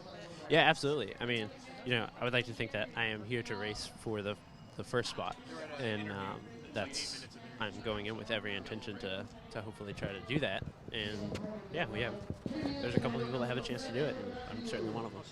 You've been down here in Austin now for a couple weeks. Just tell me about the vibe down here. I mean, we've done so much cross in New England and other regions, but this is really the first time for cyclocross in Texas. How's the city been? How's the course been? What do you think? City's been fantastic. We've been here for like a week and a half. I'm pretty used to Austin. I've done some trail riding here, and I've done a lot of BMX here in the past. I've got Is there any kind of crowd out there? Come out quite a bit. Yeah, good. So Great. I'm pretty at home Really? here. Good. The course looks pretty awesome, especially since the weather's been changing up a little bit. Yeah. It definitely feels like New England, so that's good. So maybe we have the upper hand on the rest of the country. Danny Summerhill here the week before National Champs. Now, it's been a couple weeks since we've seen you. You shut things down back in the fall. You've been doing base miles. Where are you at right now as we come into this very big cyclocross race for 2015? I'm at Austin, Texas. That's where I'm at. I'm excited. I've been looking so forward to this race because of knowing that we're supposed to have good weather. So the fact that it's colder here than it is at home in Denver is a little disappointing, but still excited. No doubt about that. I mean, base miles sometimes can translate to pretty good race results, at least with road racing. How do you find, I mean, you've done this before where you've come off this kind of training into cyclocross. Where are your expectations What he'll do, after and trying then to go out there and compete? I haven't really set my expectations yet. I think that'll come closer to like Friday, Saturday. But like I said earlier, I'm excited to be here and excited for another showdown with Jeremy and everyone else that, like my last race was in Kentucky, so it'll be fun to see those guys again and rub shoulders with the best of them. So, all weather reports are saying mud, maybe even a little snow. It's definitely going to be wet. Does that get you psyched up? Do you like those kind of conditions? Have you seen the course? Yeah, I saw the course today. My mom actually raced, which was really cool. But snow would be cool. Rain, I wouldn't be so excited about. But I think, like Jeremy said a little while ago, I mean, no one knows what it's going to do yet, and no one knows how Texas is really going to handle a rainy cyclocross race. So we'll see. Ryan Chabon down here in Austin, Texas. You had a pretty good weekend last week in Dallas. Is the form coming back? Do you feel that? Is the confidence returning? Yeah, last weekend was it's the best weekend I've had this year. So, and there's been a few of them. So, a very few weekends I've been able to race, and I definitely am feeling better. I kind of get those glimpses of what you should feel like on the bike, and what I know my legs are capable of. And there's a couple times during the race, and usually it's like the whole race you feel good. And so, but there's a couple accelerations I was like, oh yeah, I got something behind the legs, and but this weekend's going to be challenging, and we'll see how it goes. I've heard some people call this course a Trebone killer. It just seems like it's twisty. It favors maybe a smaller guy. Do you feel that way or no? A Trebone killer? No, I mean, for me, this course rides a lot like it feels like Louisville was this year, just kind of fast and twisty. I wouldn't say I prefer it. It just seems there's not a lot of physical effort involved in the course. It's just a lot of slow turns and like just keeping your momentum through the corners. And that's when it's dry, when it gets muddy, it could be a completely different game. And, we raced a couple of years ago here on the mountain bike. And when the limestone gets mud on top of it, it's like ice, and it's going to be really challenging. And who knows what's underneath all the ground? There's a million rocks out there now. And that's what you can see when you're riding. When it gets muddy, I think not having mechanicals and keeping air in your tires is going to be extremely challenging this weekend. Not having been racing a lot of these guys every week and being able to kind of compete with them that way, I've noticed you've been putting a little intimidation out there on Twitter maybe lately. Tell me about the mind games coming into a big race like this. Oh, there's no mind games. I just, I've been riding my bike a lot and you get a lot of downtime and I get kind of bored and I just, I like to mess with Jeremy. He's kind of like my favorite one to pick on because I know he takes it light, but I also know he takes it kind of deep down in there, and so, yeah, it's just for fun, like we're all pretty good friends. Jeremy Powers here in Austin, the defending champ, I might add. This is a big one for you. I know your year has really been based around that World Cup season and then now coming into Nationals and Worlds. How's the fitness? How's the mindset? How's everything going? Yeah, things are great. It's been good to be, in Austin, not in Europe. The weather hasn't been amazing, but yeah, I think that things feel good here. I'm in a good place mentally. I feel physically good. I did have a little bit of a IT band issue from coming back from the World Cup in Belgium. Very steep runs, just aggravated my IT band. I had to sit out last weekend, but getting a bunch of great PT work down here, and I've ridden the last couple of days pain free. So I think it's all systems go, and really like the course and looking forward to the race here. In the U.S. this year, especially in those C1s, which were the focus for you, I mean, you've been very dominant. You won a lot of races. Coming into Nationals now, it's been a while since you've really seen this U.S. competition at their best. Where do you feel confidence-wise compared to years past when you've come up against the Nationals field? I mean, I've definitely focused in on being able to go after one day of racing now. I think that's something that I have a lot of confidence in, especially here. But, when I'm going to the World Cups, I'm also, I'm putting everything out there. I'm also racing against the best guys in the world. So it might not look like it, but, I'm racing those races as one-day events. And that's really why I started to do just C1s, because I'm only racing one day at a time in the World Cup. So putting everything on one day is a lot of pressure. And it's something that I had to grow as a rider with. And so by doing that, I've sort of done a national championship every single day. So all of these races are at the same level for me now. And I bring the same amount of confidence that I brought for the whole season. I haven't gone to a huge peak or a huge valley. I've just stayed pretty similar all year. So, I think I feel really strong for this event, same way I did at the beginning of the year. But if anyone's come up and they have a huge gain in fitness or they've lost 20 pounds, then, I'm probably in trouble. But otherwise, I expect to be at the front of the race and contesting the podium for sure. I know you've seen the course, and I know everyone's talking about the weather. We don't know what it will do or won't do, but as a first-year event, I mean, they've never held a cross race there before. How do you think they did getting the course together, and how's it going to ride if it does get slick? I mean, so far it's a lot of fun. It's actually really fast course. It would, if the race was held right now or tomorrow, it would definitely suit me because it's a scorcher. But with all the precipitation, I think you're going to be getting off your bike, and especially in some of the corners and running, which since I've been doing so much time overseas, that's not going to affect me either. I've been doing a lot of running training, and it's also what flared up my IT band. But the good news is that it's all in the bank, and I've got that base level of fitness there. So. Yeah, I'm excited. I think it's a good course. I think they've done a good job with the land that they have, and I think it's a challenging course. It'll definitely bring out a deserved winner. Thanks, Jeremy. Good luck. Thank you. And now to the start line we go. 2015 USA Cycling Cyclo-cross National Championships. Your elite men have been called to staging. They are being called up right now. Jeremy Powers taking the first spot on the front row here at Zilker Park, just in the heart of downtown Austin. Excuse me, 61 men on the elite field, and Dave told we were getting ready for 60 minutes of action right now. Yeah, the grid is located about 200 meters down the road from where you're looking right now, the finish line where our main official area has assembled. And yeah, so right now they're putting the riders into the grid at this point. Let's send a camera down there. We'll get a good look at the guys that are going to be making up that front row here. All right, guys, that front row will be today Jeremy Powers, your defending national champ, riding for Rafa Focus, Aspire Racing, Jamie Driscoll, Jonathan Page, Danny Summerhill, Stephen Hyde, Alan Krugoff, Zach McDonald, and Kerry Werner. I'm Colt McElwain here with Behind the Barriers TV, joined by Dave Toll, and of course Tim Johnson now going to be joining us in the booth for the elite men's race today. Tim Johnson not racing, but very happy to have you here with us. Well, hey guys, thanks for having me on. I'm really excited to look at today's race, and while it's not the place that I'd like to be, I'd rather be down on the start grid with these guys, but being here with you guys, I get the best seat in the house watching the coverage on our monitor right here. All the cameras all around the course have just been great in showing what this course is all about. So really looking forward to today. It sounds like the crowd's huge out there right now. It's I think it's building actually. The changing to Monday with such late notice and a lot of people being turned away, unhappy after yesterday's really difficulties.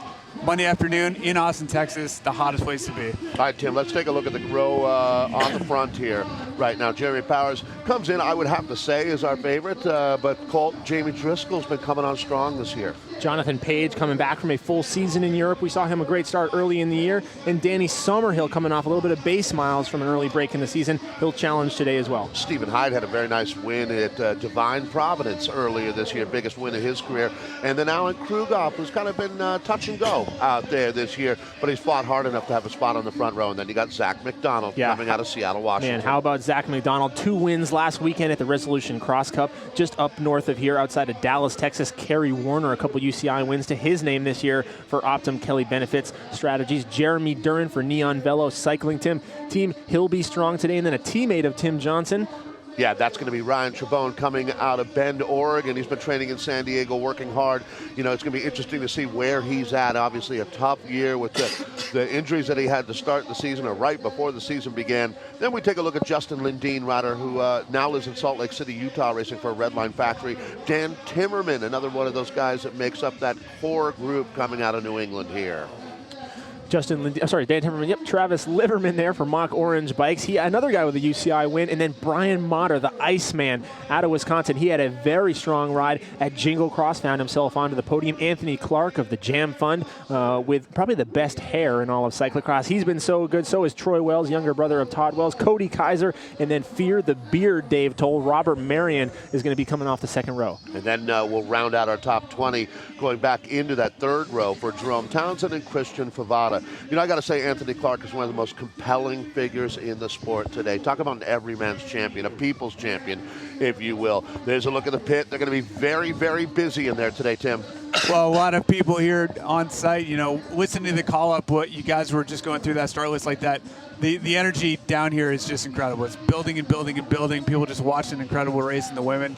Now the elite men, this place is really just starting to fire up. Summerhill was the one guy that beat Powers at a C1 this year when he went to the line with Powers and Logan Owen in Louisville. He's going to be one of the guys that comes in with a real shot here next to Zach McDonald. And then just to the left shoulder of Zach McDonald is the only other American to beat Powers this year, and that took place at the Milton Keynes World Cup, and this will be Jonathan Page, a multi-time U.S. national champion, most recently down in Wisconsin a few years ago. He is a very, very strong favorite for today. The only elite American to have ever stood on the elite podium at the World Championships with a silver medal. Second place. And then you take a look, actually bending down right now is going to be Jeremy Powers. He comes in as our odds-on favorite. He's our defending champion. He's a 2-time U.S. national champion, a multi-time U.S. GP winner. And then we get a look at Alan Krugoff. For Noosa Yogurt there. His teammate Meredith Miller not racing in the women's race, so he's got a lot of weight on his shoulders to try and bring it home for that program today. And then Stephen Hyde. Tim, is he the Rookie of the Year? Stephen Hyde, he's got a big day in front of him. He's had an excellent season so far, but I really see him as a big player in today and really kind of causing trouble for a lot of the guys who assumed that they would have a spot at the front of the race. He's had a great second half of the year. He was second to Jeremy out at Jingle Cross in that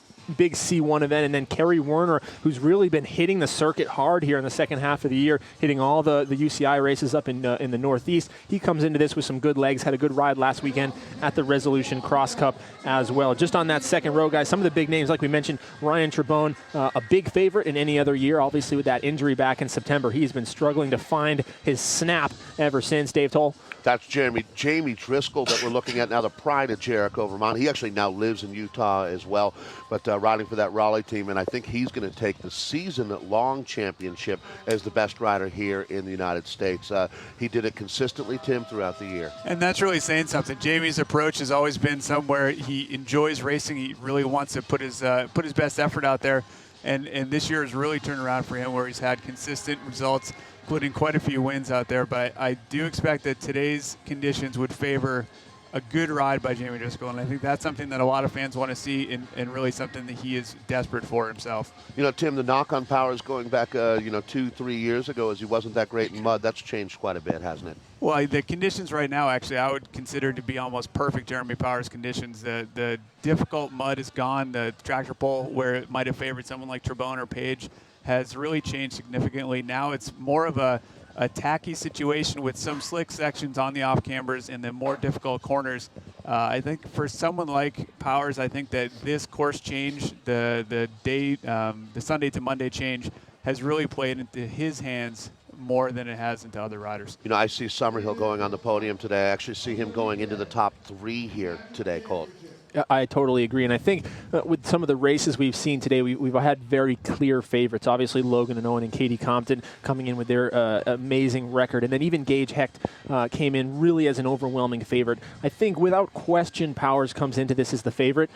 But when you look at that margin between first and second and all the other races we've seen today, it's maybe closer here than it has been in just about any other race. I expect maybe something along the lines of what we saw in the junior men's race. I think a lot of people are going to underestimate Jonathan Page today. We just don't see him in the U.S. He's been very good. He beat Powers at a World Cup, and even when he hasn't, he's been right there, Tim, a couple spots back in 15th, 16th, 17th place. It's really easy to race to anonymity when you're in Belgium. You're doing these races or traveling to Switzerland to go to take in Dagmarsallen or some of the other really lower profile but very, very difficult races that he's been doing. And so the results that he's been having, we haven't seen. We haven't seen the effort that he's put in. He's getting here as healthy as he's ever been. I've talked to his sister, friends of his who have been saying that his approach to this week has really been different in years past. You know, the stress level is a lot less, and he's really here to try and win the race. It's hardly going to be a surprise if Jonathan Page wins today.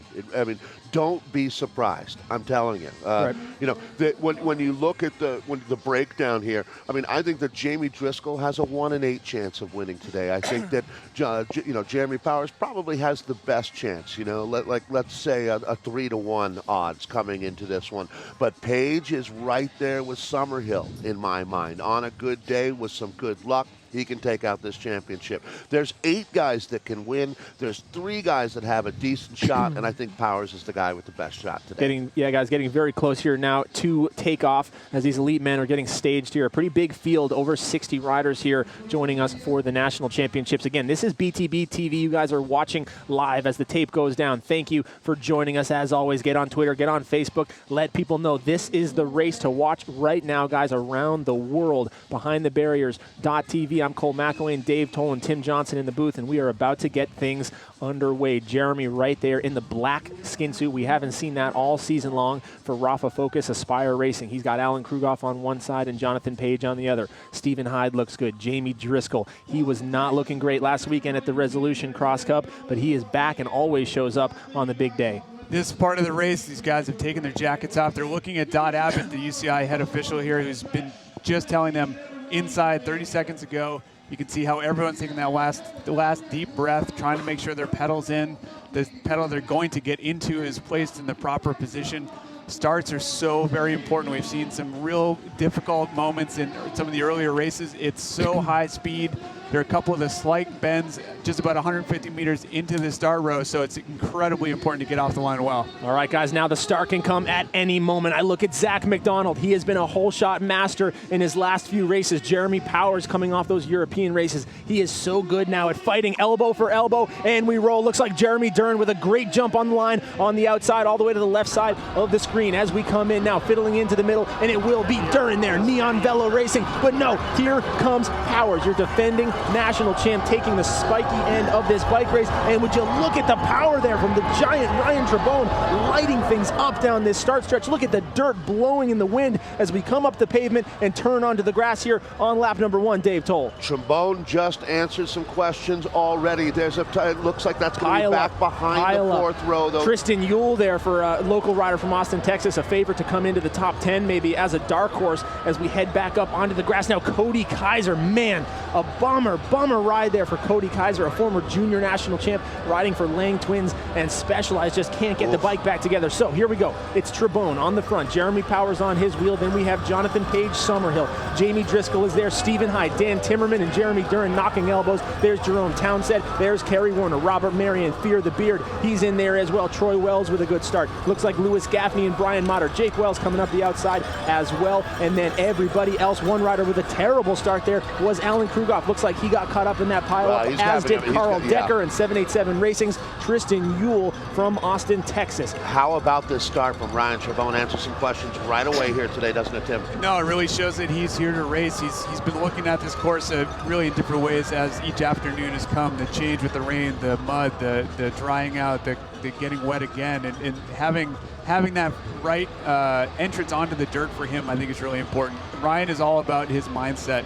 As an athlete, you want to be at your best, you want to be prepared and trained and rested and all those other things, but honestly, on race day, all of that stuff doesn't matter as much as how much do you want it. And you can tell that Ryan starting off like this shows that he does want today. Yeah, you can see a big effort from Powers right there, but Chabon is able to overcome that right now. We are seeing some real separation happening, so there you go. Now Powers into the lead, Chabon's second wheel, it's going to be Powers' third wheel, Summerhill's there, Zach McDonald having a good start, and then Jamie Driscoll rounding out our top 6 right now. I look at that move from Chabon almost like we saw with Tobin Ortenblad in the U23 race, a strong rider. He has the power to start, but those are my 3 favorites right there between Summerhill, Page, and Powers, and already, Tim, those 2 on the front right now starting to create separation. We just saw Page come on the inside of Powers a little bit. They were going side by side. That's something that Jeremy does not like. He's very aware of how other riders are around him. Page, not so much. Page is all he wants to do is get to that corner first, and he's not really aware of what that means. He wants to get there first no matter what. Really the American style versus the Belgian style right there, isn't it? Well, I think it's a mindset. It's a personality thing. Jonathan is all about the race, and Jeremy wants to be friends with everyone at the same time. So I think that those guys have a different way to do the same thing. They're going just as fast. Zach McDonald having a little bit of a slip out there in the U-turn. These conditions right now have been peanut butter almost all day. Sticky stuff. Now it's drying out. Some sections are still incredibly slick. Anthony Clark almost in the top 10 right there behind Jeremy Dern as they come through. That's a good start for Clark today. Jerome Townsend, a great start for the rider there out of Western Mass. And then you have Justin Lundeen, your single-speed national champ. He was flying last weekend, Dave Toll, in just outside of Dallas, Texas, in Garland, Texas at the Resolution Cross Cup. He was really fighting for the win there against a very strong Zach McDonald. Now I look for Zach really to elevate his game on this course. It is so slick out there. He's a serious threat for the podium, but right now we are getting our money's worth. The battle we all talked about, Page and Powers, it's go time. Tim, you know that old saying that every now and then you get 2 dogs fighting for a bone and the third one is going to come along and take it. Is that what Summerhill should do right now? Sit back and let Page and Powers work each other over a little bit mentally and physically. Sit back and let those guys fight. Is that a good tactic for him? That's always a good tactic.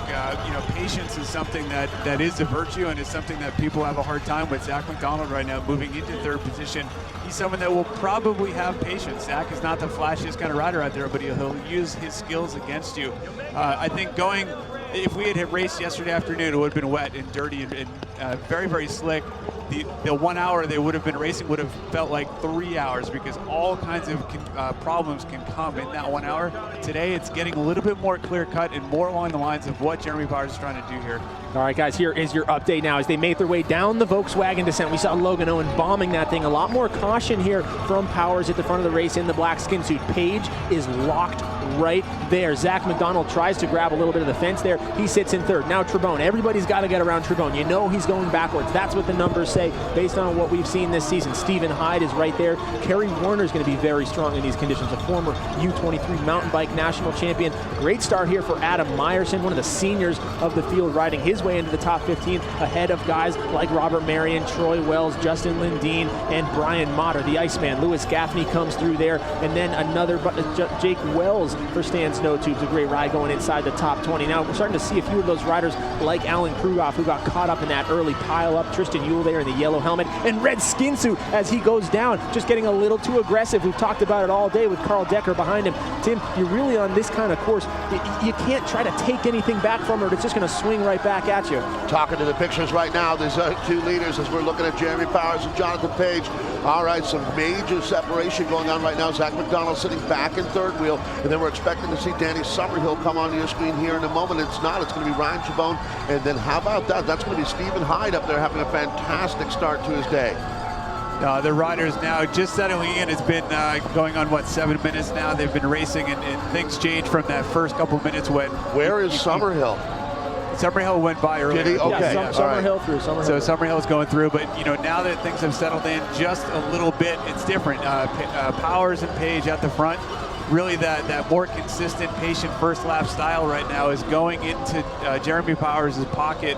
Page I think he's going to really want to try and force the pace a little bit to make Jeremy make a mistake. Jeremy is not comfortable having Page on his wheel like this. This is a very intimidating feel. It's much like being tailgated on the highway, isn't it? Where you're like, look, just back off a little bit. It's a mental thing, isn't it? As an unknown, I mean, Page not having raced with Powers in quite a long time, you don't know how the other rider is doing. You don't know if they are really so fast that they can make up for any mistake they do, but you know, having someone on your wheel that you're not really sure of is disconcerting. And that's a great analogy, Dave. Page is locked right there. He's the semi-truck with his high beams just sitting on Powers' wheel, trying to force a mistake. At this point, when you look back at the last 2 times when Powers has won a national title, it has not been with somebody that good sitting on his wheel, stalking him all day. It's usually been a situation where he gets a quick gap and he's able to ride his own race in solo.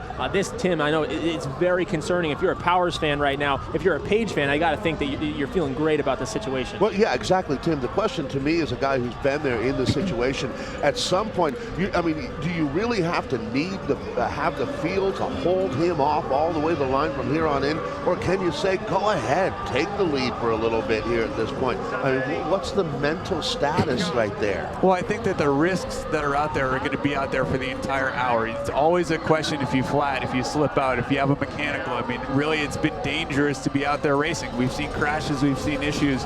As this race goes on, Powers really has to try and mitigate those effects. Page has been known to really get in trouble for himself, by himself. Hopefully he's looking down and not with the mechanical, but just making sure that he's going to be okay. Page has Powers right in front of him right now, and that's really the best case scenario for Jonathan Page. Jonathan Page just erased that gap on foot. I don't know, Tim, if you have a perspective on who's a stronger runner out there. I know Powers has never really been touted as a very strong runner on foot, so Page really closing that down quickly, and on a course where there's going to be so much time off the bike, the bonk breaker run up. We have this one here through the Volkswagen section. Of course, the giant limestone steps here at Zilker Park. We saw earlier that played a big factor, especially in the later laps in a lot of the earlier races. You know, looking at it like this, the more time you are on your bike, it's better for Jeremy.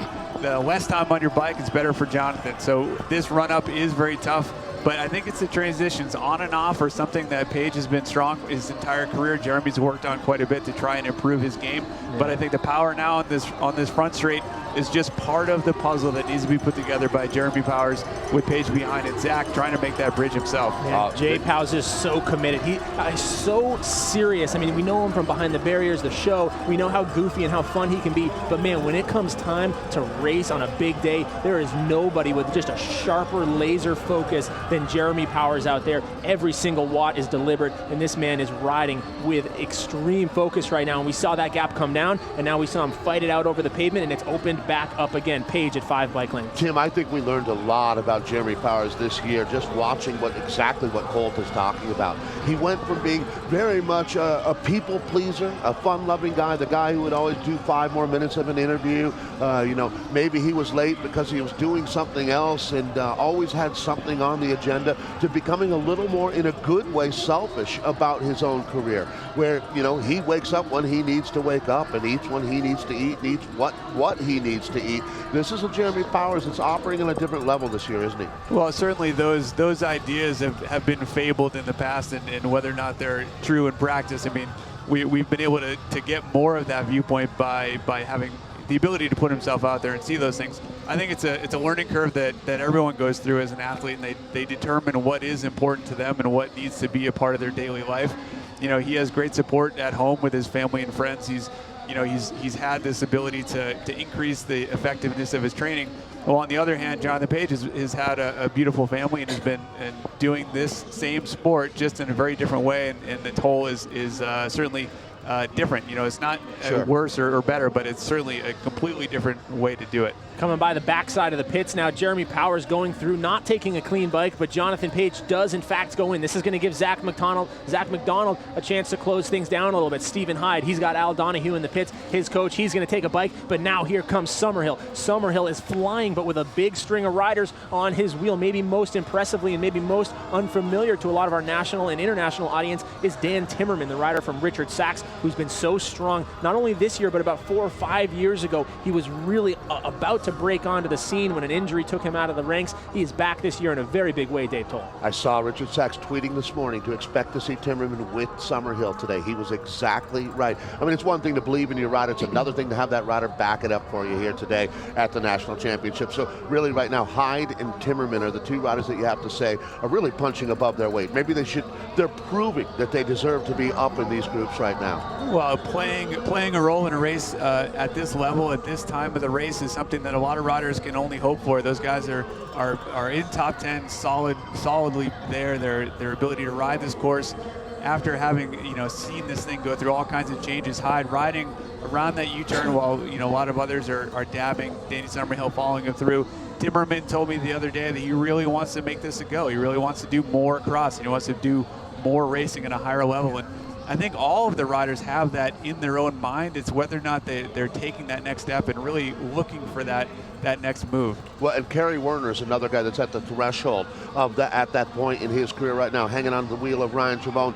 We look a little bit deeper right now, and that should be the bear, Troy Wells, out of Durango, Colorado here. And then it's going to be interesting to see he and Anthony Clark battling it out here for these spots up inside the top 10. But we're going to flash forward here and pick up the front of the bike races. We're going to be looking for Jeremy Powers, and there he is. And you know what, Devin? We haven't called out an attack or anything, but sort of just like that, this gap went from 2 to 3 to 4 to 10 bike lengths, and Powers is very confidently, as he hits the bonk breaker run up here, riding away with the race. Jonathan Page just on all elements of this course, it seems like the running. As Zach McDonald goes down, Page just cannot match Powers. There's nowhere where Page is better. There's nowhere where he's closing and Jeremy's extending. It's just a very gradual extension away now from Jeremy Powers. I thought McDonald was getting pretty close there, although that's going to hurt him. It looks like Stephen Hyde sitting 4th, Danny Summerhill 5th, and Dan Timmerman right now just outside fighting for the podium as we make our way down another one of these dangerous Volkswagen chutes, approaching his very long limestone step run up. Tim, I know we saw the course preview with your section earlier. Tell me about Jonathan Page coming through this section, and tell me about what these stairs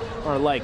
These stairs they're treacherous. They're treacherous going up, and actually where their riders are going down now has been built up. Those were the exact same limestone steps as you see the riders going up, but they've been filled in with railroad ties and dirt to create that descent. So it's very, very difficult. You can feel it in your tires, and it's something that really makes you afraid of what's going to happen next. It really sounds like it. We just saw it on that last descent that Page is just dive bombing out here right now. Is he a bigger risk taker than any other guy in the peloton? He's all in on these moves, isn't he? Yeah, now that he's more than 5 seconds off the back of Powers, he's going to take those bigger risks.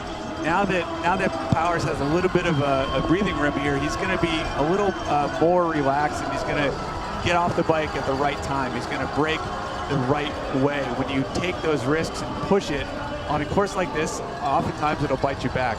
So Powers there dismounting, shouldering the bike, wrapping his arm right around the head tube there. Jonathan Page coming up the stairs as well. So everybody, we saw earlier in the week a lot of different carry techniques here, but these guys all going for it. Zach McDonald riding for CX Project 2015, a local development squad here based out of Austin, all building up towards this race. Zach, a great role model for a lot of those young kids as he not only races professional cyclocross, but pursues a full-time college degree, sitting in podium position right now. So Summerhill there, Timmerman there. Looks like Jamie Driscoll, the diesel engine, fighting as well. Kerry Werner, and then Ryan Trebone. I know at least one guy has got their money on Ryan Trebone today, but meanwhile, the smart money is on Jeremy Powers in that all-new skin suit. We haven't seen it all year as he heads into the pit, and there's going to be Tom Hopper waiting for him, Dave, right at the perfect spot at the exit of this pit. What a classy guy Tom Hopper is. I tell you what, right now, Tim, I have a feeling Page has got that win or die trying attitude out there today, where it's much more calculated coming from Powers. He's trying to methodically dissect this race, but Powers right now is not really gaining any more time on Page here. Page is hanging right in there. Tim, do you, at what point do you try and take the risk of not pitting to try and get that time advantage to close the gap? It looks like Page there maybe thought about pitting but tried to close the gap on Powers instead. It depends on how you've been riding the lap beforehand. If you felt yourself go off course a couple times and you feel like you're picking up more mud than normal, yes, you want to take that pit. If you feel like you're in a good rhythm and you're in a good groove and you don't want to really risk getting out of that, then you want to keep riding. I think Page does want to collect 1 second or 2 seconds anywhere he can, just to make sure he stays within the rear view mirror of Powers. Like I said, Powers is going to be aware of where Page is. If Powers makes a mistake, then Page needs to be close enough to take advantage of that. It's almost like the fuel strategy in NASCAR being used out here in the sport of cyclocross. We're looking at Powers right now. As I'm saying that gap has been holding really steady here over the last half lap or so. We're going to be looking at, well, we're staying with Powers. Our cameramen are doing a terrific job out there today. And I hope everyone watching on Behind the Barriers is appreciating what you're seeing here. It's probably dropped down to about 32 degrees, I'm going to guess. The temperature pretty cold out here, but the crowd is building. As Tim said, it's been getting larger and larger. That's going to be the high group. Timmerman is the rider in orange that we're looking at right now on that Richard Sachs bikes, and then we go back to Jonathan Page. And you know, forget about the fact that Powers has more fitness than anyone right now. Just watching the way he handled that little off camber compared to everybody else. He had that one quick little scooter step, and then he was off and flying. Zach McDonald, though, this guy can slide his bike around this course like he's just an expert at it. He literally teaches the clinic. He's taught clinics on this course, and he's running his way now towards Jonathan Page. It's always a question with Page coming back from Europe. How much is the time change affecting him? How much are the new conditions? He doesn't race these guys all that often. He's definitely going to be a little unfamiliar with Zach McDonald this season. Has barely seen him, and McDonald is charging. 5 laps to go, Dave Toll. A lot of time left in this race. Once again, guys, make sure you're joining the conversation on Twitter, #CXNats, or you can tweet directly at us if you have any questions or comments at @DoperSuck, @TimJohnsonCX. You get the feeling when Zach McDonald came out of the womb, the vehicle he was in was doing a 2-wheel drift.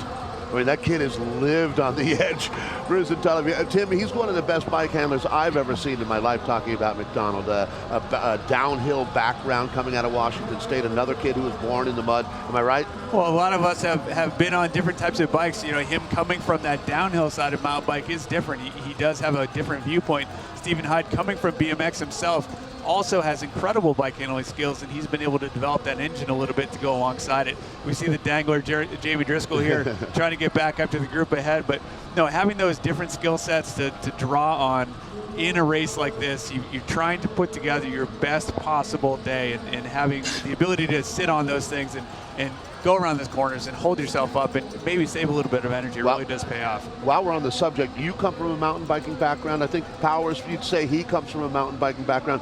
Page was a BMXer, wasn't he? Page was a hockey player, did a little bit of BMX, but was really introduced to the road early on and stuck with it for a long time. But you know, his career has been going on for more than 20 years now. We've had some pretty funny conversations ourselves, but yeah, you know, I came from a mountain bike background. I did local mountain bike races as a kid and really just kind of developed into a cyclist, I had hoped. And a lot of these guys have different ways to get into this sport, and I think you know, a 1-hour national championship race, it really does bring out that very internal drive and what you've learned early on. Summerhill might be the one guy that comes into the sport as a cyclocrosser because of the bizarre, you know, scene that was flourishing in Colorado when he was 12 years old. I mean, cyclocross was a legitimate standalone sport at that point, and then he started road riding to build up for his cyclocross season, and things have changed along the way, but that's kind of a unique angle right there. Well, I mean, look, the earlier races today, junior races, there are all kinds of riders on the younger age of their careers who found these races because of a large race, a USGP, a Super Cup, whatever it was. You know, Danny Summerhill getting introduced to cyclocross in Colorado because of that scene is a perfect example of that. Summerhill and Timmerman now taking bikes in the pits. That group that is sitting together right now, and I consider Jamie Driscoll a part of that group. That's as close as Jamie ever gets to really sitting on somebody's wheel. He is right there now. Everybody's when he's still within about 30 feet. Yeah, it's his comfort. Yeah. That's his comfort draft zone where he just that's his sweet spot, so to speak. But people from Vermont like their space. They do. Well, I'll give him to Utah now as well. He splits. He's out there, so he's a big part of that UTCX community as well out in Utah. But Powers and Page, this gap, Dave, it's grown to where it is. I don't know if it's continuing to grow. I think once Powers established the separation, I think he's now maybe dialed things back on the risk meter, maybe 1 or 2 or 3%, just trying to maintain a little bit. Again, we saw nobody so far today, whether it's Katie Compton or anybody else, has made it through a race without some sort of issue, some sort of slip or slide or crash somewhere. So you have to expect that. Powers hasn't had his yet, and as far as I can tell, Page has has had his yet either. Zach McDonald, on the other hand, has already hit the ground a few times. I think that's what helped that group come back together. Now he's got his feet back under him, and he's off and charging towards second place. Yeah, you got to remember our U23 men really raced for a full hour out there today as well, putting the mechanics and the equipment to the real test. I think this track that they're racing on now is quite a bit more forgiving than what the U23 men saw, almost 2 hours ago, Tim. Yeah, lap by lap, it's changed quite a bit. There's been, that sticky mud that was literally making a bike go from a 16-pound carbon fiber, amazing race machine to a 45-pound hunk of metal on someone's shoulder. It's gone from that lap by lap, very, very different. And I think as each lap has gone on, it's been more in Jeremy's hands than Jonathan's. Jonathan's trying to make his best run right now, and he's keeping close to Powers, but each step is very important for Jonathan to keep moving forward. Yeah, I think Jeremy really is at the point in his career that we saw Jonathan at, 6, 7, 8, 9, 10 years ago when Jonathan was winning consecutive national championships. He really is, the elder statesman of the cross scene right now in the U.S. in terms of guys who are really still competitive. It's not like he's on his last legs by any means. He is still very much a contender on the world stage at the front of this race, but Powers really in the last year or two has broken through that barrier from being a guy who can win races to being a guy who wins every race domestically, now trying to do what Jonathan has done in years past and be a guy who can try to win and podium over in Europe. I know we talked to Powers a few times, and he hasn't had a flawless lead up either, Dave. He had a little bit of illness.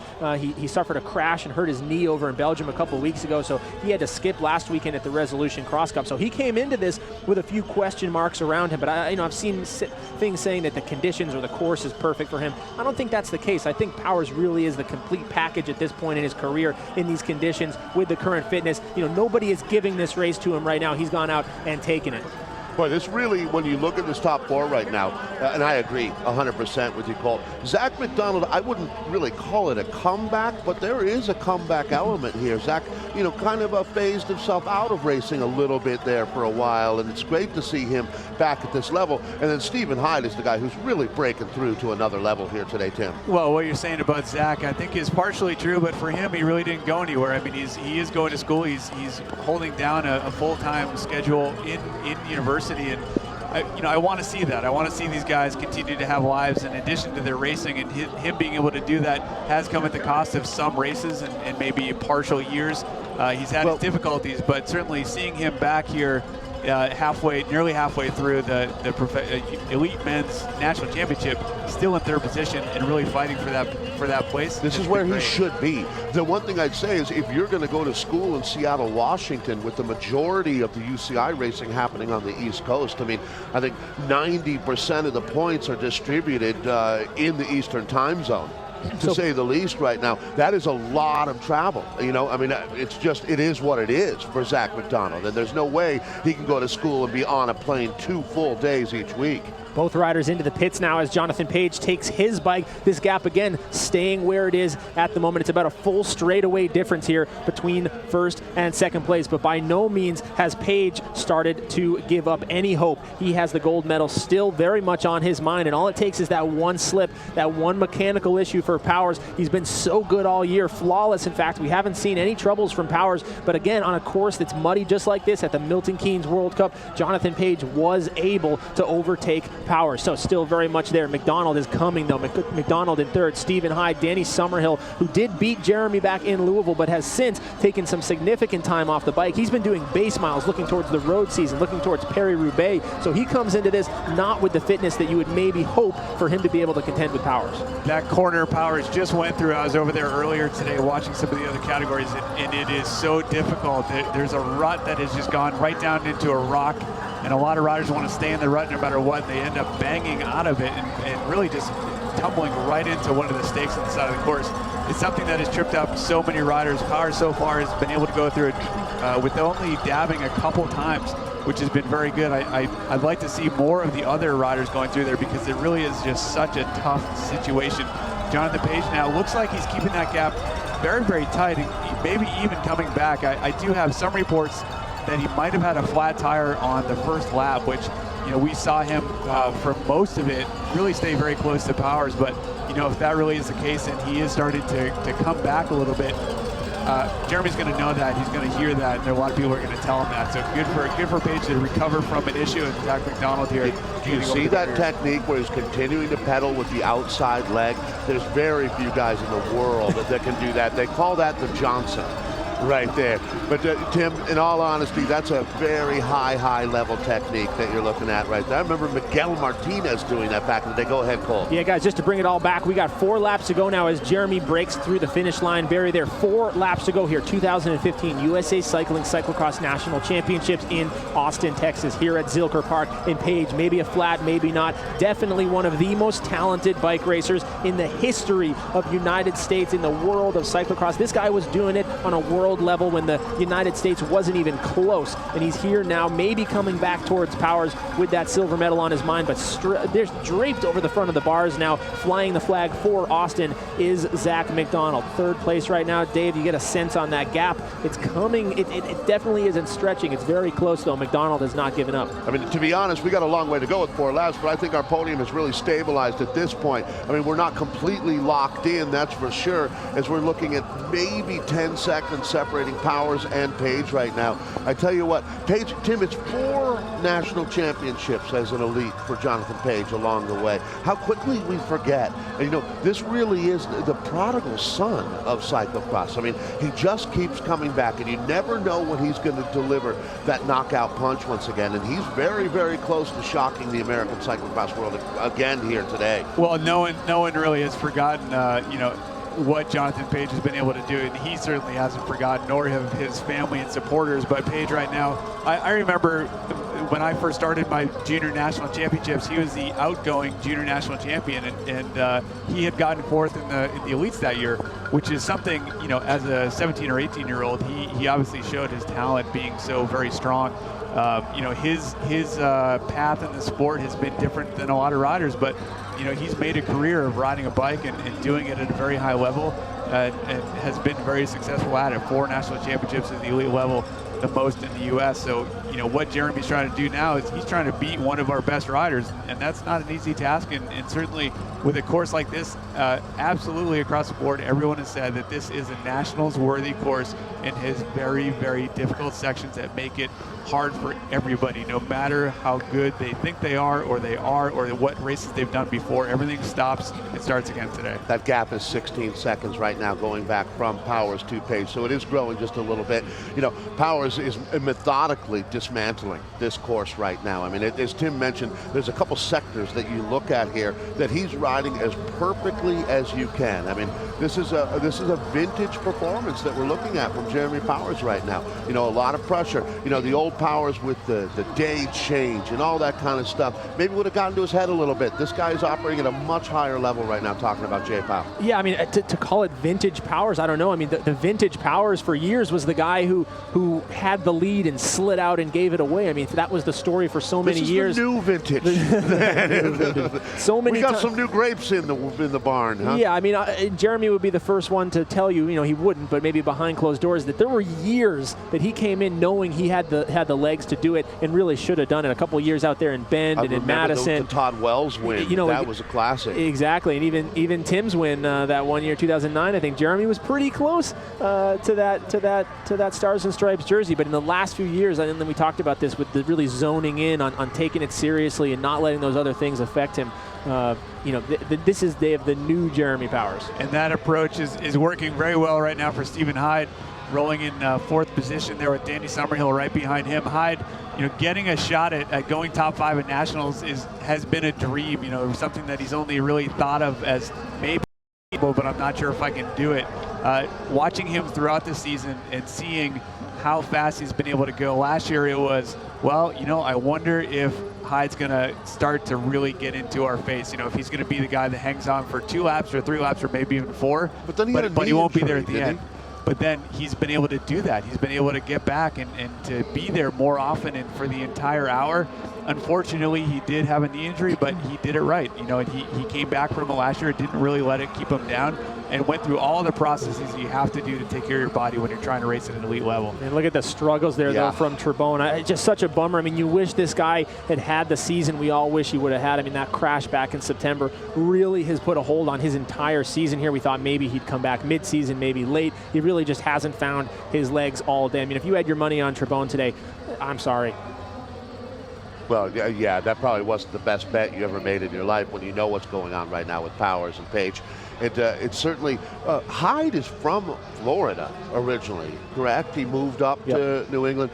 So, yeah, I mean, it's nice to see there's a bit of a scene starting up in different parts of the country right now, and Florida is one of them, and it's certainly nice. I know he probably didn't start racing cross there, but... Well, one of the things about being an elite level athlete is that you can come from anywhere. It's about what kind of genes you bring to the game, and you know, a lot of riders are extremely talented in areas that don't have a lot of racing, and it takes them a long time to get noticed or to really kind of go up through the ranks.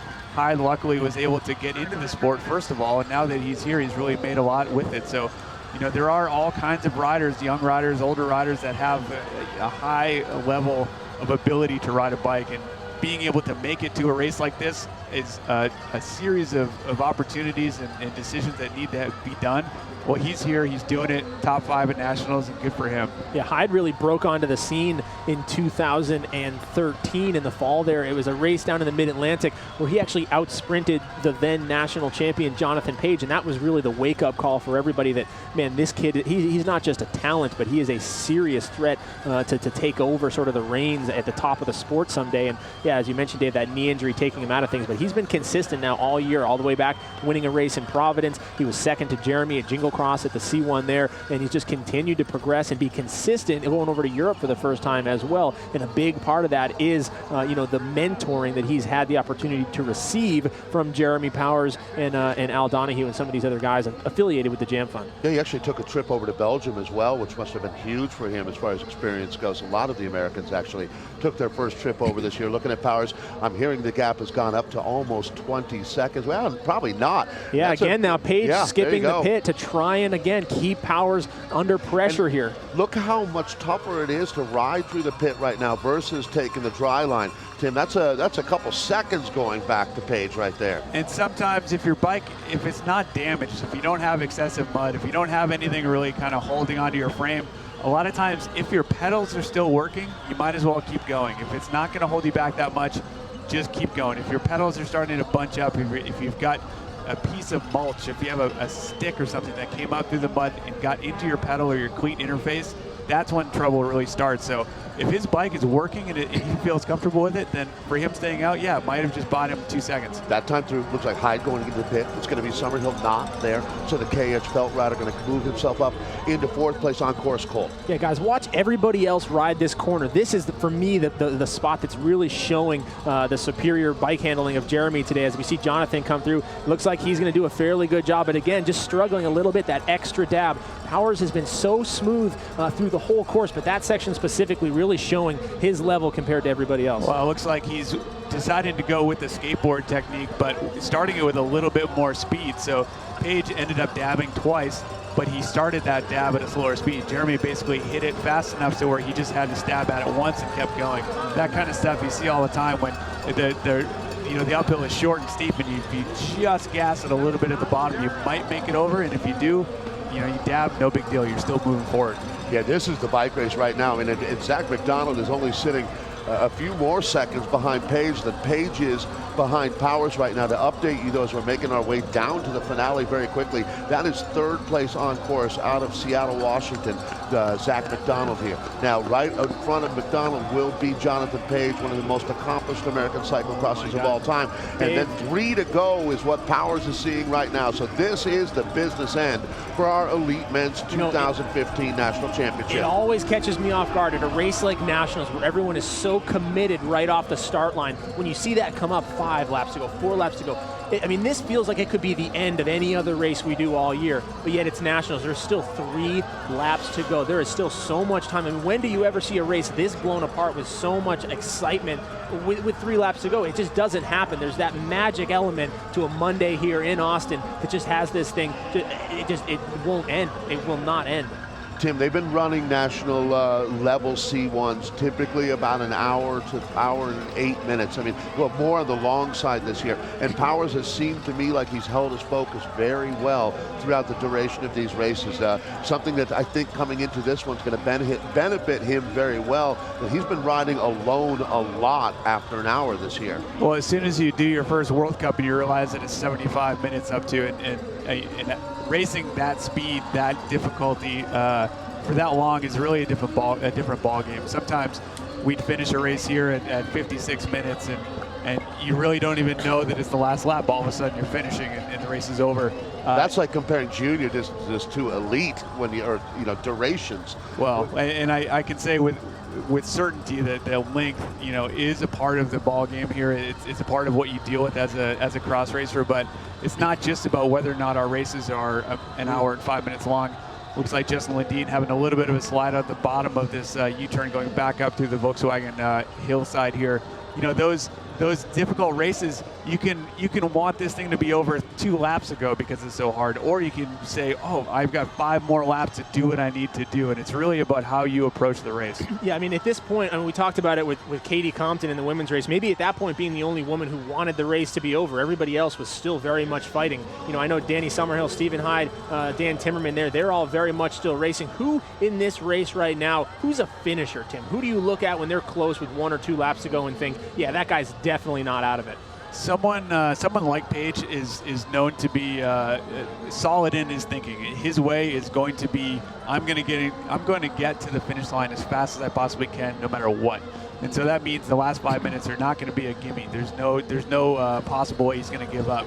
We see Eric Thompson there, a great ride for him, just coming through the camera there with Anthony Clark, and I believe that was Brian Motter maybe on screen, but great ride for Eric Thompson. Continue with that thought, though. Well, so, as Page is known for that, you kind of have to play with that. You have to understand that that's going to be that way. So Powers knows that. I mean, it's something that I always used to my advantage was that Ryan always knew that I would never give up, and sometimes he would make a mistake in the last lap or even halfway through the last lap to where I would be able to capitalize on it. Powers is going to know that. He's going to know that Page is not laying down here in second position. But you know what? This is nationals. This isn't a normal race. Everyone is going to be feeling like that. Everyone is fighting for every single position out there, no matter what. So 3rd position, 4th position, 5th. I mean, everyone's going to be fighting equally to make sure that they don't let anything happen to them and that takes away their chance or their dream of getting a high placing here.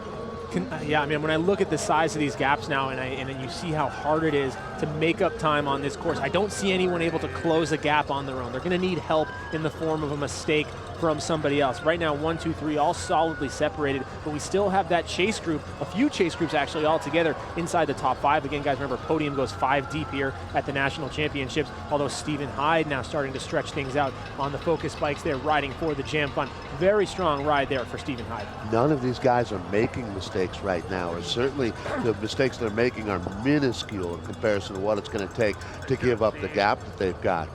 This is really starting to lock down out here, Tim.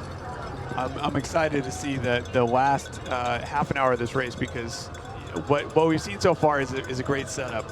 Page has been coming on. He's been making improvements on that gap. You've seen it kind of fluctuate just a little bit in his positive direction, but then it kind of falls apart a little bit. We see that he's not quite as smooth going around this right-hand turn that we just saw here. Earlier on the Volkswagen hillside, Jeremy was riding almost completely on the side of the fence all the way around. He's finding the green. We saw more than 2,000 racers tackle this course over the last few days. Yesterday, forcing the course change. Now there's a few more lines available, and so there's a little bit more dirt where you can kind of search for it. Now that it's dried out just enough, those kinds of line selections are going to pay off. Earlier in the under 23 and juniors, it didn't matter. Everything was sloppy. Everything was slippery. Now it matters. And typically, isn't it, and I guess there's a lot of factors there, Tim, but the blue groove out there gets harder and harder to find. It's actually getting easier and easier to find as we're making our way deeper into this race. Yeah, no, that's, as the course changes throughout the race, 1 hour is a really long time. And, there are more than 100 riders out here battling this course, and every time a tire goes over it, it really changes the structure of the soil. And this kind of, you don't need to be a soil scientist to understand how this works. You just have to be able to adjust your technique to make the most of it. Jeremy Powers has been able to do that. Now back into the big limestone steps here again in Zilker Park, just across the river from downtown Austin, Texas, here in the shadow of Barton Springs, the big natural pool here off the hillside. A beautiful venue for cyclocross on a Monday afternoon. Who would have thought? It's Jeremy Powers, your defending champ. Up the stairs he goes with Jonathan Page right now attacking those limestone steps at about 15 to 20 seconds gap, and it has not changed for minutes now. Zach McDonald is there. We see a battle on our hands here within the race. Danny Summerhill for Kay Edgefeld and Dan the Caveman Timmerman for Richard Sachs. Bib number 17 has rode that steel Richard Sachs machine well into contention here, fighting for the podium himself. I got to say, Richard Sachs is blowing my mind with that projection earlier today. I mean, Timmerman and Summerhill together. Even I kind of shook my head and I said, if Timmerman has a great day, well, Timmerman has had a great day, no question. We're looking at our leader right now. Coming into the pits, though, Tim, I saw some questions coming in. Can you explain maybe for what's going on off camera? What is Stu? What is Tom? What are the mechanics doing with these bikes in between laps after they take a switch? So Jeremy just dropped off the bike that he was on. The mechanic grabs it on his shoulder, runs as fast as he possibly can to any working power washer. Usually the mechanics reserve a power washer that they have themselves or a buddy of theirs, and they kind of know that the hierarchy is necessary to do that. They run as fast as they can, and they power wash the wheels. You can see them off on the right-hand side, kind of lining up. They're holding the bikes, and then they hand them to the washer, and the washer will blow all of the mud off as quickly as they can. And then right after that, they'll take a rag and a brush and kind of get any of the larger chunks off the cassette, the chain, the pulley wheels, the pedals. We talked about the pedals earlier. It's very important. Sticking a screwdriver in there too, just trying to get all the mud out of the pedals. Exactly. So when they're done with actually wiping it off, they'll go ahead and start to spray it down with WD-40 or something to get some lubrication to keep the mud from sticking on there again. One thing that's important though, they don't want to get anything on the top tube or the hoods or the handlebars to where the rider will grab it and feel like it's slippery. You want the rider to grab hold of this bike and immediately feel like they have complete control of it. When there's a little bit of soap, when there's a little bit of lubrication on those hoods, it can be disastrous. Seat too, right? And the seat as well. Yeah. I mean, these guys are covered in mud already, more than halfway through the race, coming down these slippery descents. Every little movement you make, you have to understand where your feet are, where your saddle is, and where your handlebars are. Powers looks the same as he did 3 laps ago to me, the way he's riding this course. He's not changing anything. He's found his rhythm out there, and I mean, he's been looking, I mean, the gap is maybe inching out once again, just a little more. They've always said in order to win, you got to risk losing, right? Well, right now, there is no risk big enough that Page can take to catch Powers right now. I'm guessing that Page might have had a little bit of an issue with that small little off-camber ride up earlier. We're looking at the Volkswagen hillside here, which is the last series of corners, including the barriers before the finish line.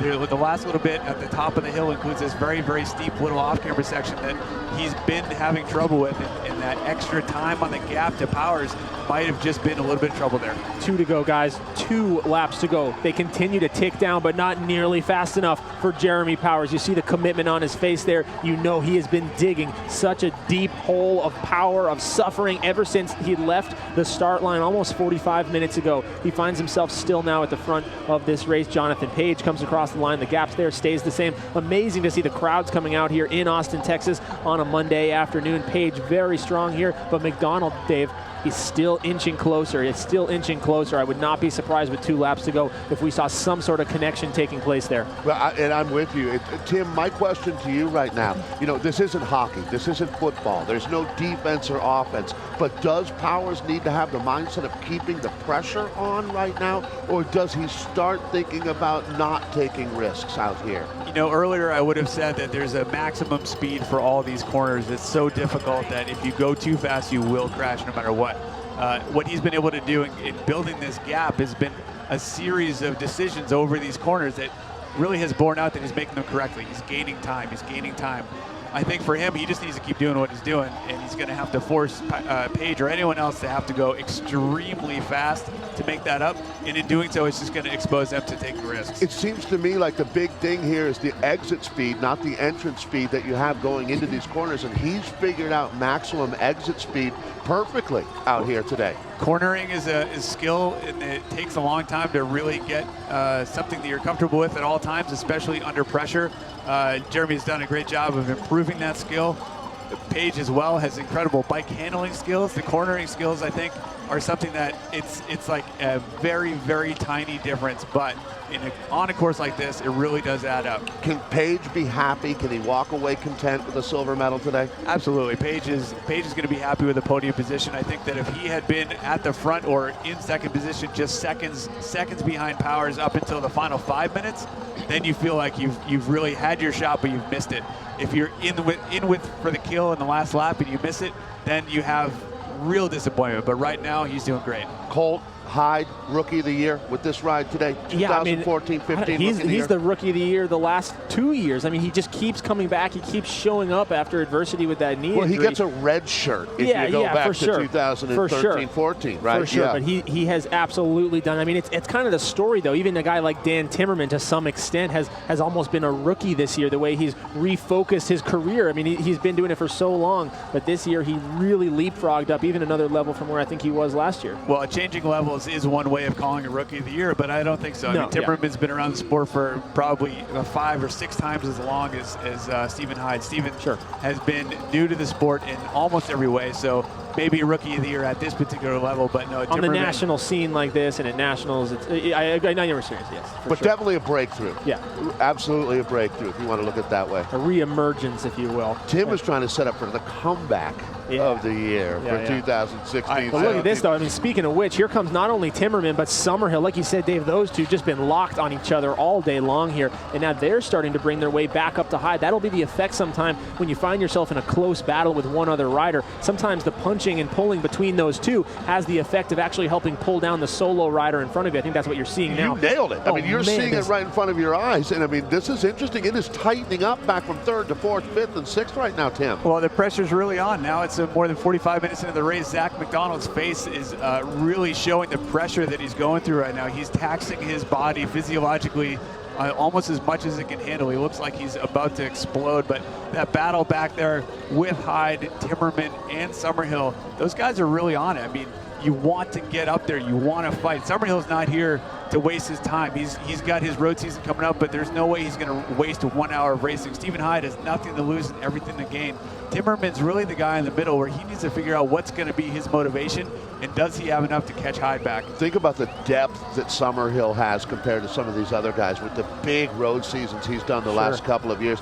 I'd be really worried being with Danny Summerhill at 3 minutes of racing remaining. Yeah, and Danny, I mean, he had so much snap earlier in the season. Obviously, we saw him take Powers down in a sprint in Louisville, but since then, he did take his end of the season break. He's been working on nothing but base miles coming into this again with the road season in focus. So while he might not have the explosion today that he's had in years past, believe it that at 50 minutes, at 1 hour, he's going to have the solid foundation, the base to maybe outlast some of these guys, especially on a course like this in the mud that we've seen all day. It's just been so sapping. In all the races today, a lot of times you'll see at the elite level, the lap times stay very consistent. Today in the juniors, in the U23, we've seen lap times go from 8 minutes to 8:30 all the way to 9 minutes as the fatigue sets in on such a demanding course. Tim, does Paige have the quickest feet in American cyclocross outside of yourself, of course? I think he's always been a good runner. He's been a runner that would do well in a running section that lasts for 5 seconds or a running section that would last for 5 minutes. So that's always been a skill set of his that he's been able to stand on. Real quick, I'd like to say give a little shout out to Olivia, who's down at in Iowa City, Iowa. I met her on the podium at the Cyclo-cross race for 3 years in a row.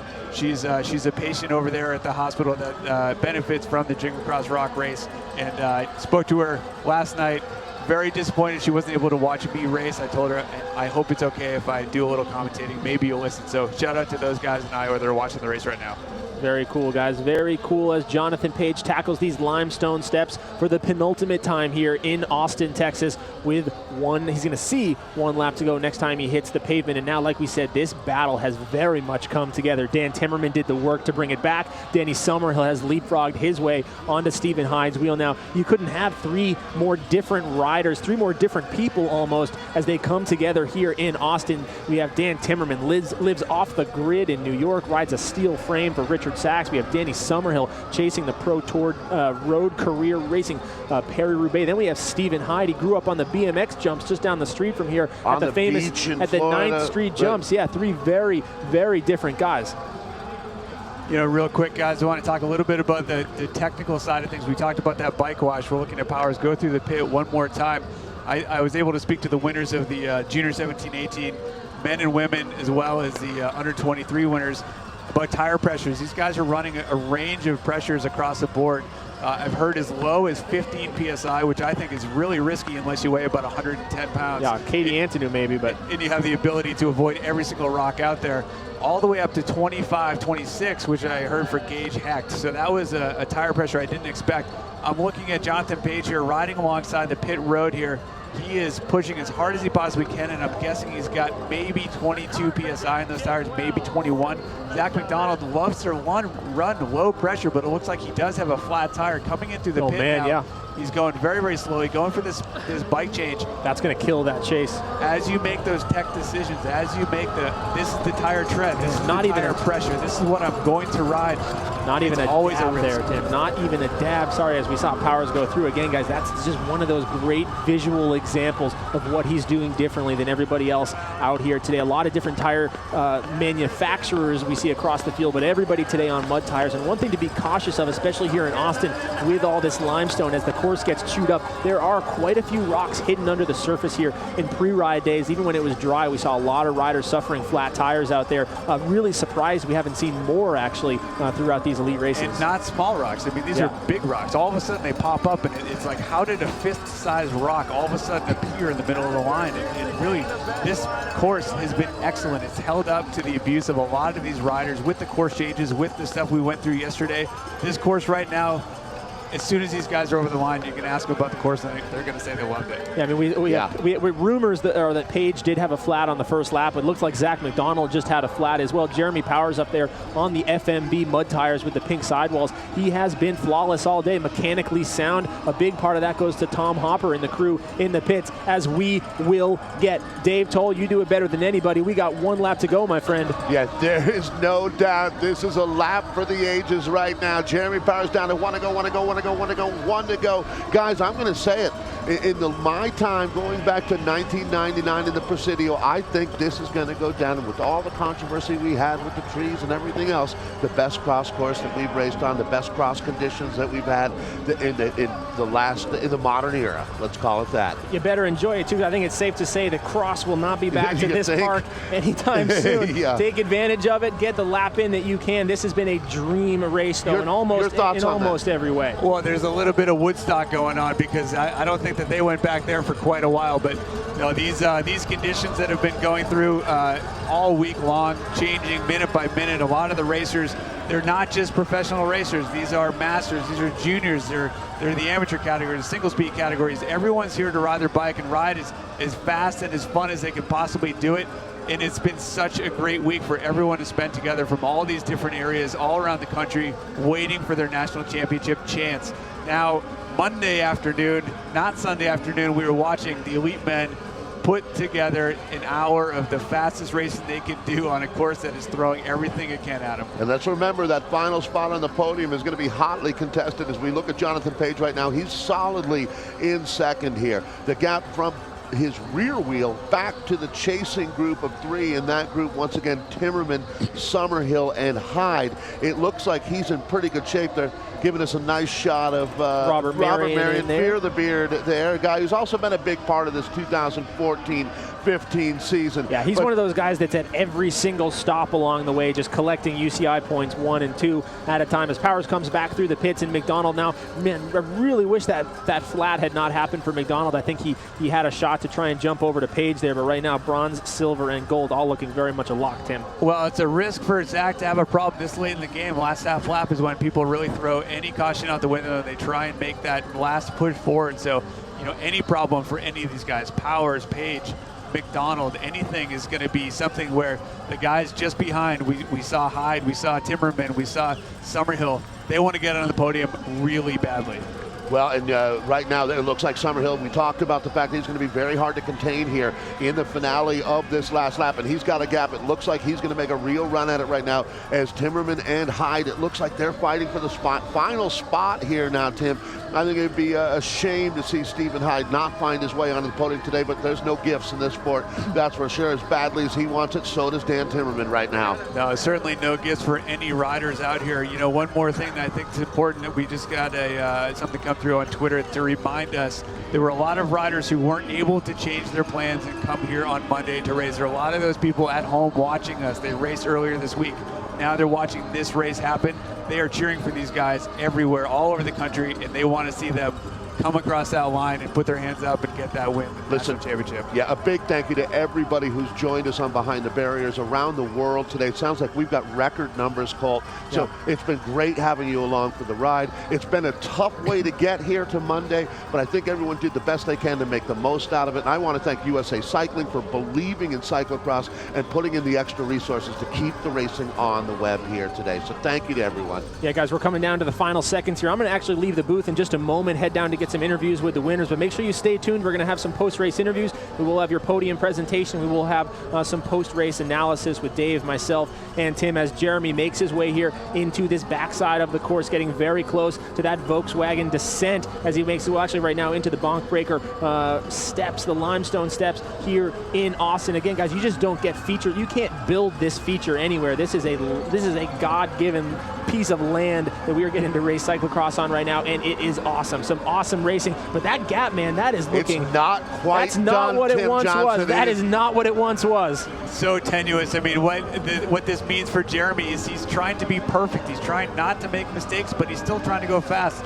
He has a very good handle on what that pace is and what that means, but it looks like he is kind of taking this first right-hand turn a little bit gingerly. Yeah. We're the air in the tires. Is everything good? Everything looks solid? I mean, we saw with Katie Compton in the women's race, Dave, when she came across the line, we couldn't believe how small the gap had got in the last minute there. Obviously, Jeremy, Katie in that situation, like Tim says, you just don't want to make a mistake.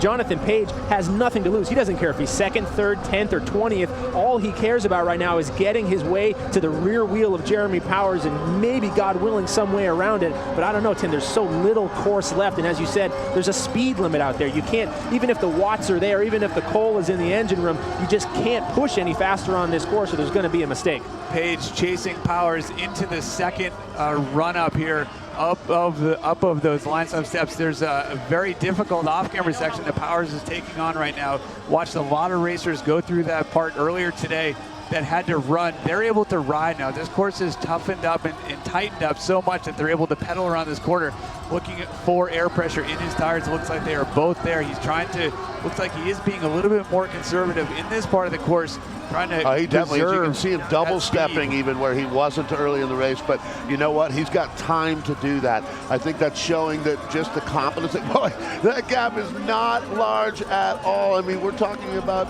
maybe 12 seconds right now. This one's not done yet. Out of sight though, Dave, out of sight. Yeah. We saw Powers just crested that hill before Page turned the corner. It would be a very different story if Page could lock and load right there on him at the top of the stairs, but difficult day. I know watching those guys, it's hard. I mean, you have no energy left. You can see Ryan Trebone now in the image trying to pedal up this small uphill, but it's very hard to go up these run-ups. It's extremely difficult. These steps are off the length. You know, they're all different heights on these stairs. So it's hard. I mean, you're already completely tapped out. You've been racing for more than 50 minutes.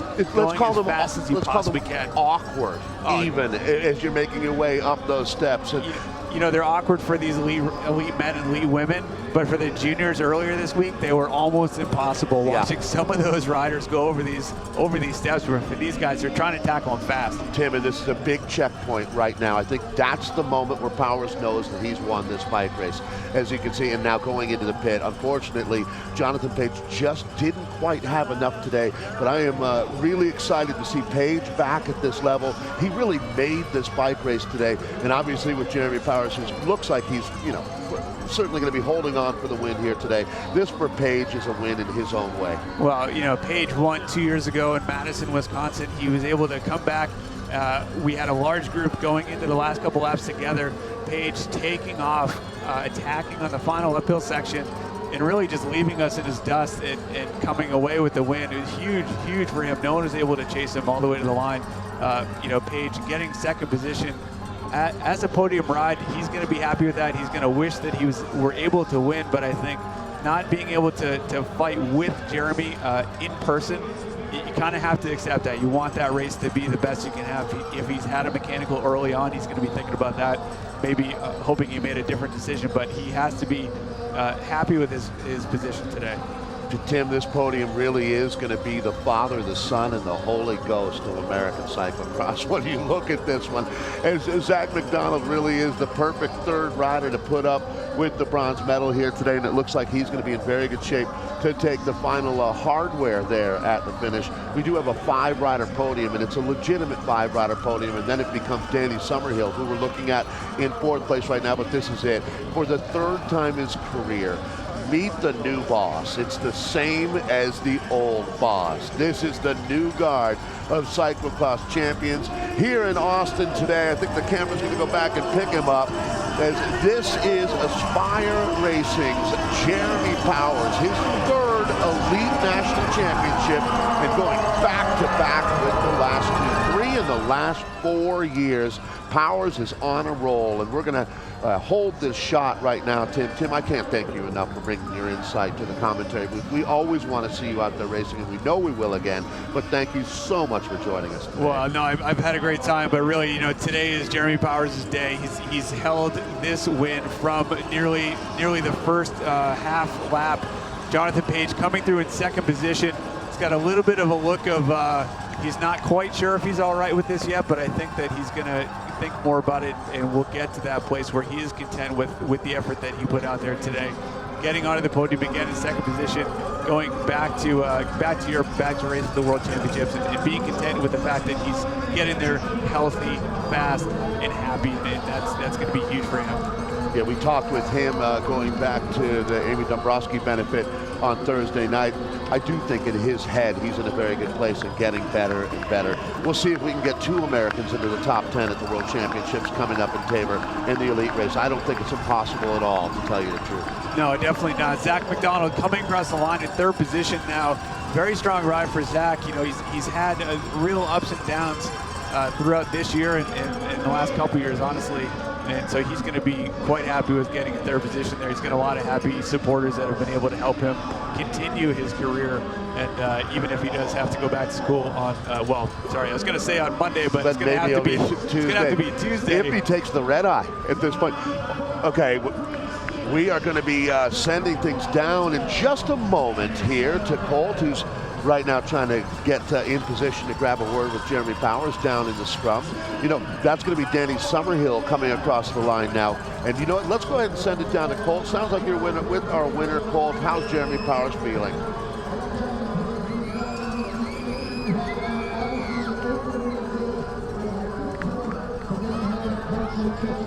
All right, guys, I think we're good. Jeremy, unbelievable, man. Back-to-back, your 3rd national title as an elite rider, your 2nd consecutive here in Austin, Texas on a Monday afternoon. Just take me through it, man. How was it? I was definitely blown. I can't believe I actually won. I was looking at this and I was thinking this is going to be very, very hard for me to win. This is unique conditions and something that I've always struggled in. So I felt like there was it was definitely going to challenge me 110%, and today did. And I'm just really happy because it's something that I worked at really hard, and to come away with a win is super special. It's almost as special as the first one. You found yourself in a position pretty early on with Jonathan right there on your wheel. Yeah, I didn't see a specific attack. Tell me how the gap eventually created itself. I honestly don't know. I heard he had a small flat right before the pit, or it was going slow or something happened. I gained about 5 or 10 seconds, and then he came back and forth. I was marking him on the course, and he was coming back and forth, but ultimately in the end, I started to ride some sections and get some rhythm that I hadn't had in the first few laps, and I felt like I was able to distance him a little bit more in those. Tell me about just racing here on a Monday on this course. What was it like out here, and what was it like to have to overcome that drama yesterday? Yeah, I mean, no one wants a situation like that, and it's hard for everyone. For riders, for spectators. I feel so bad for all the fans that made the trek and then couldn't watch a race. That was probably my number one thing that I was bummed about. overall, it worked out. We got to have a championship, and I'm on top of the moon again. All right, thank you so much, Jeremy. We'll let you get to the podium. Guys, I think we are going to let that go over to Richard Freeze. Back to you guys in the booth. Thanks a lot, Colt. Boy, Tim, when you look back, it took a while to get here to the great racing today, but certainly USA Cycling, I'm really impressed that they did what they had to do to have these elite championships and our junior races that we had here today. Clearly some good decisions were made along the way to get here. No, being aware of that as a rider is important. Jeremy throwing that right back at everyone as a big thank you for making the effort, keeping the effort, showing up, and that's such a big part of this sport. A lot of the riders who were unable to stay, they were unable to make it here on Monday, the fans, the families. I talked to parents who they had to split up. One parent went home and the other parent stayed with the kid, or they had to leave their child with friends to take care of them, but all of a sudden there's no one in the pit. So knowing what it takes to get here is really huge. All right, we'll be right back with some final thoughts here from Austin, Texas.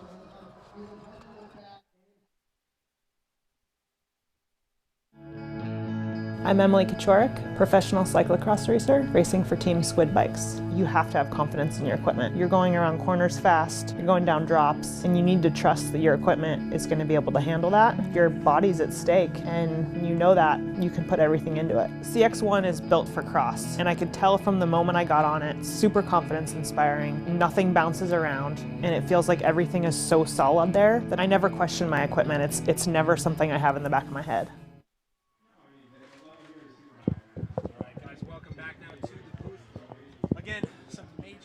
In making this happen, not just the race in general, but here on a Monday afternoon, and none of this would be possible without some of our sponsors here. SRAM, Dave, we've talked about them all day. They won not only the women's race, but the men's race today with Katie Compton and Jeremy Powers, and they are the makers of the industry-leading bicycle components. We also want to thank Eco Products. Really appreciate the fact that they were able to help bring this broadcast to around the world. Eco Products, green is all we do. Learn more about Eco Products cyclocross athletes at ecoproductstore.com/CX. Of course, we have Core of Switzerland, a leader in the development of high-end customized performance products for cyclists of all kinds. Core of Switzerland is proud to be the official performance apparel of Team USA Cycling. Learn more about their custom-tailored Team USA Cycling kits at www.core, that's CUORE.ch. WD-40 had a very busy week, and we thank them for being back for their second USA Cycling National Championship Cyclo-cross Championships. As a sponsor, the WD-40 bike crew is on site to clean, lube, and protect all of the bikes here. WD-40 bike products were born and bred in the chaos of cyclocross racing. And Dave, after 5 hours straight in the booth, I could go for some Schlotzsky's right now. That's right. That is some fresh from-scratch sandwiches, pizzas, flatbreads, salads, and soups right here in Austin, guys. They have a bunch of locations, and they are a proud supporter of the USA Cycling Cyclocross National Championships here in Austin, Texas. I also wanted to thank Cyclops. Cyclops indoor trainers are proud to be the official warm-up supplier for the USA Cycling National Championship Cyclocross events for the second year in a row. And of course, Bicycle Sport Shop. If those of you who were at the pre-race party down there, SRAM put that on at Bicycle Sport Shop just down on South Lamar off of Barton Springs Road. They are serving Austin's cycling community since 1983. Bicycle Sport Shop is proud to be the official bike shop of the 2015 USA Cycling Cyclocross National Championships. And certainly last but not least, Volet premium cycling apparel, handcrafted with great pride in Grover Beach, California. All right, guys. And with that, we wait for the podium. We are waiting for the podium, and so much to digest. I think so much of the story of this event won't be told until the coming days and weeks. So much to digest here, taking this out. Yeah, and Tim, I was going to say, but you know, everything that happened online around this, I really, at some point, I wish people would slow down and realize that until you have all the facts, chiming in with your opinion might not be something that we all need to hear. You know. Well, yeah, I got to say, you're asking for it there, Dave. Yeah, no, I know. Yeah. I was able to get a lot more of the facts involved in the whole situation through a meeting this morning with the USA Cycling Cross promoters. As a member of the Cross Commission, we were there to really talk to them and understand a little bit of the struggles that go on promoting this race, this type of race. And so yesterday and last week, they went through all of these different scenarios with, the issues in the park. But I got to say that there's almost no contingency plan for what happened yesterday. They literally came on site at 7:15 in the morning and were told, get off. Right. You're not here today. And so while we were all ready to race, they were getting the word that was impossible. So all of the struggles that went on behind the scenes, it's very easy to be at home looking at it through Twitter, through Facebook, and be like, "Whoa, well, guys, why can't you just do this? Why can't you do that?" Yeah. In having belief in the fact that some other people are trying to work hard at making a solution possible, you just, if you're not involved, you don't know everything, and that's always going to be the case. But knowing what happened here this week, today's racing, Monday afternoon, this many people on the course, the crowd was amazing. The coverage today through BTB gave a lot of people who were forced to go home a chance to see it. I think really this has been the absolute best case scenario we could have hoped for after what happened not more than 24 hours ago. Without a doubt. I think, Colt, it's fair to say I really saw from that USA Cycling crew that their passion for racing and passion for great events is real. And that's exactly what we had today. I look back at that junior 17-18 race, and Tim and I were talking about this off mic. That's one of the best races I've seen in a long, long time. The racing was great all day today, but every now and then you have an event that really stands out to you, and that Gage Hecht win was something that I won't forget anytime soon. Yeah, and you know, to what you spoke of maybe earlier with some of the development programs and some of the effects that other national championships have had on a region. And I think, you know, Texas with its warm weather, they race mountain bikes, they race road bikes here all winter long. But what this event has done in the lead up and hopefully in the aftermath to really bolster what is really a growing and thriving cyclocross community here in Texas, that could add a huge region of the country, a huge player to the game, to the sport of cyclocross. We see it with Zach McDonald's team, CX Project 2015, and I look for them to do, you know, what happened in the Midwest after Kansas City and Madison, and what Bend did for the Northwest, and what they hope that Reno will do in years to come, and that I hope we see a lot more masters and juniors coming out of Texas in the years to come. Yeah, well, this year they're going to have 4 UCI races at the end of next season, so December into January. Yep. Here in the area, Dallas, Waco, I think, as well as another one closer to here, but 4 UCI races in one block like that is really 3 weeks in a row. Really going to make their names continue to be around, and really as a new player like that, we didn't know what to expect coming down here in Texas. We came here in the spring and did a clinic. It filled up in 15 minutes with names that I didn't recognize, the people that I've never really seen in races. But what we saw, the outreach that we went through with this weekend, the issues that came through, has been supported by incredible enthusiasm by all of the people of the Texas cycling culture, whether it's road, mountain bike, cyclocross, or whatever it is.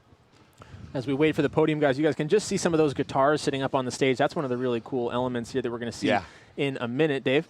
I was just going to say, Tim, you know, your point was really good there. And the one thing that we've been really looking for in this 14 into 15 season was filling in January with good UCI racing to keep the flow going. You know, November is really strong right now with, you know, the Cincy races and moving into Louisville. And then there's that bit of a hiccup that happened. And I understand the holidays, you know, this Christmas is apparently a big deal to people. But, you know, outside of that weekend or that little blip right there, it'd be really nice to have a steadier flow leading up to the national championships in Asheville next year.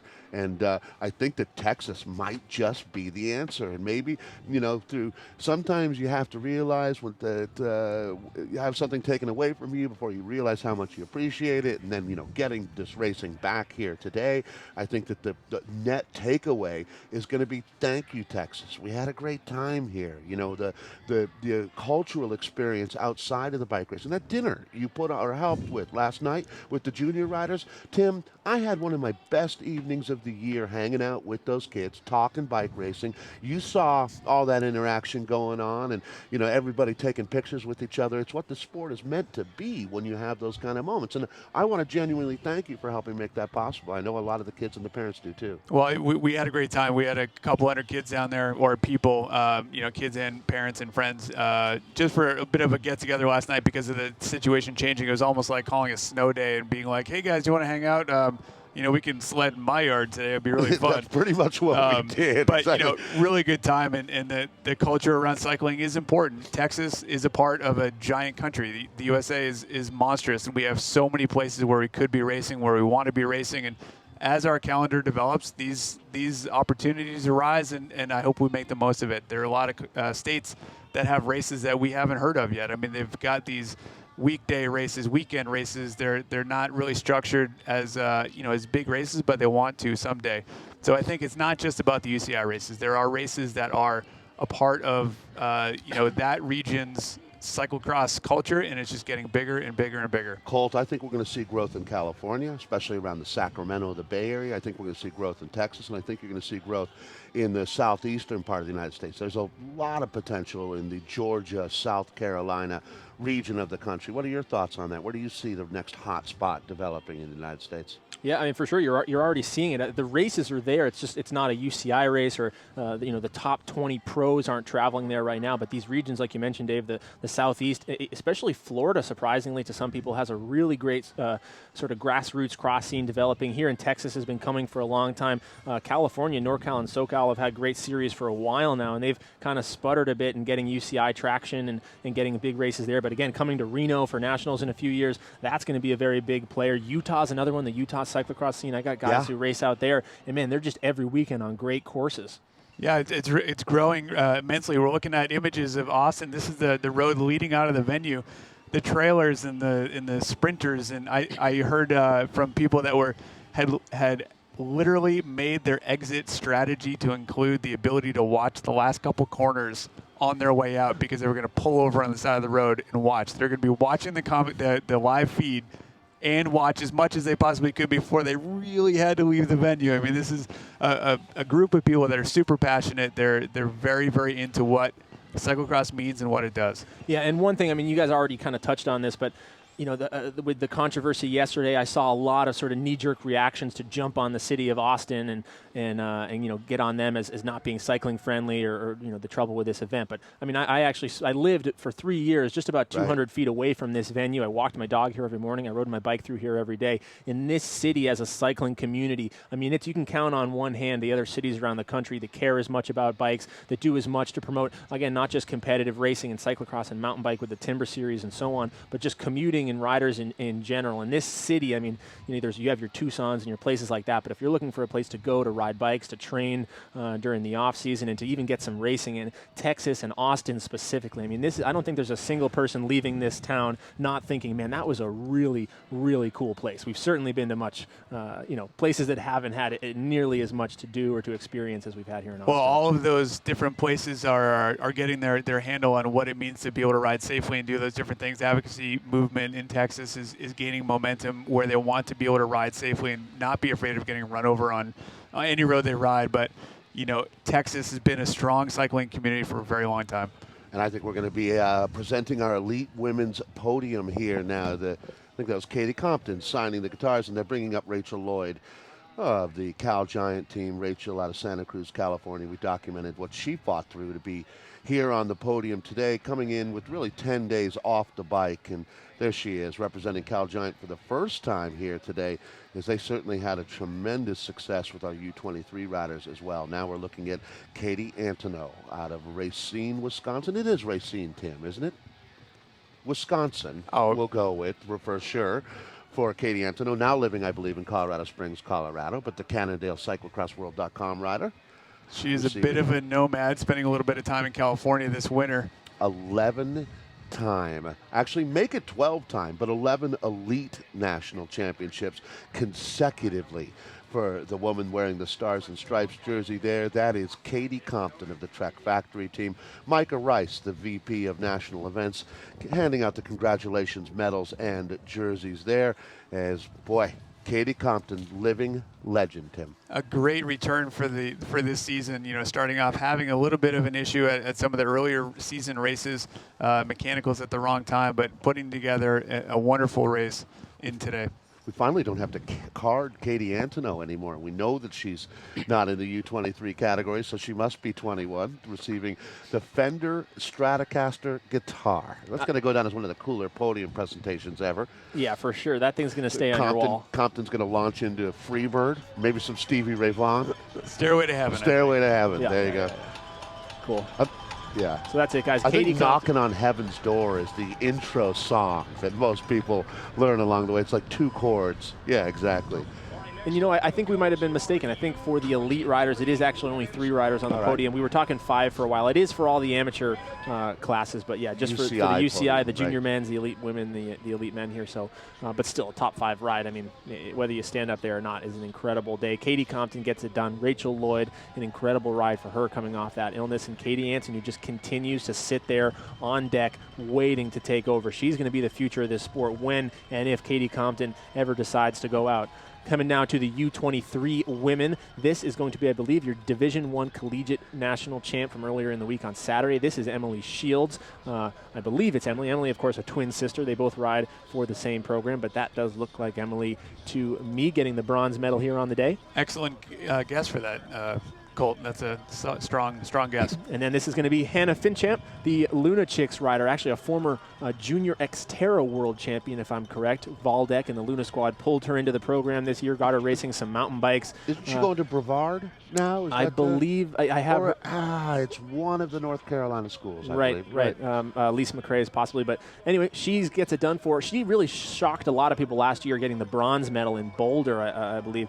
Silver medal for her today. And then, guys, redemption after that devastating mechanical in the collegiate women's Division I race representing UMass Amherst. It is Ellen Noble, the Jam Fund prodigy from Maine, now out in Western Massachusetts. And she had an unbelievable ride today, Dave. I think it was 6th place overall there amongst the elite women. She takes a Stars and Stripes jersey to go with 2 jerseys that she won this past summer in mountain biking, a Super D and a short track national title for her there as well. She was a junior national champion in cyclocross back in 2012. She was the silver medalist there last year. An unbelievable end of the season for her. 4 UCI wins and now capping it off with a 5th here and a Stars and Stripes jersey to go along. Ellen Noble, well done. We're going to hear a lot more from Ellen Noble over the next couple of years, no question. No guitar for Ellen Noble. That's interesting when you talk about it. They should give her a ukulele or something. Yeah, right. When you talk about it, guys, I'm going to throw this one out there for you. Who is going to be the first woman to beat Katie Compton? I mean, she might not be born yet, as they say. I really think Katie might retire before that happens. It's hard for me to imagine as long as she's in this sport. I just don't see it. I don't see it yet as we go into our elite men, though, Dave. And right there for Cyclo-cross Project 2015 in that new kit for Zach McDonald. He rode, of course, for KCCX at the beginning of the year and now riding for this team that really was built right here in Zilker Park with a bunch of 8 and 10-year-olds riding around on all kinds of bikes, learning about cyclocross. And so cool for them now to be able to look up at Zach on the podium wearing their kit to inspire them not just to race bikes, but to go to school, to get their degree. A really big, a great ambassador he's been to that program. Now the silver medal standard. He's been silver medalist at the World Championships, and he's silver medal here today in what was a really impressive fight from start to finish for Jonathan Page, a 4-time national champion in the past. And Tim, like you mentioned, it was, what year was that he graduated and was on the podium his first year? He's been doing this now for decades, for 15 plus years at the top of this sport, at the top of the game. Was he in your class, Tim? He was a year older than I was, okay. Yeah.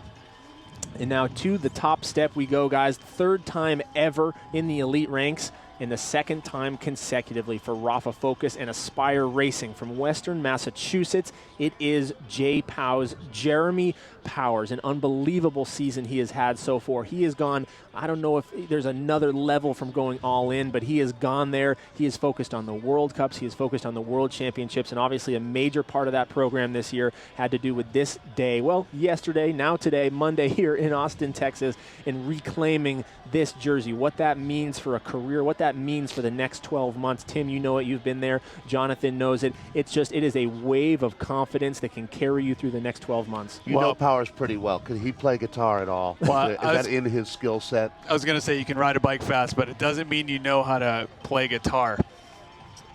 No, congratulations to Jeremy. Really an excellent race today. And while he's fumbling a little bit with the guitar, he's trying to make sure that it doesn't fall. The safest way to hold a guitar is to look like you're actually playing. It's kind of like a gun. You got to hold it like that. So great job for Jeremy right now. Man, a predictable podium, but still the way that race played out, you never knew what was going to happen. Even with the size of the gaps the way they were, with the flats, with the changes there towards the end, it's going to be Jeremy Powers, Jonathan Page, and Zach McDonald. Guys, we're going to give you our final thoughts here. Well, I really want to thank Nicole Duke for joining us today and doing a great job with our juniors, U23s, and the women's race. Thanks a lot, Nicole. Look forward to hearing you on the mic a lot more, and actually just like our colleague right now, Tim Johnson, it'll be great to see you back out racing again as well. Tim, final thoughts on the day? Overall, I am absolutely ecstatic with everything and how everything went down. Taking a look now as everybody wraps things up. Everybody starts to head home now on a Monday evening from Austin, Texas. We're going to let you guys go get back to your lives as well. Cyclocross season does not end here. Of course, riders now going over to Europe. We have the World Championships on tap. Behind the Barriers has a great wealth of videos from throughout the season. If you guys can't get enough, we got tons of good racing action you guys can check out and relive. So for me, an unbelievable weekend, an unbelievable day. I got to give a shout out to all my clients from Colt Training Systems that were tuning in today, and everybody who tweeted and Facebooked and supported us here with Behind the Barriers. Thank you guys so much for everything you do as a community to let myself, to let Tim, to let Dave be here and stand up and help bring you this sport that we all love. For everybody else, unless anybody has final words, thank you to Jeff and the crew with the media, to Emily and the shooters and everybody. My name's Colt McElwain. I absolutely love the sport of cyclocross, and thank you guys for joining us. I'm here to talk to you about a real issue: MacGyvered single cyclocross chainring systems. Janky component mixes that just don't work. They're the worst, but there's an answer. SRAM 4 CX1 is a cure. It simplifies, lightens, and is designed to maintain the chain on the chainring. CX1 encouraged me to go to college. SRAM 4 CX1 saved my dog. CX1 heals families. CX1 saves lives. What? Double wings, extra wrench. We need to do something different. Telehands? I mean, get away. Like, away. Road trip?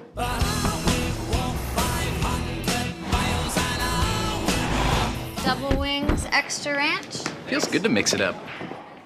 The all-new fuel-efficient Volkswagen Golf TDI Clean Diesel. Up to 594 miles of adventure in every tank. Introducing the all-new Volkswagen Golf Family, 2015 Motor Trend Car of the Year.